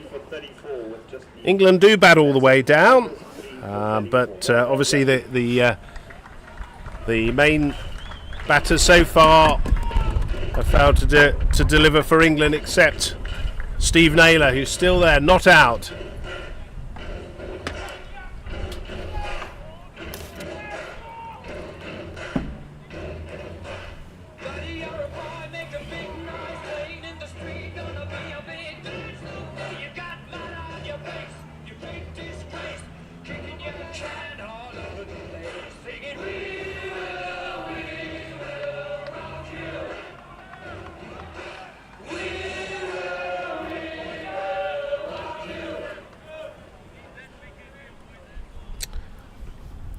Some more to continue.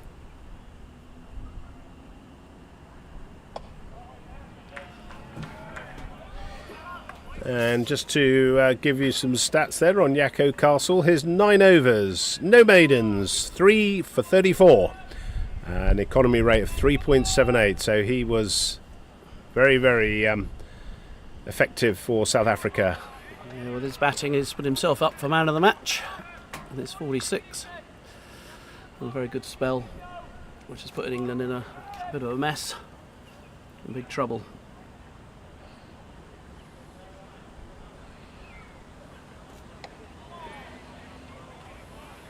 Nicely played by Naylor, resisting the sweep. We saw Bert Whistle fall to the sweep, sort of got a top edge, went up to the mid-wicket region. It's just a single there. It's a no ball as well. And a no ball. So that'll be a free hit.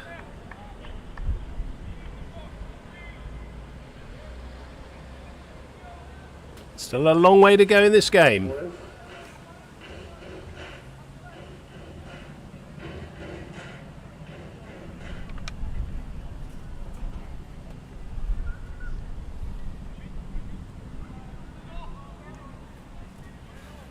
I wasn't too sure you were allowed to move because the field, but you can move the field if they take the single. If it's yes, a new of batsman. course. Yeah, new batsman. They took a single, so of course. if they'd stayed where they were, they would have had the free hit. He'd have to keep the same field.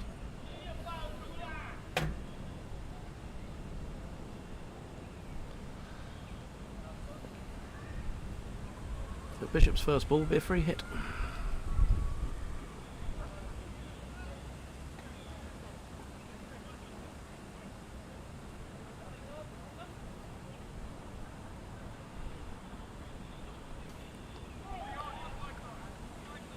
So he bowled a bit fuller and just looked like a little medium pacer there. Bishop's tried to sweep that. Yeah, free hit, which tried to hit over mid-wicket, didn't connect.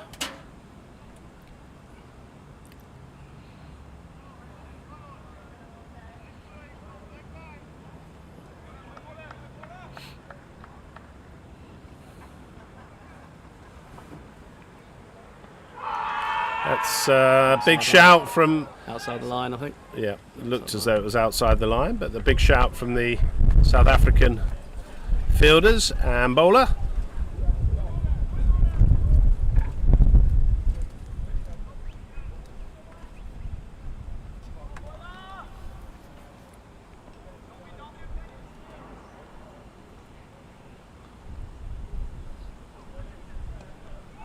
It's played onto the onside for no run there from Bishop. So it's a good over from Timor there. He's bowled well, very accurately. So enforced change of bowling now for South Africa, so we'll see who comes on. I wonder if we'll see Steyer coming back to Don't think Look. yet, somehow. to take wickets.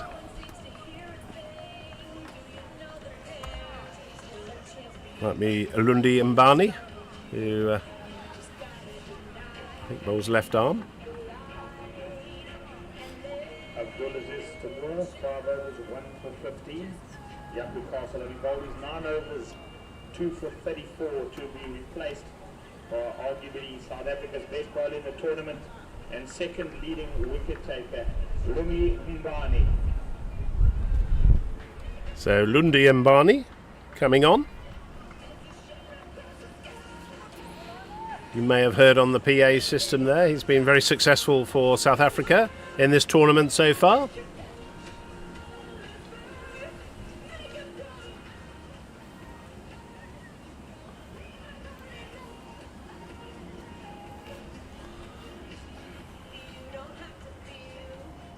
Phil's just getting set.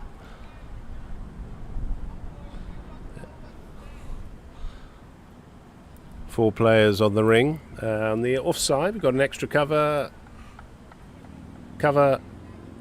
backward point, and one on the wideish fine leg, saving a single, one in the mid-wicket region.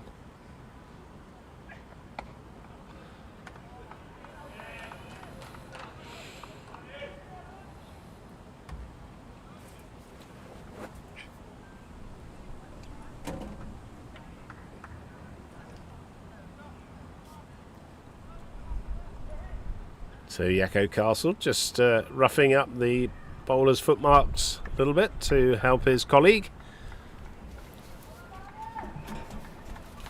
Adjustment in the field by the keeper.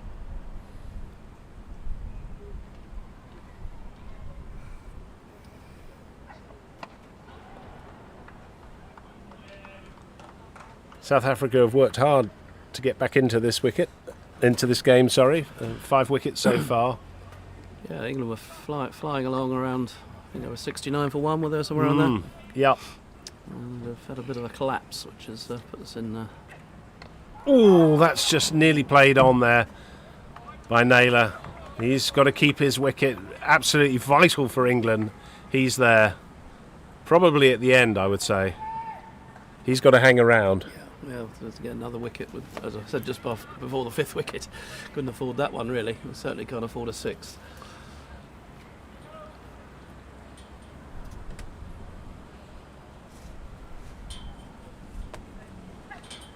Oh, and again!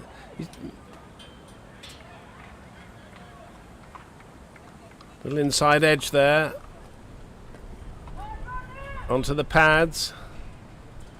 So just threw the shot a little earlier there, Naylor, by the looks of things. Or whether he's just maybe stopping a little bit. Stopping. He's just not coming on and playing a little bit early. He's got away with 2 inside edges. No harm done so far. Oh, well, that was a bump ball. Crowd catch.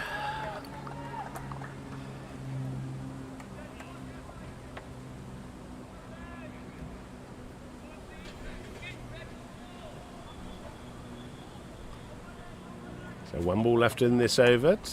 Take the South Africans through to the 20th over.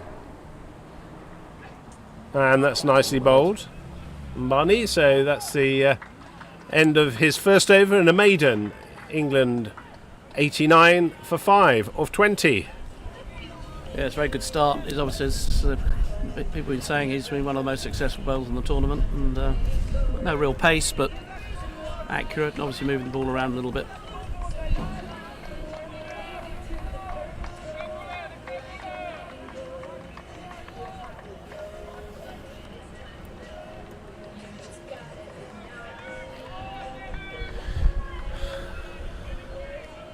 In the other semi-final in this International Masters World Cup semi-final, New Zealand chasing Australia's score of 177, and New Zealand are 113 for 3.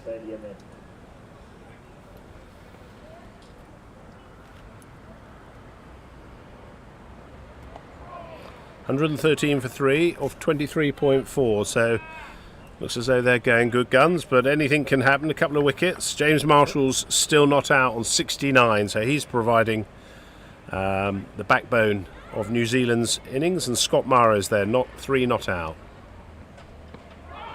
It's nicely forward by Bishop. No run.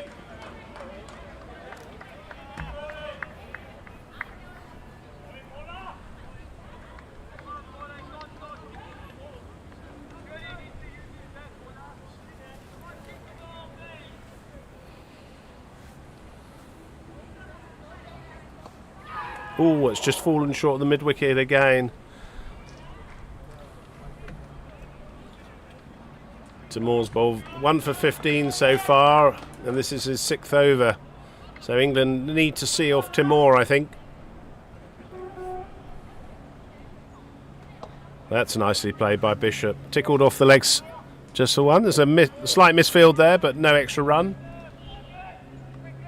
Yeah, whereas Mo Akhtar was a little bit short, a bit short, and a bit indifferent in his line length. Timor's bowled a beautiful loop and been very consistent.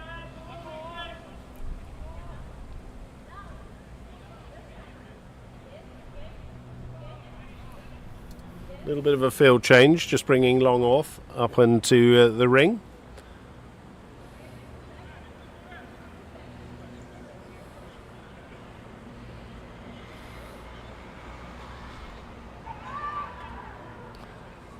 So that might have been the googly there.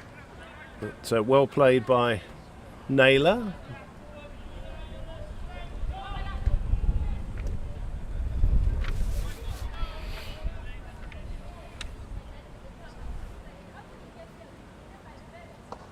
It's nicely played as well. Just the single. England are going to have to dig really deep here if they want to win this game. 91 for 5 off 21. Yes, it's still the run rate's not disastrous by any stretch, but the wickets column is the worry for England, and they can't just afford to play too many loose shots. They'll probably get a bit further down. The run rate's probably going to go down a bit more, but they've just got to provide wickets Keep for the wickets in end. hand. Yeah. I think the last 10 overs will be very instrumental if England want to stay in this game. And of course Naylor needs to be there at the end.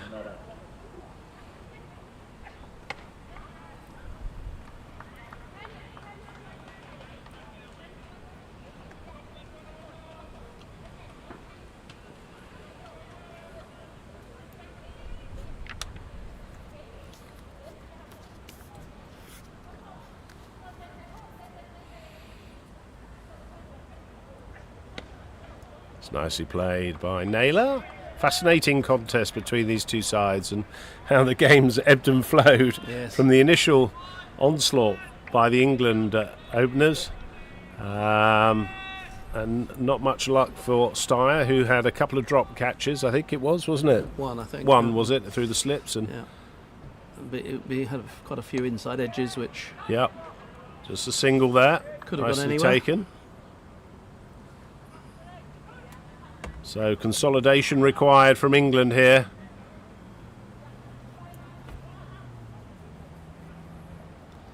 Plenty of overs left.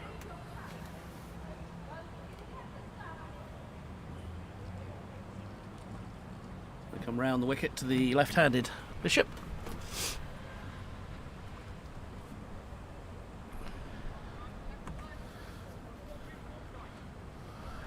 England are chasing South Africa's 224.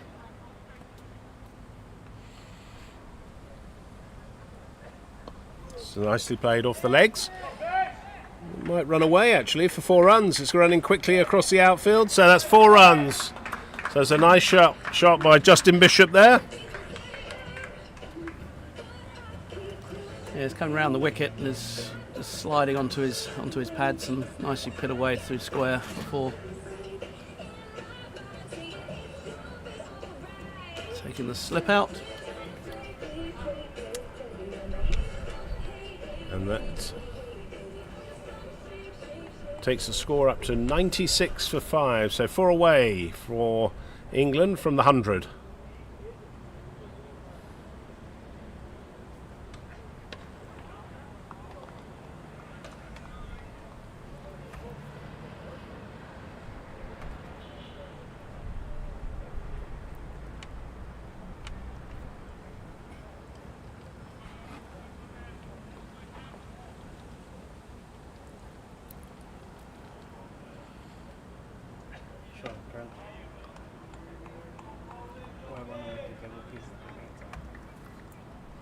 That's the end of the over, and Mbani's over 96 for 5 off 22.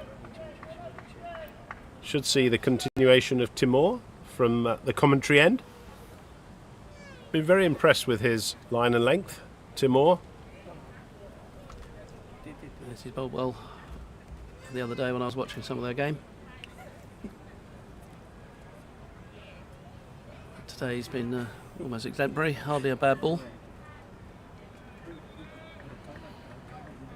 So England need 129 runs off 23 overs with 5 wickets in hand. So it's a run rate of 5.61. Not that that's really of any significance. England need to keep wickets in hand.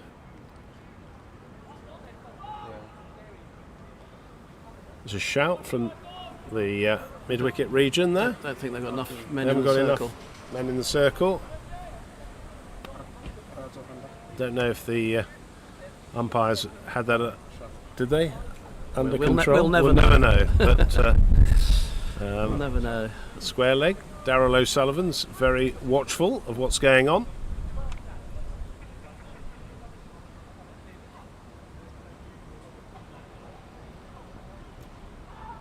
That's just. Well, that was only very hopeful from Jack O'Castle there. I think it was the bowler actually appealed, didn't he? It's a very strange appeal.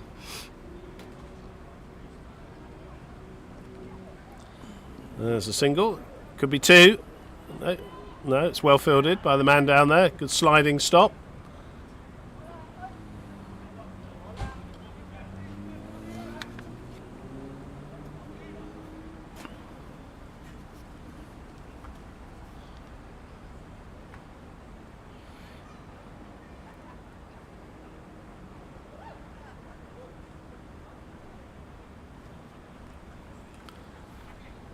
Little bit of alteration of the field. He's got 6 men in the ring at the moment for the new bats. Well, if not 7. 7. Only 2 out for Bishop. Should be just a single. There's a man coming in from the deep square, and the man who came round as well from mid-wicket.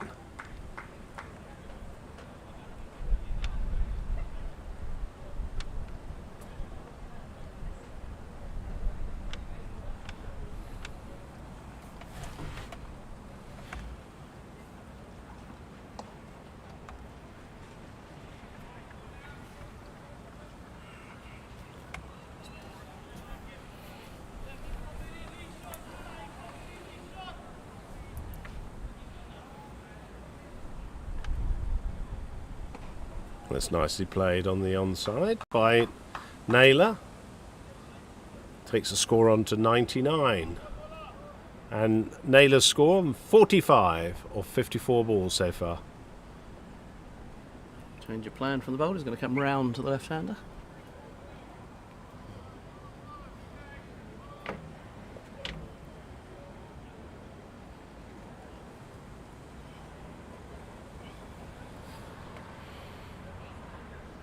Played off the back foot there by Bishop. No run. And that is the end of the over. So 23 overs gone, 99 for 5. And Barney is the man to continue from the far end. Steve Naylor, 45 or 54 balls. And Justin Bishop supporting him. He's on 6.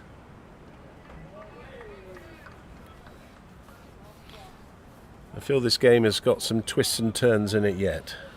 Possibly, yeah. I mean, 99 for 5 of 23 at the crease. Naylor on 45 from 54 and Bishop 6 from 12.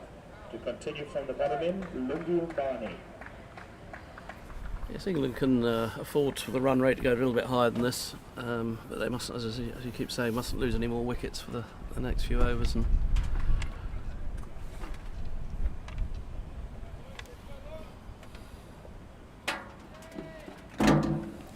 give ourselves a chance of getting these runs in the last 15 overs or so.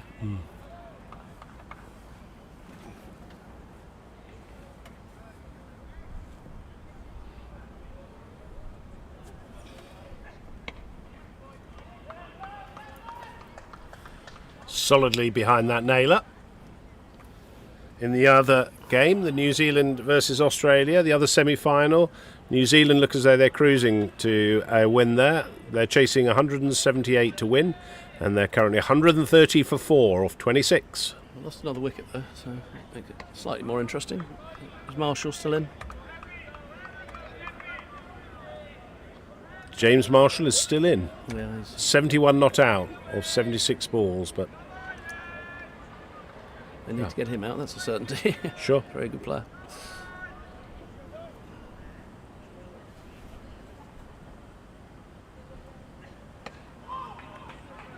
It's nicely fielded by, I think that's Jacko Castle there. He's on his knees there. Ryan Snape has got 2 wickets for 26, and the left arm bowler Andrew Downton has got 2 for 28 off 6.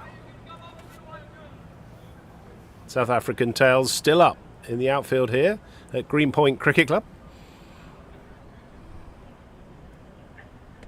That's a little inside edge there. Just changing his pace up.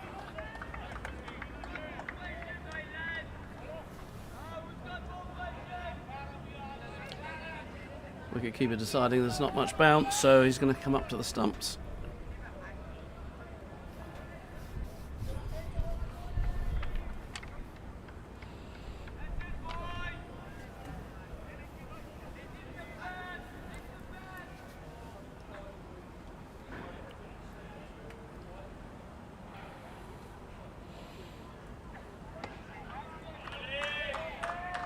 Good cricket from both players there. Barney with the ball and Naylor with the bat.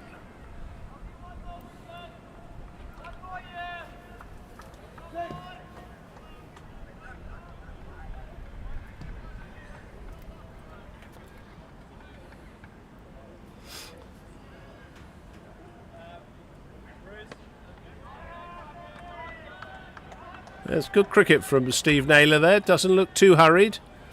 End of the over there, 99 for 5 off 24 overs. So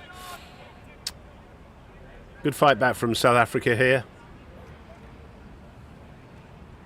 Didn't look in it in the first sort of 10 overs, and then got those early wickets, well, of Compton, Burt Whistle, then Stevens, Fraser, and that certainly made a huge impact on the speed with which England have gathered runs here.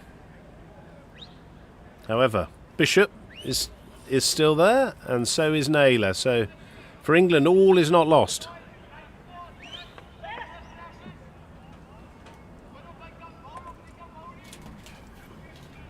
Lots of chat out there. The South African fielders, whose tails are up, and rightfully so. Change of bowling here. It's Yasser Ditta, who's the new bowler coming on.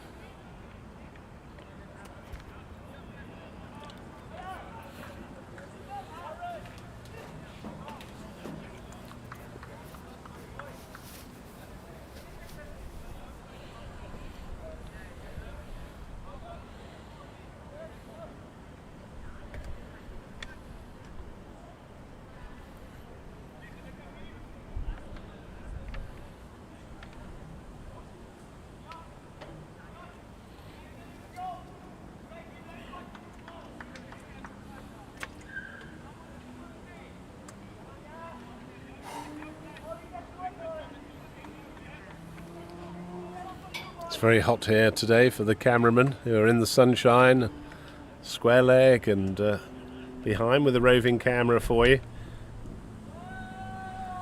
And it's a dead ball, signalled by the umpire.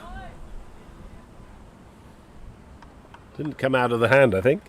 I don't know if Naylor had actually crept up the wicket a bit. I'm not sure whether he said anything to him or not. But, could be either.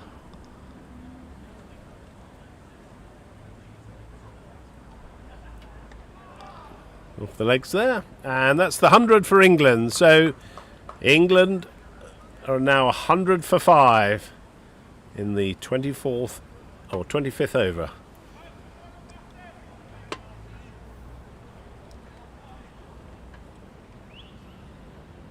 A few little changes in the South African field placing here. The man's gone out to deep mid-wicket, deep square, just behind square. No one on the 45. The 45's staying there. It's just gone a little bit wider. Just backward of square. Mid wickets there.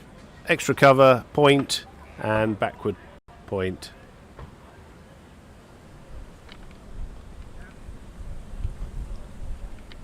Not sure what's the bowler's just saying to Bishop's. No, I don't think. I think that creeping was, I down. think that just didn't come out. I don't think Bishop had gone anywhere there.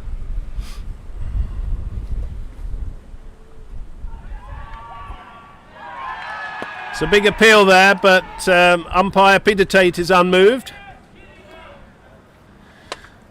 Didn't look as though it came off anything from here, the way it sort of Just ballooned up, wasn't ballooned up. Yeah, it looked definitely pad.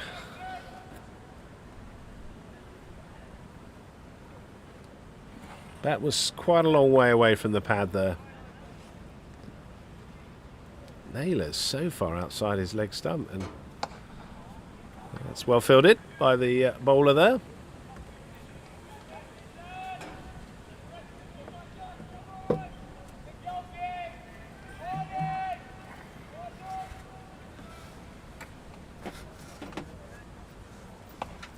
It's nicely played. Just a single. Takes Naylor on to 46.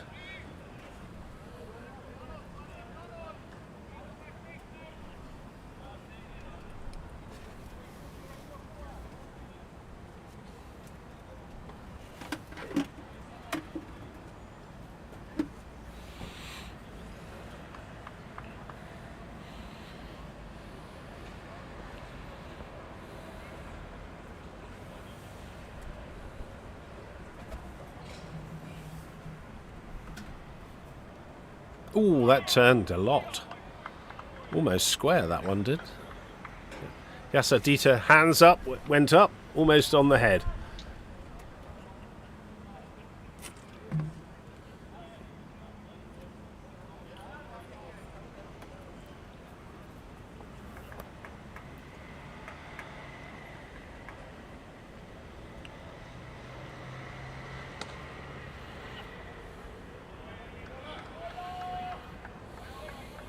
Another steady over. Very first fine over there from 101 for 5 of 26 so far. It should see Lundi Mbani to come out bowling from the far end. It's 25 overs gone, so into the last 20. England 5 wickets in hand. It's almost 5 and over now. Six now. Just over, yeah. 20 overs, 6. 6, isn't it? 125 roughly. Just over 6. Yeah.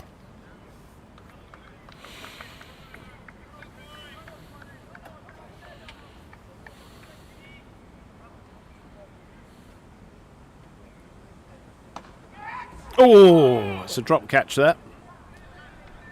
So Mbani didn't get hold of that as he followed through.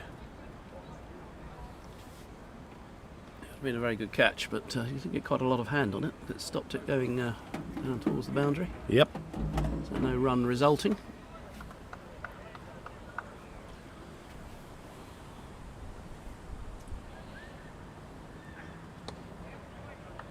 It's well bowled and well played as well. No rush from Naylor there. Doesn't need to. Still a long way to go yet for England.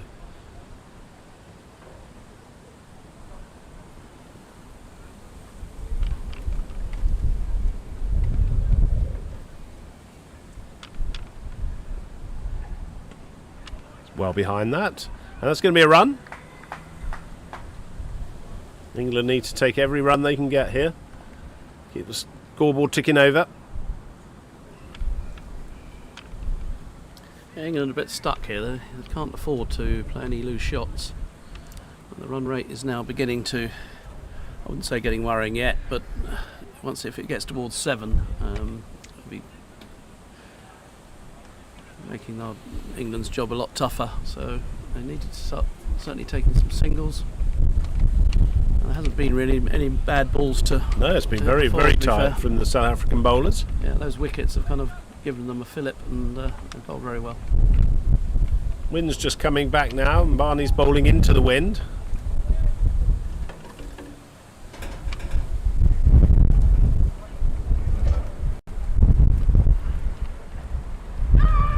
It's just gone down the leg side. There's a big appeal from the bowler there, but umpire Darrell O'Sullivan totally unmoved. Just signalling 2 balls left to his other umpire. I think in the commentary box we're very pleased with the breeze. I'm not sure anybody Yes. else is, the players. It's but, quite hot. Well, it's hot, very hot up here.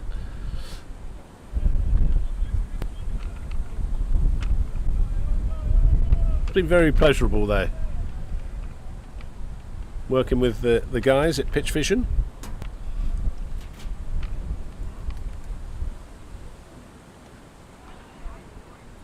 Just try to pull that off his legs. Not quite there to do that. I think he might be better hitting down the ground rather than playing across. yeah, probably. I think hidden straight. There's the wide. It's got a wideish long on, and the mid off is up. So if it goes past the mid off and the bowler, it looks as though it could go 4 runs. So Bishop likes pulling though to the plays a lot of leg side shots. Nobody on the boundary at deep square. So that's off the legs again. That's what we were just talking about. That's going to be 4 runs. yeah, badly needed 4 for England there. Badly needed. Yep. Bit of a pressure release valve there for England. End of the over. Just give a shout out to the sponsors, which we haven't done so yet in this over 40s World Cup semi-final between England and South Africa. Vita 24, who provide all your drinks needs and all the players' needs. Sisonke Tourism and Travel, Devil's Peak Lager, and Pitch Vision, who are bringing the streaming to you from South Africa.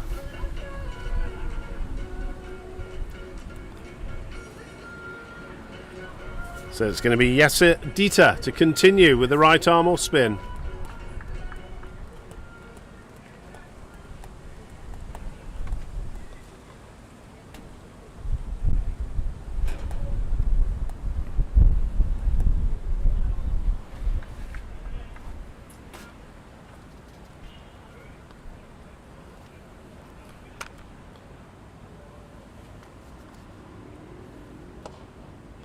Nicely played onto the onside by Naylor there. Takes him on to 48 of 67 balls faced so far. It's been kind of 2 innings from Naylor in one. Came out playing shots to nearly every ball, and then has been very sensible since England got themselves into a mess by losing those wickets. Oh, I don't know if that was a drop or whether it just dropped short, but there's a cry from the South African fielders there. Certainly uppish. I don't know if it carried or not. Got to tell. That was Abdulaziz Timur there, who's the man at extra cover. Oh, that came onto the back quicker. A single there.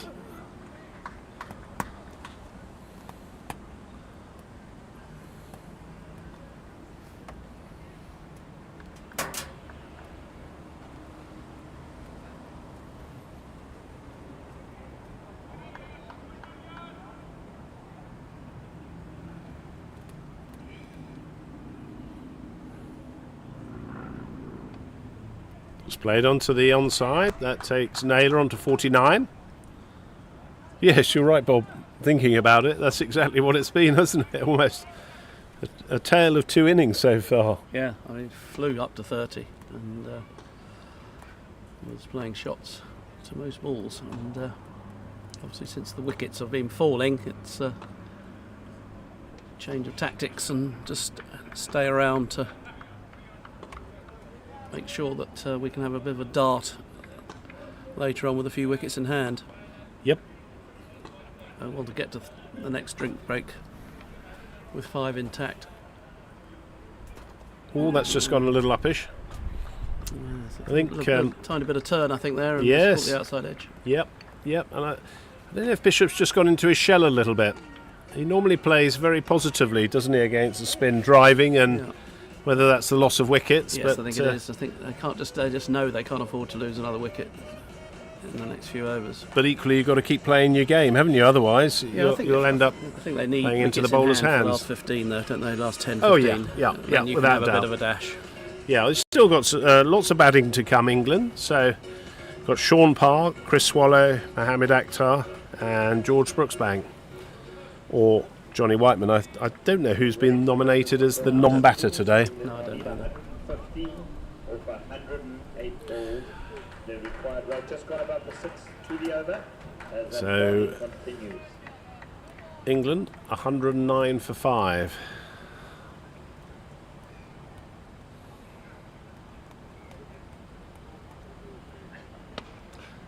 And that's his 50. I think that's his 50, isn't it? Yes. 50 runs for Steve Naylor of 69 balls. So well batted, Steve Naylor. An excellent innings. One that he's got to continue. Forward here, keeping things together for England. Fantastic effort.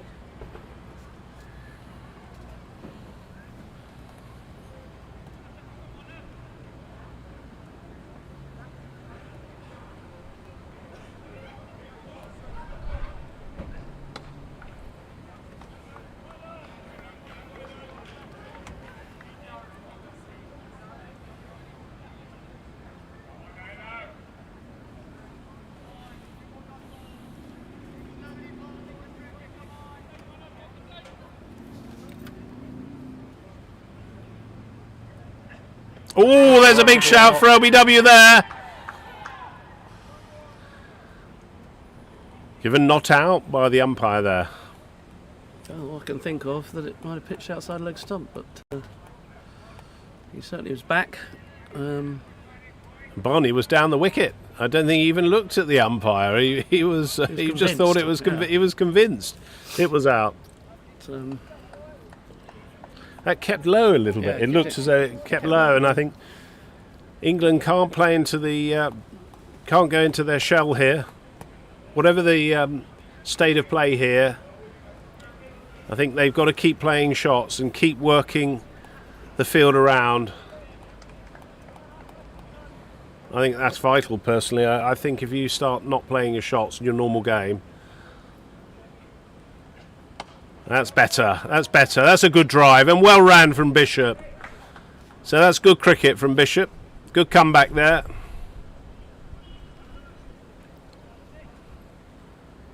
He moves on to 13 off 25, and Steve Naylor is on 50 off 69.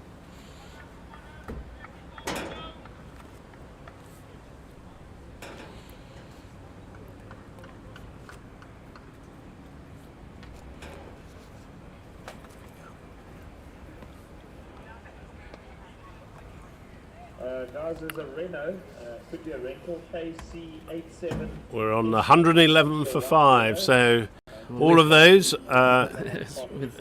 for rooting for England. Keep your feet up off the ground. KC87 SNGP. White Renault, thank you. South Africa lost a wicket on 111. And England, there's a man under it, should be taken. And he looks as though he's gone over the boundary, so that's 6 runs. So that was the tall man there, Peter Boyson, who's put his foot over the boundary rope there. So 6 runs to Naylor, takes him on to 56. A lot of fortune for England there. Fortune favours the brave, Bob. Well, that's true. Is that the turning point in this game? Is that the turning point for England? Are their tails going to get up now? Confidence required from the England batters here. 117 for 5. Still plenty of overs left. Still another 17 overs left. There's a strange thing, because he seemed to be not really moving very much, and must have moved at the last minute as he caught it and touched the Yeah, I rope. saw his foot just go back over the rope, and there was a couple of, not that it would have mattered anyway, there was a couple of people quite close by, so I don't know if he was mindful of their positioning and where the rope was, but I don't think he appreciated exactly where the rope was. No. That's a better shot from Bishop, who's put it over. Probably won't go. Certainly going to be 2. Good relay throw there from number 42 out there, Johan Furi, who dived. So score moves on to 119 for 5, and England just starting to move into another gear. Yeah, I think they probably felt that the run rate was getting a little bit too high, so they've had to decided to play a few shots. And again, he's gone in. He's gone over the infield. There is a man round there. Should be 2 runs there. There's a misfield from the South African fielder. So now it's England's tails are starting to go up, and it's 121 for 5. A little bit more chat from the South African fielders. I don't think that's desperation, just trying to will on their bowler and their fielders. That's a nice little paddle round the corner. Should be 2 more. Yeah, Bishop, easy 2 there. Came right across his stumps there.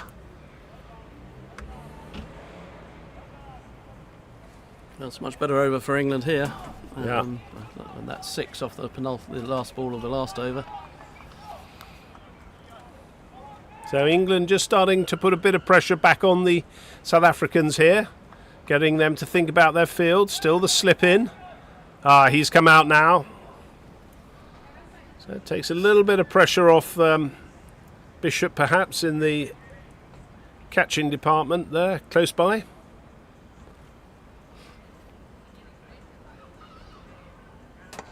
Nicely driven. And 2 more is the man there, extra cover.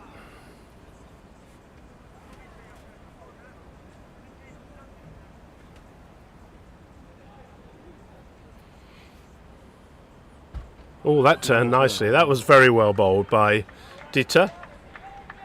And a good take from the keeper there. Yeah, a bit of turn there.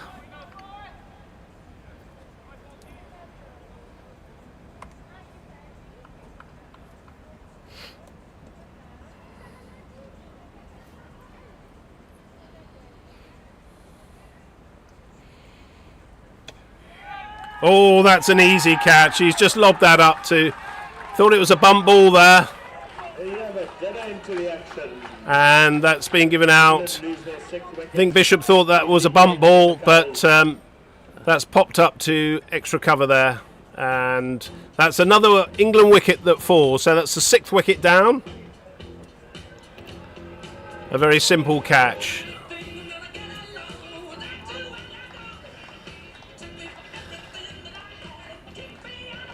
So that was the breakthrough that South Africa needed. Yes, I think his bat hit the ground and then it just Lobbed up.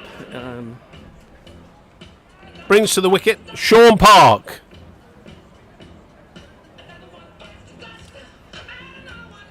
Little unfortunate, the music from the PA, unfortunately. Not in the spirit, I think, of the World Cup that we've seen so far.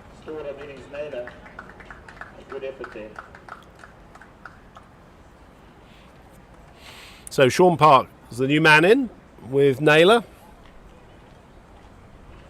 New Zealand also now 6 down for 145, chasing 178 against Australia.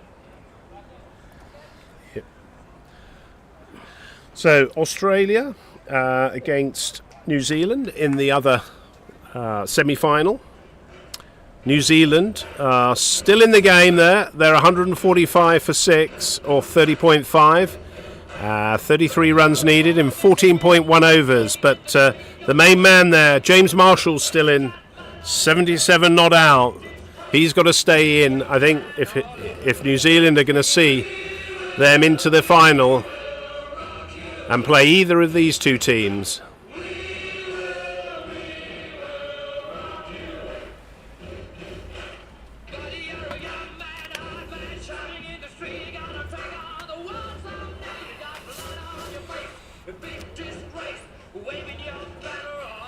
Yeah, big blow for England that. Bishop was just playing a few shots. And just got a few twos in that over, but unfortunately blonked it straight to cover. And England in real trouble now. Steve Naylor's still there, 56 off 71. He's now joined by Sean Park.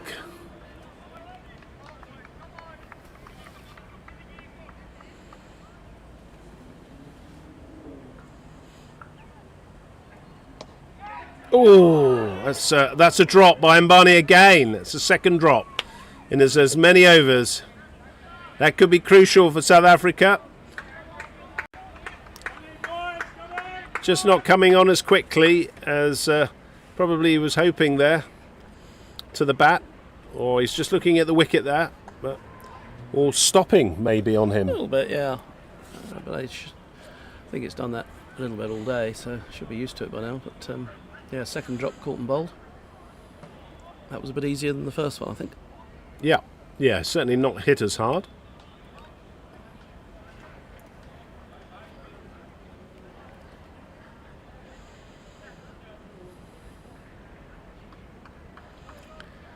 So the short mid-wicket in the catching position for Sean Park to face his first ball.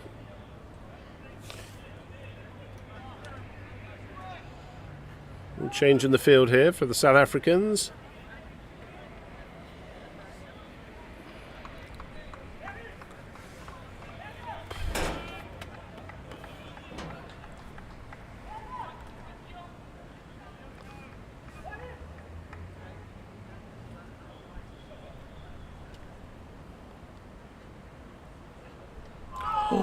Oh, that was just on the inside edge from Park. He got right across his stumps there for one. Slightly fortunate start for Sean, but they all count. 29.2 gone so far. We're in the last over, before the power play finishes, and there'll be a second drinks break.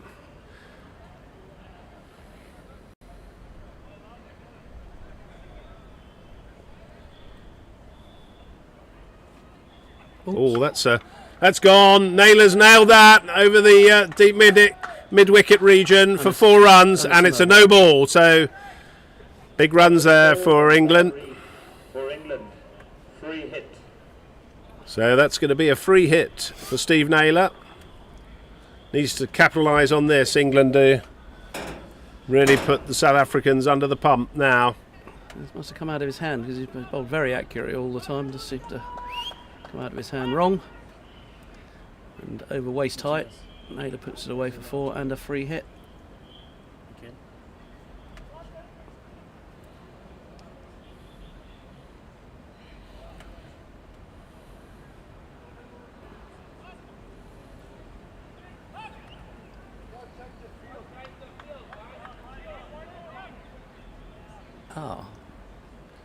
It possibly was a no ball. Maybe not was the height. It's because they didn't have enough people in the ring. It certainly looked high on the bowling as well. Both. One, it looked high, and 2, I'm not sure they had 5 in the ring. Yeah.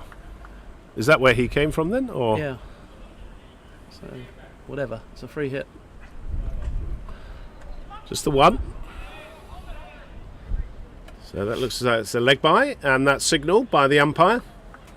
So 130 for 6 England now, 29.2. So little lapse of concentration there in the South African captaincy.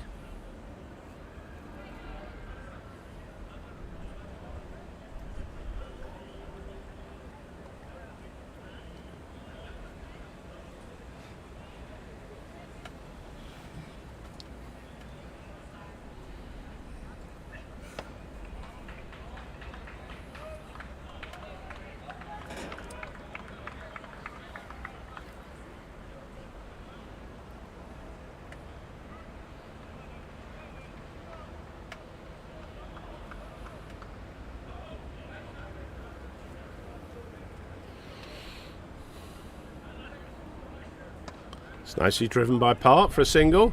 Naylor's at the striker's end, but he gets home. Sean mustn't forget, he's pretty quick between the wickets, and Naylor's had some time at the wicket, but Naylor's on 61 or 74.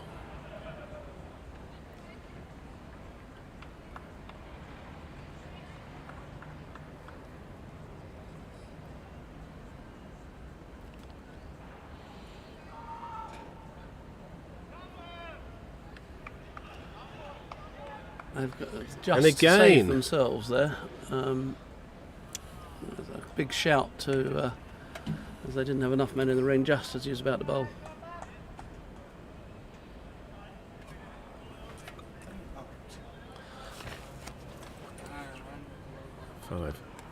Five in the ring.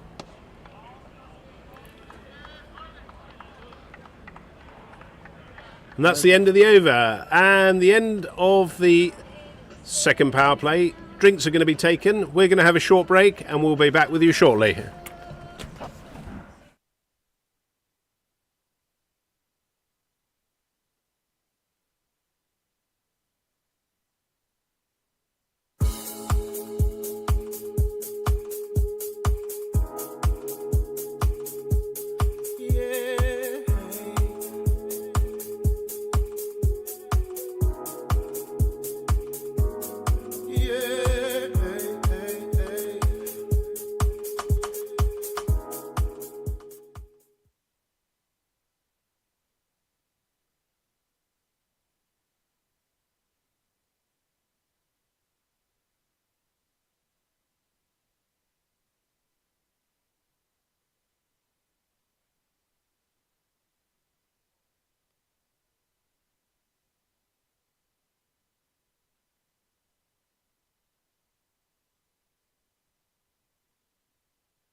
Welcome back, and England need 93 runs off the last 15 overs, so 90 balls, 4 wickets remaining, and they're chasing a score of 225. How do you think this is going to go, Bob? Well, I mean, South Africa are very much favourites.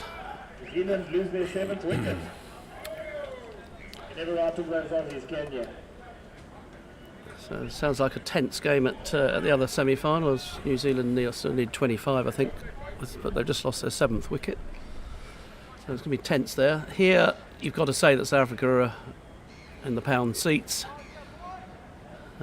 England not out of it, but it's going to be tough with 6 wickets down. It's South Africa's to lose, isn't it, from here? Very much so, yeah.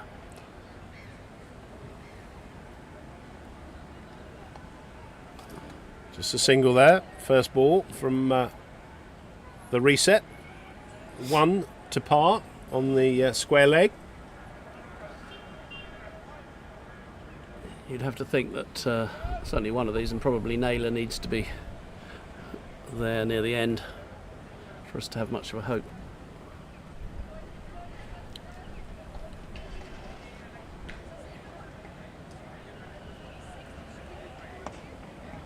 Nicely played by Naylor on the onside. Just a single.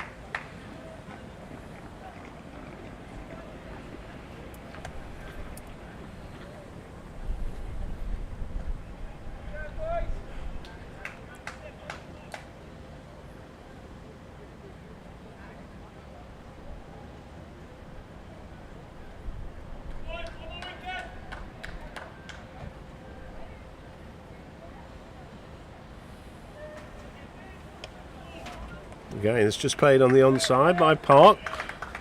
That's Sean Park. Looks like he wants to play with the spin and get across his stumps and play into the leg side.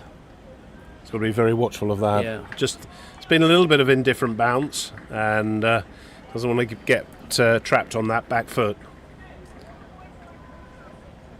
And that just a slightly quicker ball that Ditter bowls. Does vary his pace nicely. Very stump to stump. Well, he's a little bit wide in the stumps, but he's bowling certainly on the fourth stump, isn't it? It's turning in. Quicker. And that's a big shout for LBW.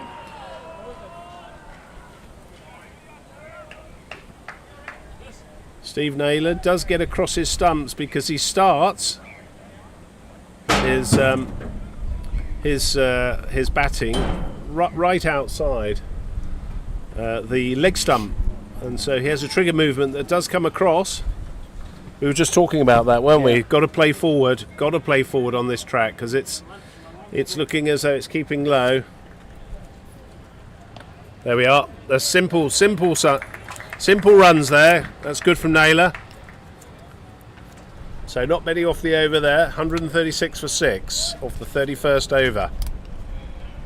England got to keep the strike rate rotating. Got to make sure in the hunt. Don't want any more than 50 or 5 with wickets in hand at the end.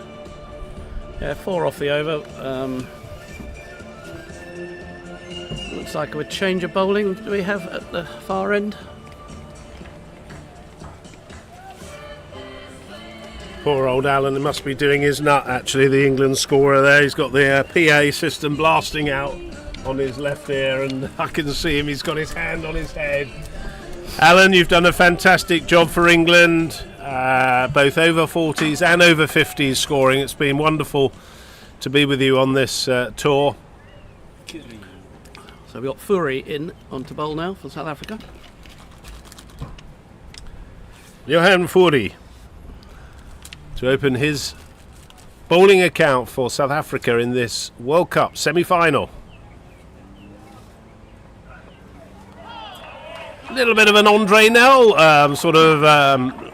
look about him there, wasn't it? Where the leading leg comes out, or the second leading leg, and comes through with the shoulders bustling in. Yeah, I think it's Even way in, it's the ever competitive Johan Fury. a little bit quicker, I think, than Naylor thought it was going. I thought he was just trundling up and then went through a bit quicker than he thought. It's just played on the leg side. Just a single, man out there. Just got to be watchful, England, of that ball that's keeping low, so getting forward is going to help them. I'm not sure it's a bowler or a wicket for reverse ramps and scoops, but No, definitely not. doesn't look it to me. England are going to play very positively, but a little bit more traditionally, I suspect. That's nicely tipped down the leg side. There is a man coming in from fine leg, just be the single. Mind you, the guy who's bowling did play the most remarkable reverse sweep for 6. He did, wasn't it? A shot. In the amazing shot. Wonderful shot. Great to see. Penultimate over, isn't it? Into the nets down the far end.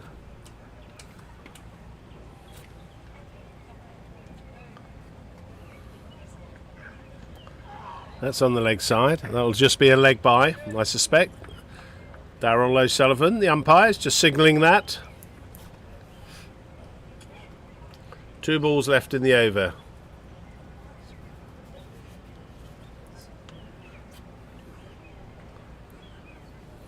England need a boundary, I feel. Just to push that score into the 140s and then to the 150s.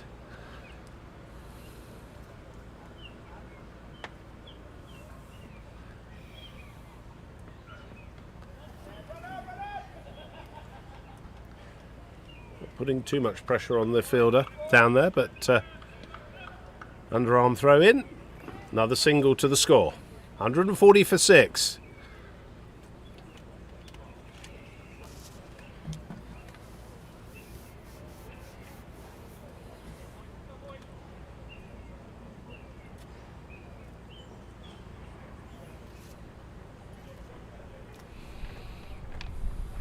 And again, that could be costly, that. That's coming round. It's going to be 2. That's good running there from England. 40's just going down that leg side ever so marginally, but he hasn't found his length and line yet. Certainly not his line. That's the end of the over. So 142 for 6 off 32. 6 off that over. It's a bit better for England. 83 runs required by England if they want to progress to the final of the over 40s World Cup. You've got 4 wickets remaining and the run rate is 6.38.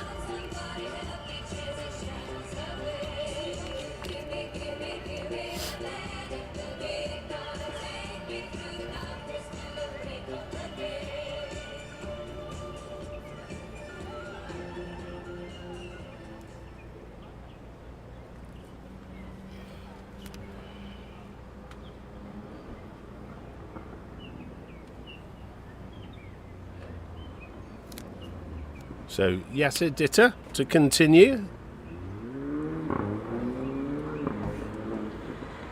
That's well played. No, don't pick it up. We saw that in the under-19s World Cup, Yes, did you? yes, Where yeah. the batter picked that up and there was an appeal. I think it was against Zimbabwe, wasn't it? And they were given out.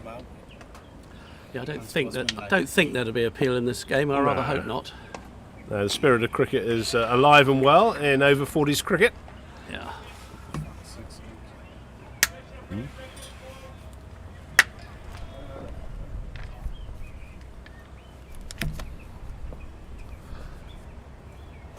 There's a reverse sweep, and where's that gone? No run. Well taken by the keeper. Ah, the keeper had it. It's wonderful. Yeah, very well taken, well watched. It's very difficult to keep your eye on the ball when somebody's reverse sweeping. Took it very well.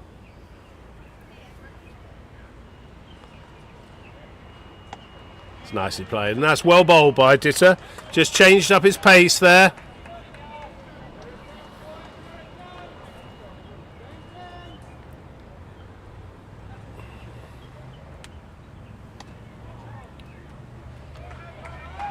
Good containment here from South Africa. It's what they need to do. Just containing the England batsman.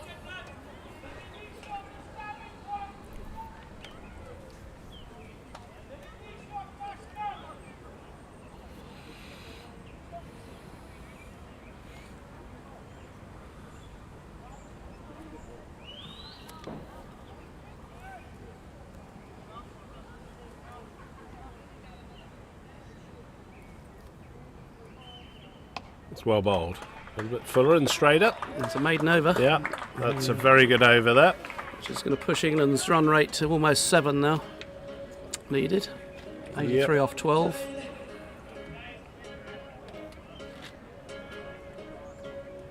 .82 in fact, but nearly 7, effectively 7.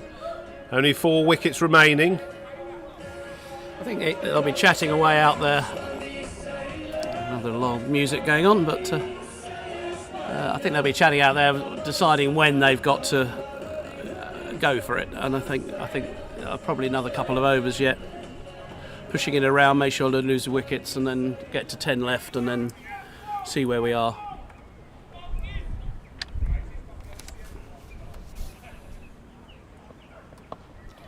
That's nicely placed over the ring, and that's going to be 4 runs. So well played there by Steve Naylor. Beautiful shot, flicked over the mid-wicket region, takes him on to 70. Yeah, Fury's come in and been very leg stump, hasn't he, so far? And strength from Park and from Naylor on the legs.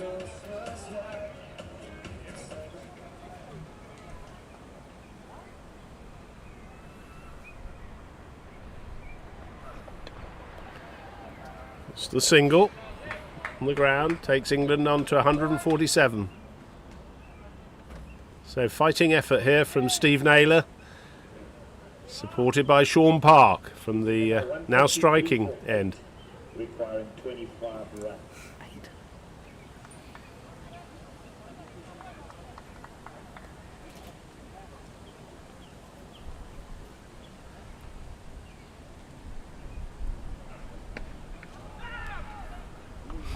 Pushed into the covers, but no run this time. But England got 5 off the first two balls, or now 3 balls, which is don't need to take any more risks. I've got the 4 from this over. Absolutely.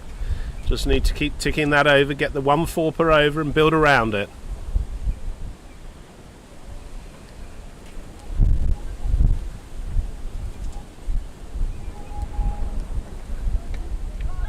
No run there.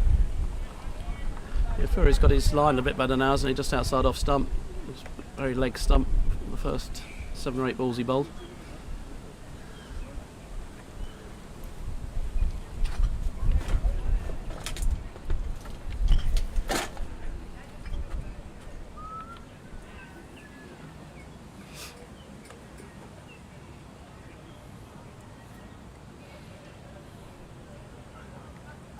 That's nicked, and that's been caught and given out.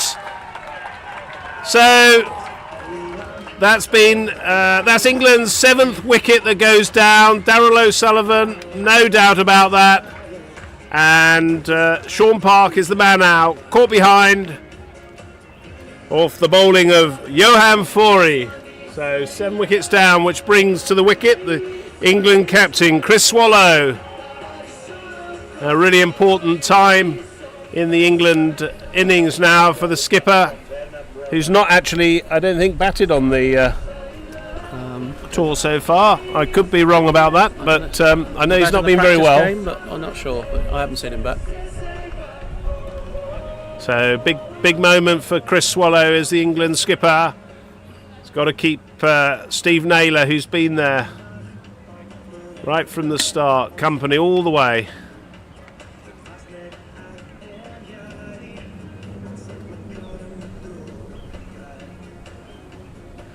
Of course, Steve Naylor didn't come actually in at the beginning. It was Ben Fraser, but my notes misguide me. He came in at 3, didn't he? Yes, he did come in at 3, that's right, because there was a change in the order, wasn't there? I presume he came in at 3 because we lost an early wicket. Yeah. If we hadn't lost an early wicket, maybe Compton would have come in, but... We're just gonna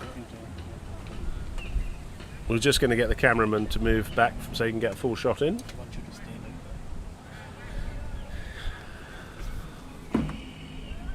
So that's the 7th wicket down now. England in some sort of strife here. 147 for 7, 33.5. Last ball of the over.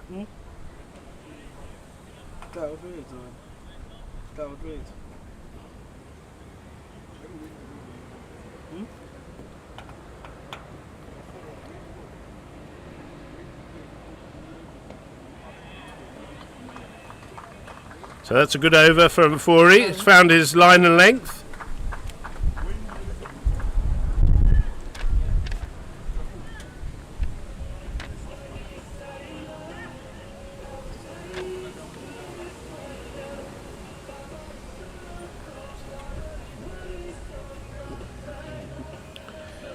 I wonder what the chat is going to be out in the middle there.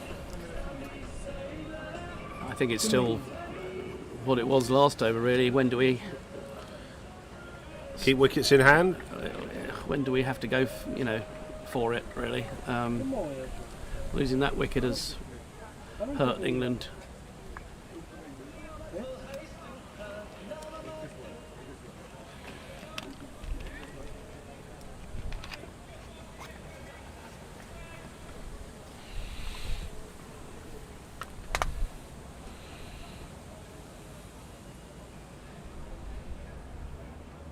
Oh, that's a big shout for LBW, and that's been given out. So Yasir Dita's got the man that they wanted. Steve Naylor giving out LBW, and that's the 8th wicket down for England. So lots of clapping all around. Steve Naylor's played brilliant and beautifully for England. A wonderful innings. 71 runs off 84 balls at a strike rate of 84.52. 9 fours and 1 6 in that 71 runs. But that's the 8th wicket down now for England. So unfortunately, I think that it's going to provide more tests for the England lower order to get across the line here. It's not over yet, but South Africa must be feeling they're on top now. So rightly, Steve Naylor gets a great round of applause as he comes back into the pavilion. Yeah, it's trapped in front there. I think didn't seem to be too much doubt to me about the decision, and kept a bit low again. Yeah, went across his stumps. And yeah, we were saying about that, weren't we? It was one of those tracks. It's just worn, and there's not a lot more bounce, not a lot of bounce in the wicket to the slower bowlers.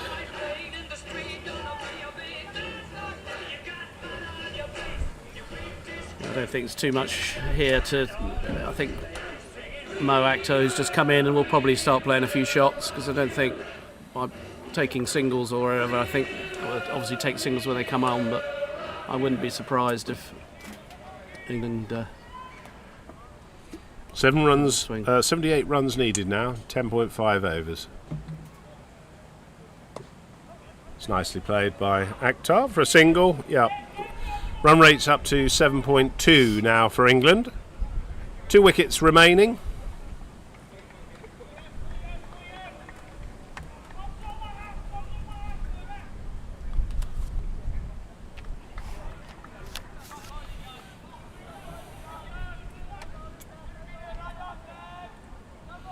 So it's Yako Castle, the man at short extra. Oh, that's just tickled it round to the keeper. Not quite a shot from Swallow. He's got to be very positive here, not let the bowler get on top of him. Still a long way to go, but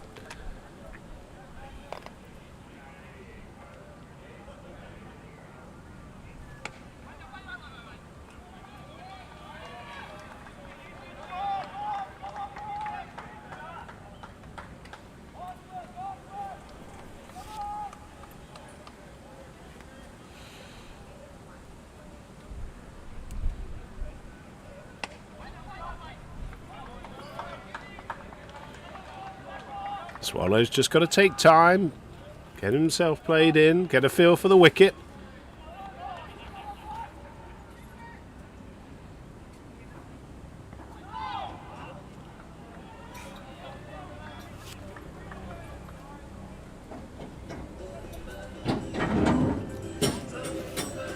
So that's the end of the over. 77 runs needed now for England. Only 2 wickets remaining. Apologies. Let's just have a little run down the England innings so far. Simon Birtwistle, 15 runs off 42 balls. Ben Fraser, 7 runs off 5 balls. Steve Naylor, 71 off 85 balls. Nick Compton, no runs off 4 balls. Darren Stevens, 11 runs off 19 balls. Gary Park, 2 runs off 2 balls. Justin Bishop, 19 runs off 31 balls. Sean Park, 6 off 16 balls. And the 2 not out batsmen so far, Chris Swallow and Mohamed Akhtar.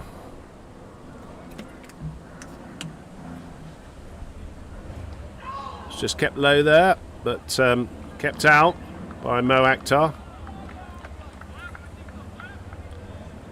No, Mohamed Akhtar is on 1.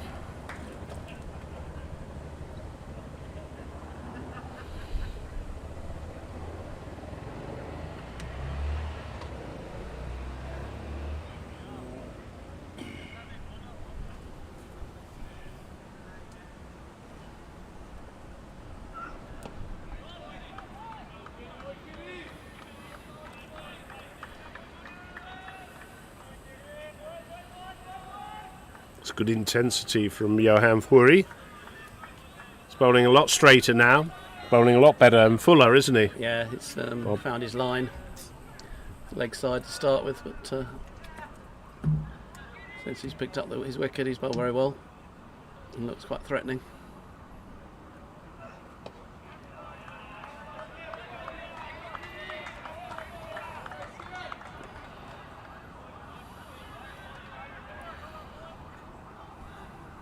This is what you love about cricket, isn't it? In the end, last 10 overs, that intensity.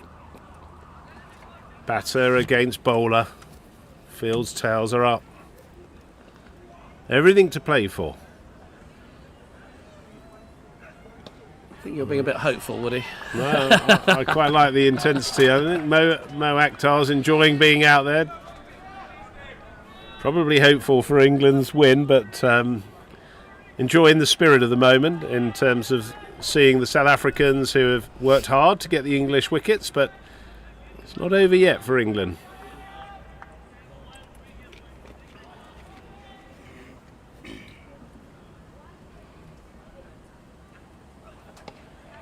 Bowling very straight there, very wicket to wicket there. It's a good over from Furi so far, 4 dot balls.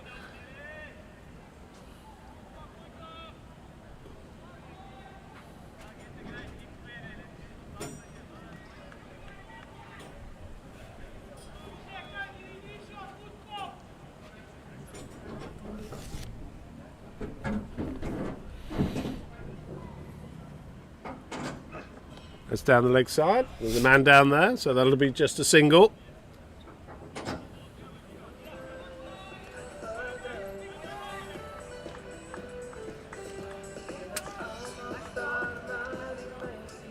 The other game, do we know?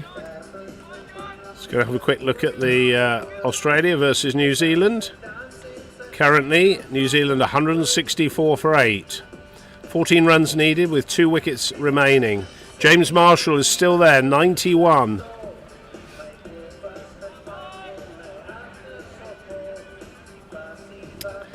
I think that they look favourites to win there, but they haven't got many wickets in hand. James Marshall seems to be playing a blinder, 92 of 107 balls.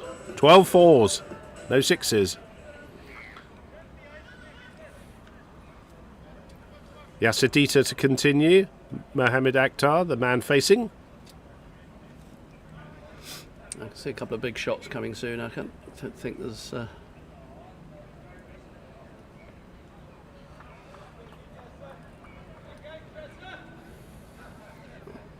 You might as well go down fighting, I think. Play a few shots and see where we are.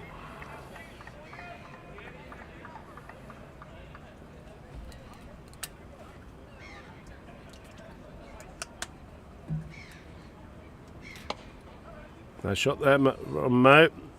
36.2 overs gone so far. England need 76 or 75 runs now. 8.5 overs, so really creeping up now, the run rate. 8.6. Sort of getting out of reach now of England, isn't it? I think so, yes. I'm afraid it's been out of Unless reach they start pushing it along.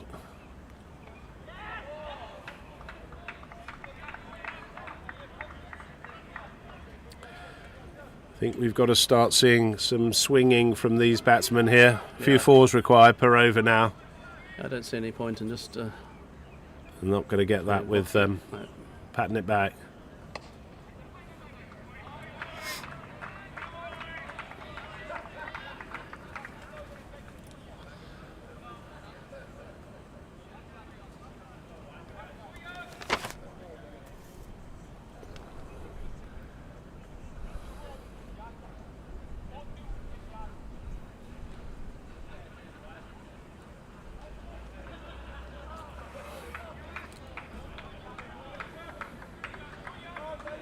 Yep. Run rate's now up to 9 for England. 75 off 8.1.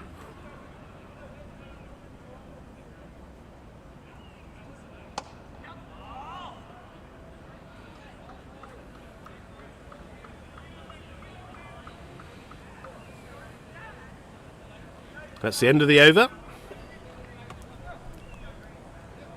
So 151 for 8 off 37 so far for England. Mohamed Akhtar's on 3 and Chris Swallow, the captain's, on 1.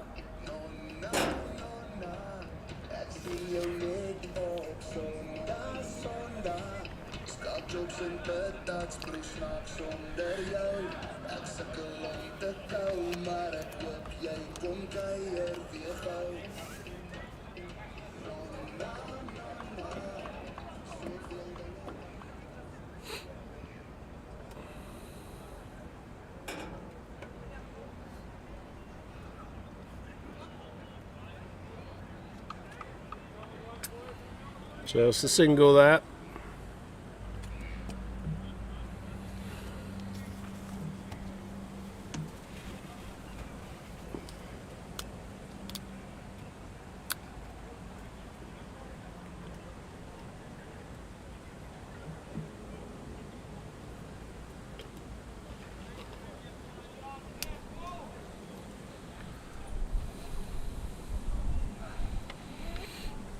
That's going to go past the infield. Could be 2 runs, 3 runs. Oh, it's going to run away for 4. So 4 runs to Mohamed Akhtar there. Misfielding there from looked like Warren Dugmore there, the captain at the point region.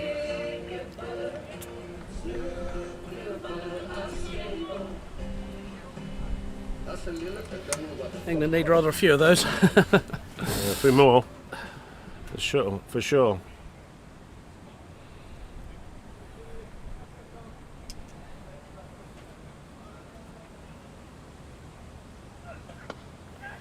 That's a good shot from Mohamed Akhtar there for 4 runs over the mid-wicket region. So good batting from Mohamed Akhtar there.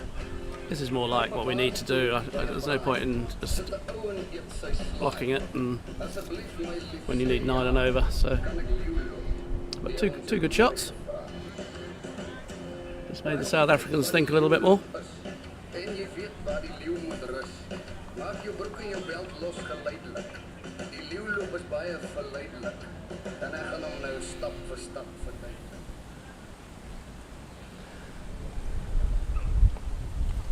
It's nicely played by Mohamed Akhtar off his legs for 2 runs.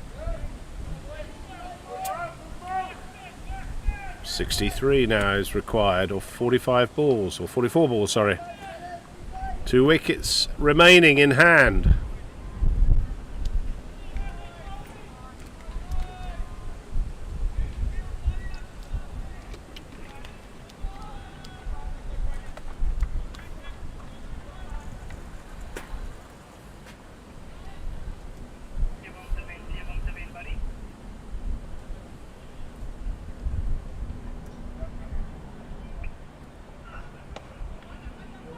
It's well bowled by Forey, put in a lot of effort on that ball.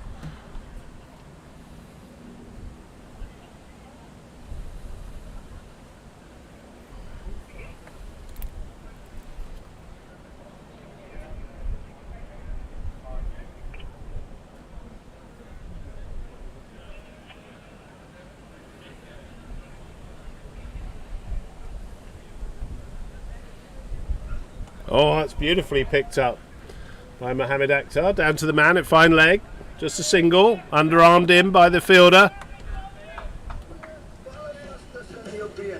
That was lovely, wasn't it? The way he picked that up, Mohamed Akhtar. Lovely timing. Full toss on leg stump and picked it up nicely. So, He didn't hit it a bit squarer, might have gone for 4, but 38 overs gone now, 7 to go. And England 62 runs required. Just waiting for the scores to catch up on our monitors.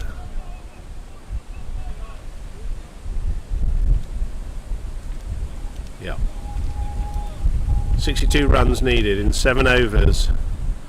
2 wickets remaining in hand for England. Everything rests on the shoulders of these two.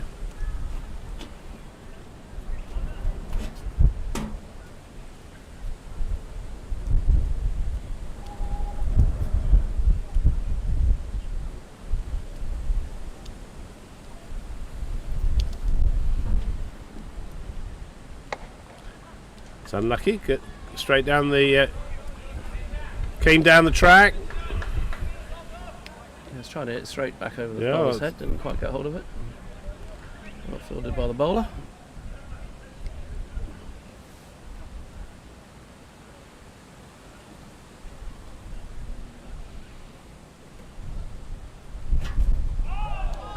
Oh, that just missed the off stump. Good intention there from Mohamed Akhtar, looking to put that over the deep square region.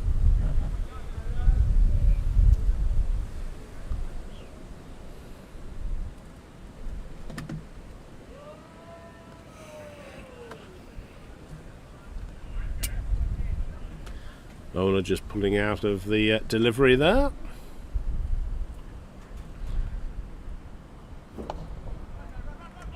Good running. That's going to be run out. No. It's a good run. Probably Close. through to the wrong end, but set off very quickly. Mohamed Akhtar there, leaving Chris Swallow a little bit on his back heels, but they've come through for a single.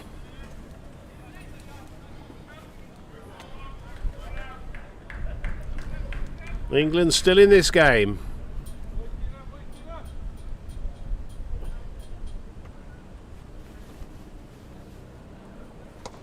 There's another single there, just to the mid-on.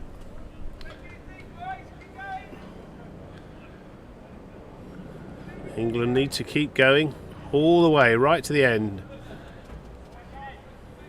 Still 40 balls left.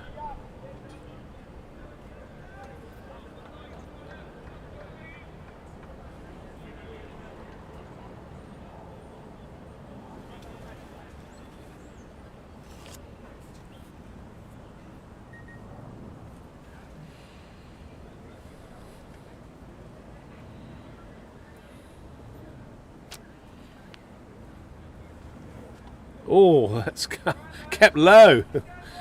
And well played by Mohamed Akhtar there. He managed to keep that ball out and get a run.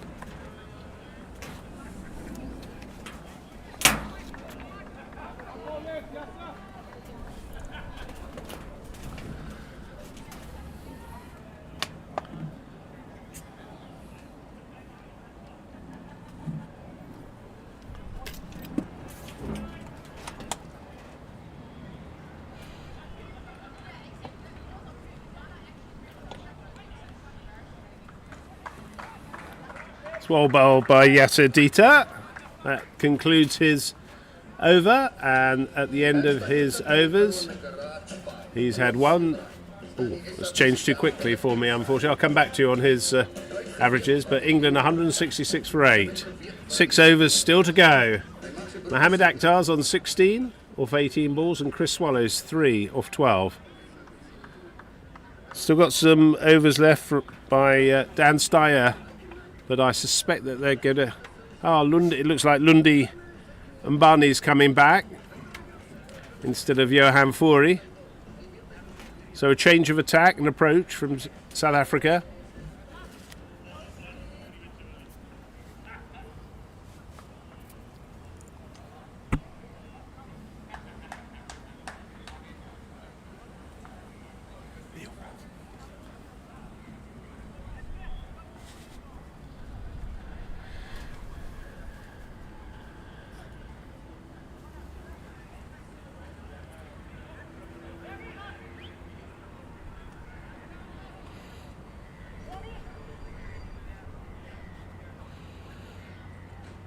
So this is gripping stuff now as we come into the business end of the England innings and the South African bowling.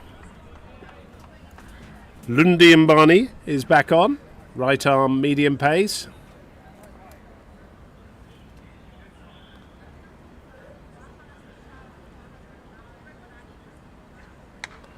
And that's swiped away by Mohamed Akhtar. They've got to look for two. No. Mohamed Akhtar pushes him back. That was a good call from Mohamed Akhtar. So Chris Swallow needs to follow suit here. Excellent throw in from the boundaries. Brilliant throw. Brilliant throw. Not only distance but accuracy, wasn't there? Very good fielding.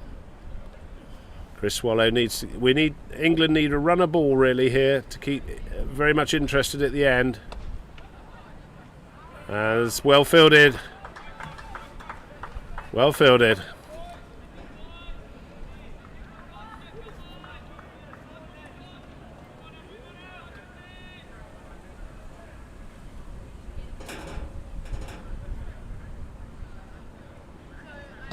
That's nicely driven by Chris Swallow, just a single to the long off.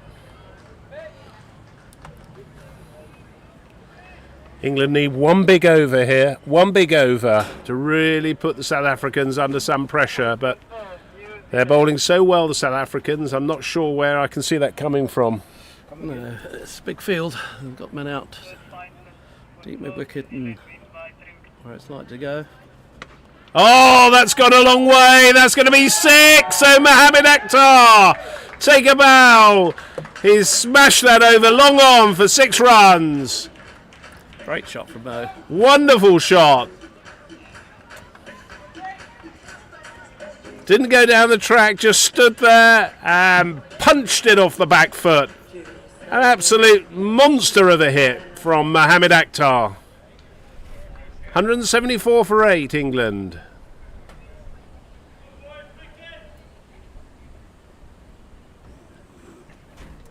A little wider there from Mbani. Not given wide. Not given as a wide. I think they've been very, I was going to say generous, Bob, on the wides today and through the tournament. Probably.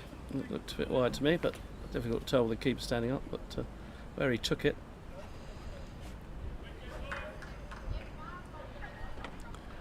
That's a run. Quick single, runs through. That's good from England.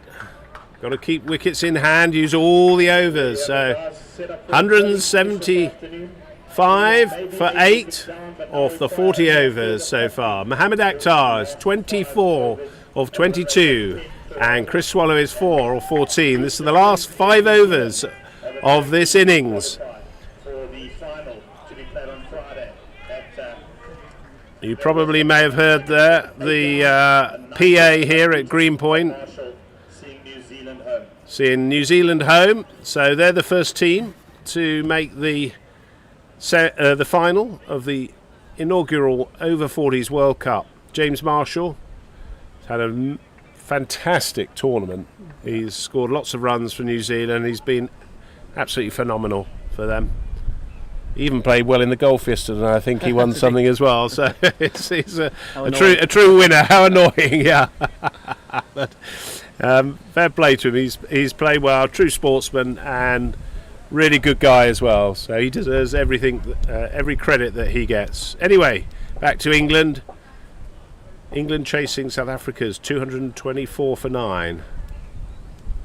Just played that off the back foot. There's going to be a quick set. Is he going to be run out? No, he's going to get in. So quickly through there. Chris Swallow knew that there was a single on there. So the communication between the two, not quite as sharp as they'd like it to be. 176 for 8. Chris Swallow and Mohamed Akhtar need to keep getting the strike turned over every ball and then hitting the bad balls for 4 and possibly 6. England can't leave the run rate up to any more than about 10, and it's just crept over 10. Yep, that's well ran. Got to push the field up. I'd really like to see Chris Swallow go through that shot. He's just pushing it, but I'd really like to see him hit that ball hard and with purpose. I think it's really down to Mo to hit some more big shots, isn't it? And Chris to try and feed him as much of the strike as possible. Yeah, I appreciate that. And that's well by Yasadita.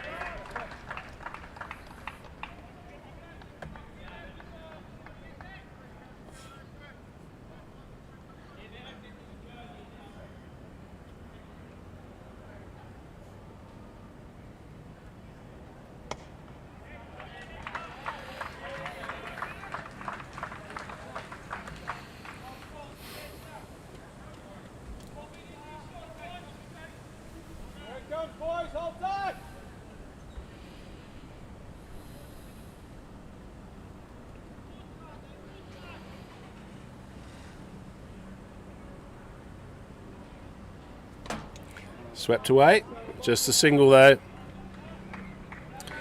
England need to start ramping up more runs in the over than this though, unfortunately.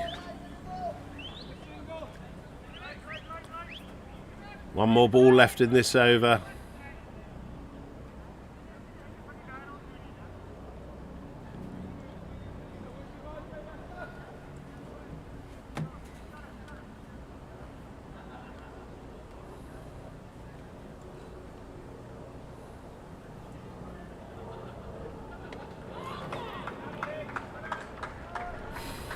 That's the end of the over. I'm not quite sure what's going on there, but anyway, that was well bowled by Yasadita. Very good over, good spell there for. Yes, Yasadita. Let's have a look at his. He's bowled 9 overs. Just get the. Just waiting for the scoreboard to update here. It's 2 for 24, I think. So 9 overs, 1 maiden. 2 for 24 and an economy rate of 2.67 there for Yasadita. So who's coming on to bowl now? It looks as though it's going to be Lunde Umbani coming back on. He's got 2 overs left in his spell. Gone for 35 so far. And interesting to see who. I think they might bring Abdul Aziz Timur back. He's got 2 overs left because he bowled a very good leg spin. Well. I don't think they'll risk probably Steyer coming back.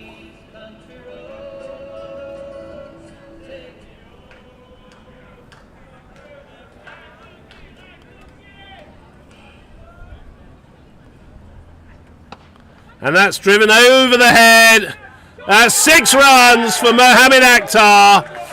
So he's hit Lundi Umbani over his head and long off for 6. Takes him on to 32. Tremendous shot there from Mohamed Akhtar.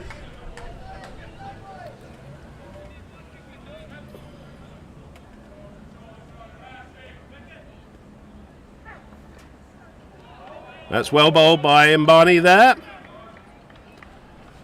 Mohamed Akhtar just showing what's possible though. Just waiting for the right ball.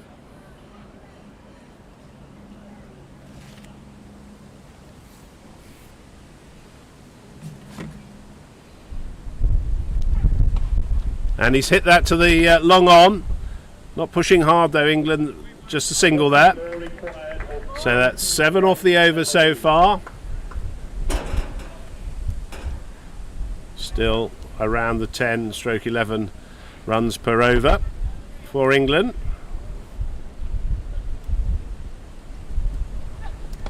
Nice shot from Chris Swallow.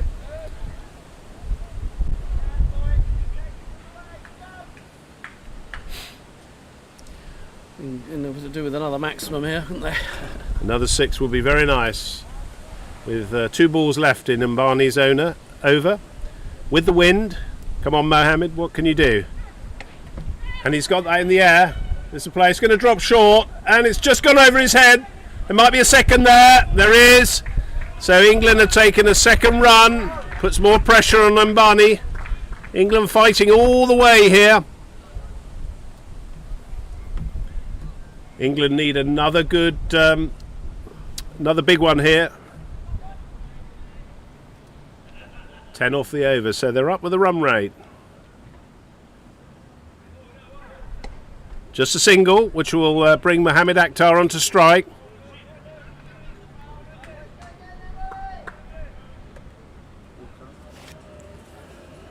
So that's the end of the over. 189 for 8. 3 overs to go for England. 225 required. Well, these two have certainly taken it closer than I'd anticipated when the 8th wicket fell. Mo Akhtar has played a bit of a blinder. Absolute blinder. He's whilst he didn't produce it with the ball, he's certainly done it with the bat. And both of these bats having a quick drink, spray, and a recovery. Timor's coming back on the bowl. Yeah, we thought he might. Take pace off the ball. Yep. He's got 2 overs left in his 9. World Cup. Which way will it go?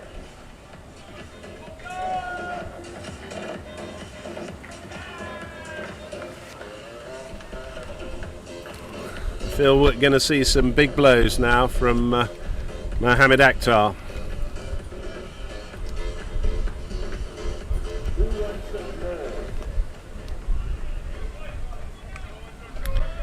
Whatever the result, it's been a wonderful game of cricket, which has ebbed and flowed here right from the start. England's still in this. As we've seen, New Zealand are through to the final in the other game, which was played against Australia.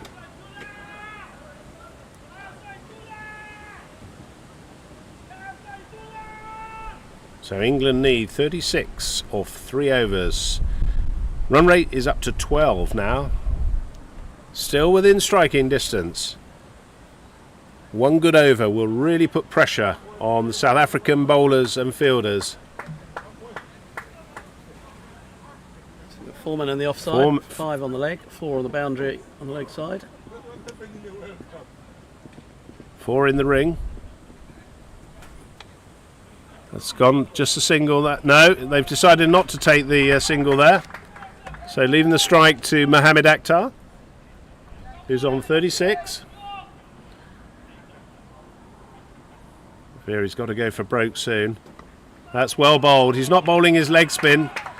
He's just bowling a lot flatter, almost medium pace, Yeah, really. I think you can see Mo coming up the wicket quite early.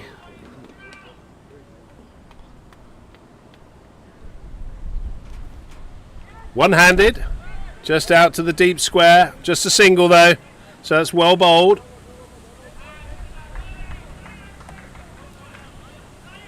$190 for 8, England.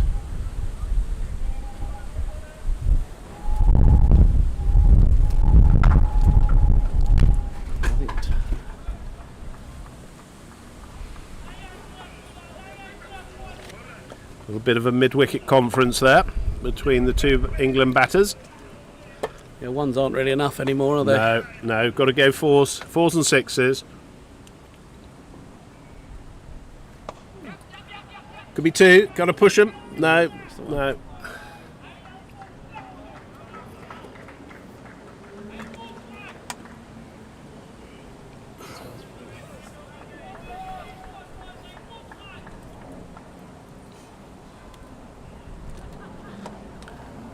It's got past the ring. That's going to be 4 runs, so that's 4 more to Mohamed Akhtar through the extra cover region. Takes him on to 41. 9 away from his 50, and England on to 195 for 8. This is not over by any means, this game. He's got to watch coming down the wicket. He's got to make sure he gets contact every ball. That's leg side. It's just going to be, looks like that might be a wide, or does it come off the pad? That's a leg by, but Mohamed Akhtar is still on strike. So only 2 overs left.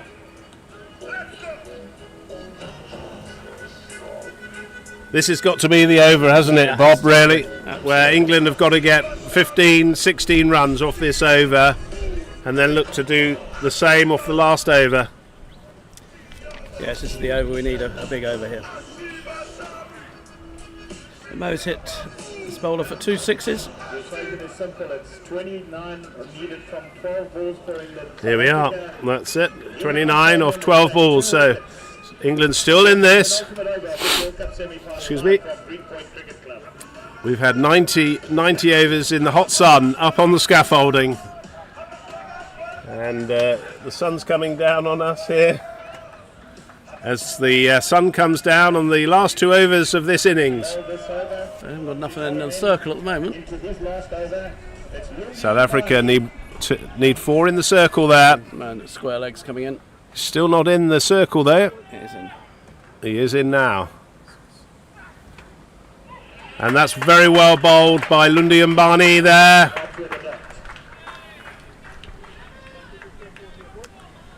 Starts with a dot ball there.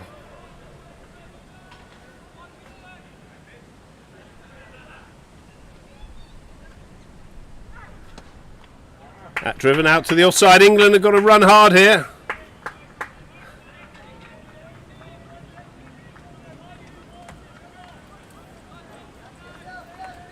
A good start. Bowled Need a big hit from Chris Swallow here. 2 tight balls. Almost got to do something to invent some shots here.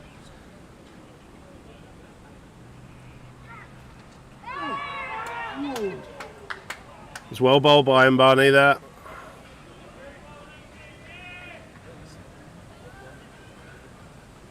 I feel he's just bowling the right length to try and hit him down the ground. It's going to be very difficult. Almost need a little scoop or reverse switch hit here. There is a third man and a man behind point and a deep extra. So a little ramp shot. Could be 2. Got to run hard. They're going to looking to give Mohamed Akhtar the strike. Yeah, one of these balls has got to go. So England need a 6 here. Really do.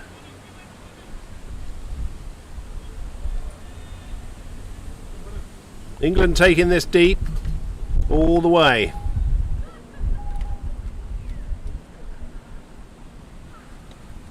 It's well, and has that gone for 4?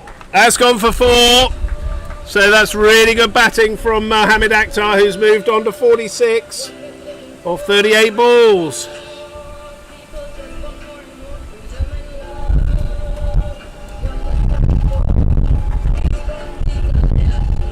One-handed.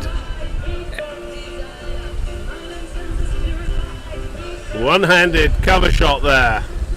202 for 8. Come on, Mohamed Akhtar, let's see you get your 50. You deserve it.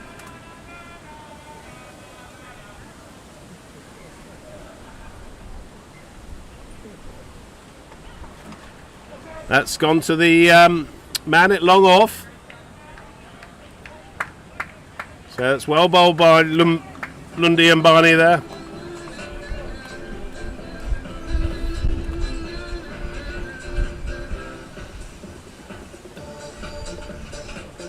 .47 for Mohamed Akhtar of 40 balls.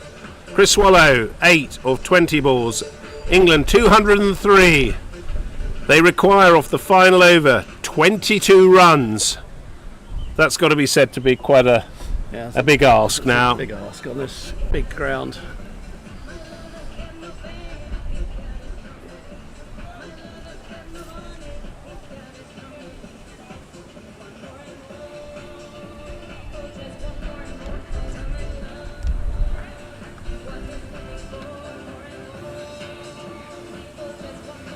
A few changes in the field here.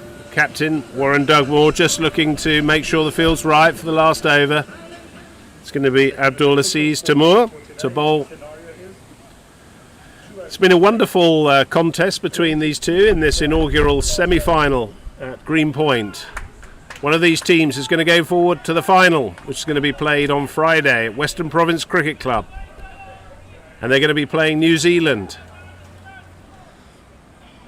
England needs something special now from Mohamed Akhtar. And that's hit over his head, and that looks as though they could run away for certainly 2. They've got to come back. Yep, that's well picked up.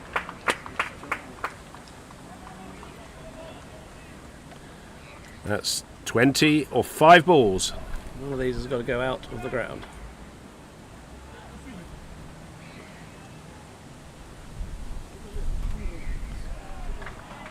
That wasn't given as a wide, so that's 4 balls. Nice invention there by Mohamed Akhtar. He's on 49.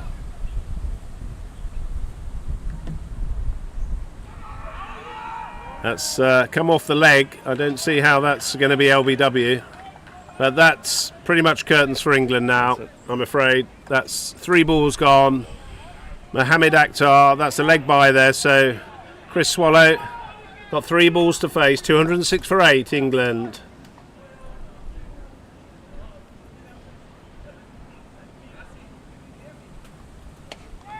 That's what England have got to do. Just the one, and that's it. England cannot win that now unless there is a no ball from the bowler.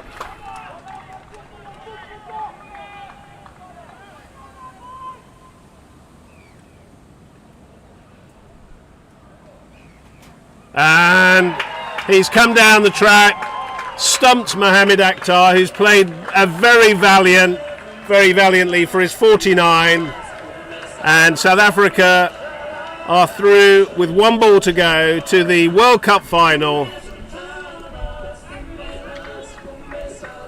So both teams from Group B, those that won the group stage, New Zealand and South Africa, who were second in the group, have made it through to the final. But Mohamed Akhtar, what a wonderful innings there, gave England hope at the end. Still 1 ball to come. 49, bowled by, well, he was actually stumped by the keeper there. 49 runs or 44 balls, 4 fours and 2 sixes, with a strike rate of 111.6. So well played, Mohamed Akhtar. George Brooksbank is the final England batsman here. He's got 1 ball to face, and I think I know what's going to happen here. he's going to swing. Probably. Well, I'm anticipating he'll swing. 18 runs required for England.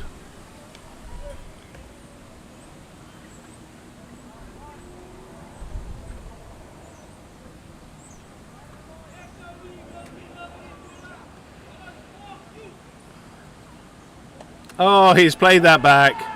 So South Africa are through to the final of the first World Cup over 40s competition held in Cape Town, South Africa. They've beaten England by 18 runs. Yeah, I think England will be somewhat disappointed in the chase because they got off to such a good start and lost too many wickets in a cluster. And when you're 90 for 5 chasing 225, you're always under pressure. So handshakes all around. Sorry, it was 17 runs. Actually, England needed 18 runs to win. So let's have a look at the England batting just to conclude, and the South Africa bowling. Simon Birtwistle, 15 runs or 42 balls. Ben Fraser, 7 runs or 5 balls. Stephen Naylor, fantastic innings, 71 off 85 balls. Nick Compton, no runs or 4 balls. Darren Stevens, 11 off 19 balls. Gary Park, 2 off 2 balls. Justin Bishop, 19 runs off 31 balls. Sean Park, 6 off 16 balls. Chris Swallow was in at the end. He was not out, 9 off 21 balls. And a fantastic display of batting from Mohamed Akhtar at the back end of the England innings there. He was out, stumped by the keeper, bowled by Abdul Aziz for 49 or 44 balls. And finally, George Brooksbank was not out at the end. 18 extras, 207 for 9. England scored off their 45 overs. In the bowling department for South Africa, Daniel Steyer had good pace and gas. Had a catch dropped early on. He bowled 5 overs, no maidens, 1 for 37. Jack O'Castle was probably the pick of the bowlers today for South Africa. 9 overs, no maidens, 3 for 34. Abdulaziz Timur at the end, 9 overs, 1 maiden, 2 for 29. Lundi Ambani, 9 overs, 2 maidens, 0 for 53. Little expensive for him. Yasadita, 9 overs, 1 maiden, 2 for 24. And Johan Fori, 4 overs, no maidens, 1 for 23. So that wraps it up from us. Well done to South Africa, who make the final on Friday at Western Province. We hope you tune in, and England will now be playing on Thursday against Australia, and we look forward to seeing you for them. But for now, South Africa, delighted, they're in the final. Congratulations to them, and that's all from us. Thank you.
earlier today, the news is New Zealand snuck home against Australia, so they will be the one side in the final, being played on Friday, of course, at the Wally Wilson in Western Province Cricket Club.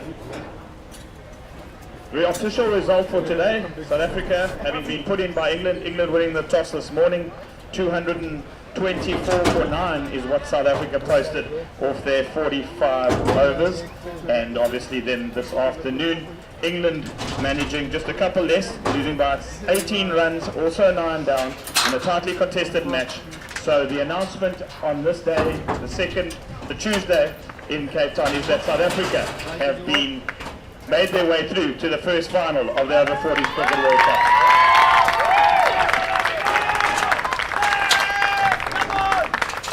Firstly, we'd like to thank our 2 umpires, Peter Tate from Australia, getting rather used to seeing you this side, always welcome, always a pleasure.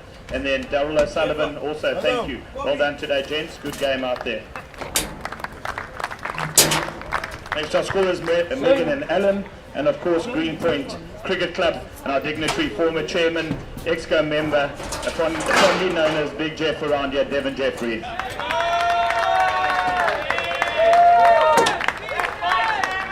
I call upon first the losing captain, if you could join me up here and just have a few words. Here he is, Mr. Swart, thank you.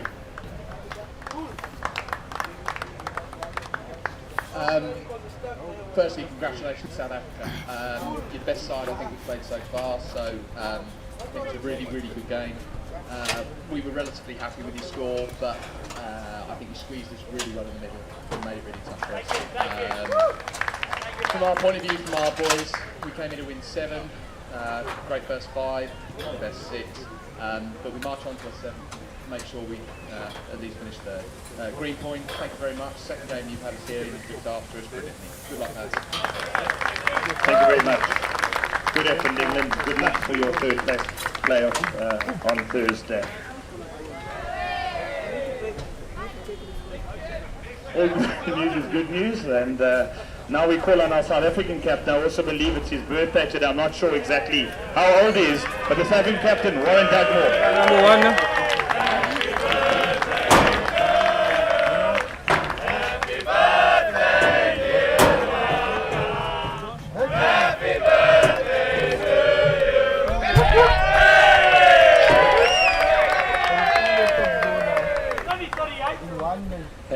Thanks everyone. Yeah, I actually turned 40 today, so I'm very happy with that. Firstly to Greenpoint Cricket Club once again for having us as well. Fantastic support. A couple of quiet drinks in the corner, I'm sure there, but to have everyone here, to have our families here, and everyone around us, I'm sure they can agree. Some really great support for all of us. So thank you guys very much.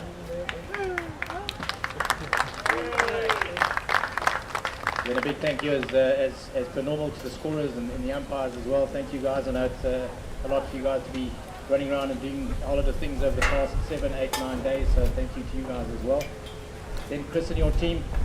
I thought you guys bowled really well. You had us. It was very tight beginning, in the middle. Bowlers bowled fantastically well and kept us to 224. I think it was. I think Johan Fourie at the end hitting a couple of boundaries possibly was the turning point for us. But fantastic effort on the bowling side and the batting to the right, and then our boys did a great job with the ball as well. Some magical hitting at the end, which we all had a little bit of a Mars bar on our pants at the end. We were all a bit worried, but eventually got over the line and very happy with the result. But thanks again to everyone. There you have it, your South African captain. Happy birthday, Warren Dugmore. One final presentation to make, as I can call on the umpires, Darryl O'Sullivan and Pete Tate, to announce from the umpire's perspective the man of the match for the respective teams, as well as, of course, the Spirit of Cricket Award.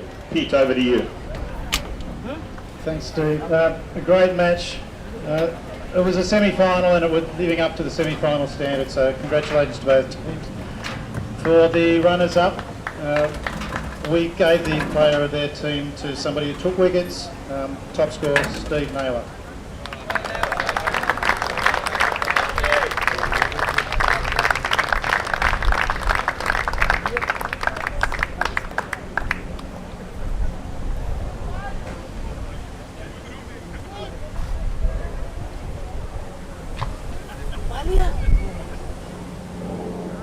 So Steve scored 71 off 86 balls. Well done, Steve. For the winning team, and there could have been a lot of winners for the winning team, but we can only choose one. Took a tremendous catch. He told me that. Took wickets, scored runs. How many runs? 46 off 66. Well done, Mr. Yako Castle.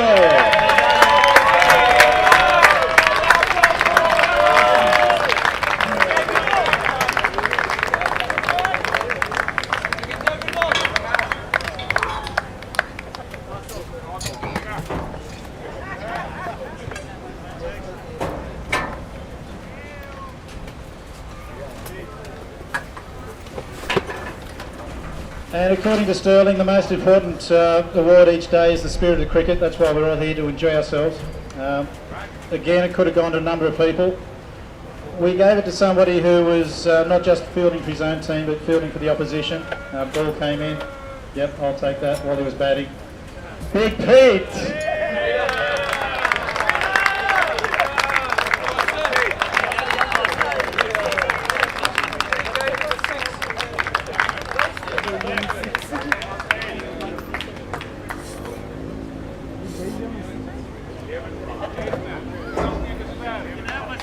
Well, there you have it, ladies and gentlemen. South Africa then win by 17 runs. Steve Naylor, it was 71 of 86, 3 overs, 1 for 28. The winning man of the match, Yaku Castle, 46 of 66, 9 overs, 3 for 34 as well. Yaku, die manne wil weet, speel jy Sondag vir Durbanville teen Greenpoint? Alright, so if we don't see Yaku on Friday, we'll see him again Saturday and Sunday for the Durbanville first team. So on that note, again, thank you very much for joining us. Tremendous day for cricket. Both teams, good luck for your final matches. And thanks for the entertainment.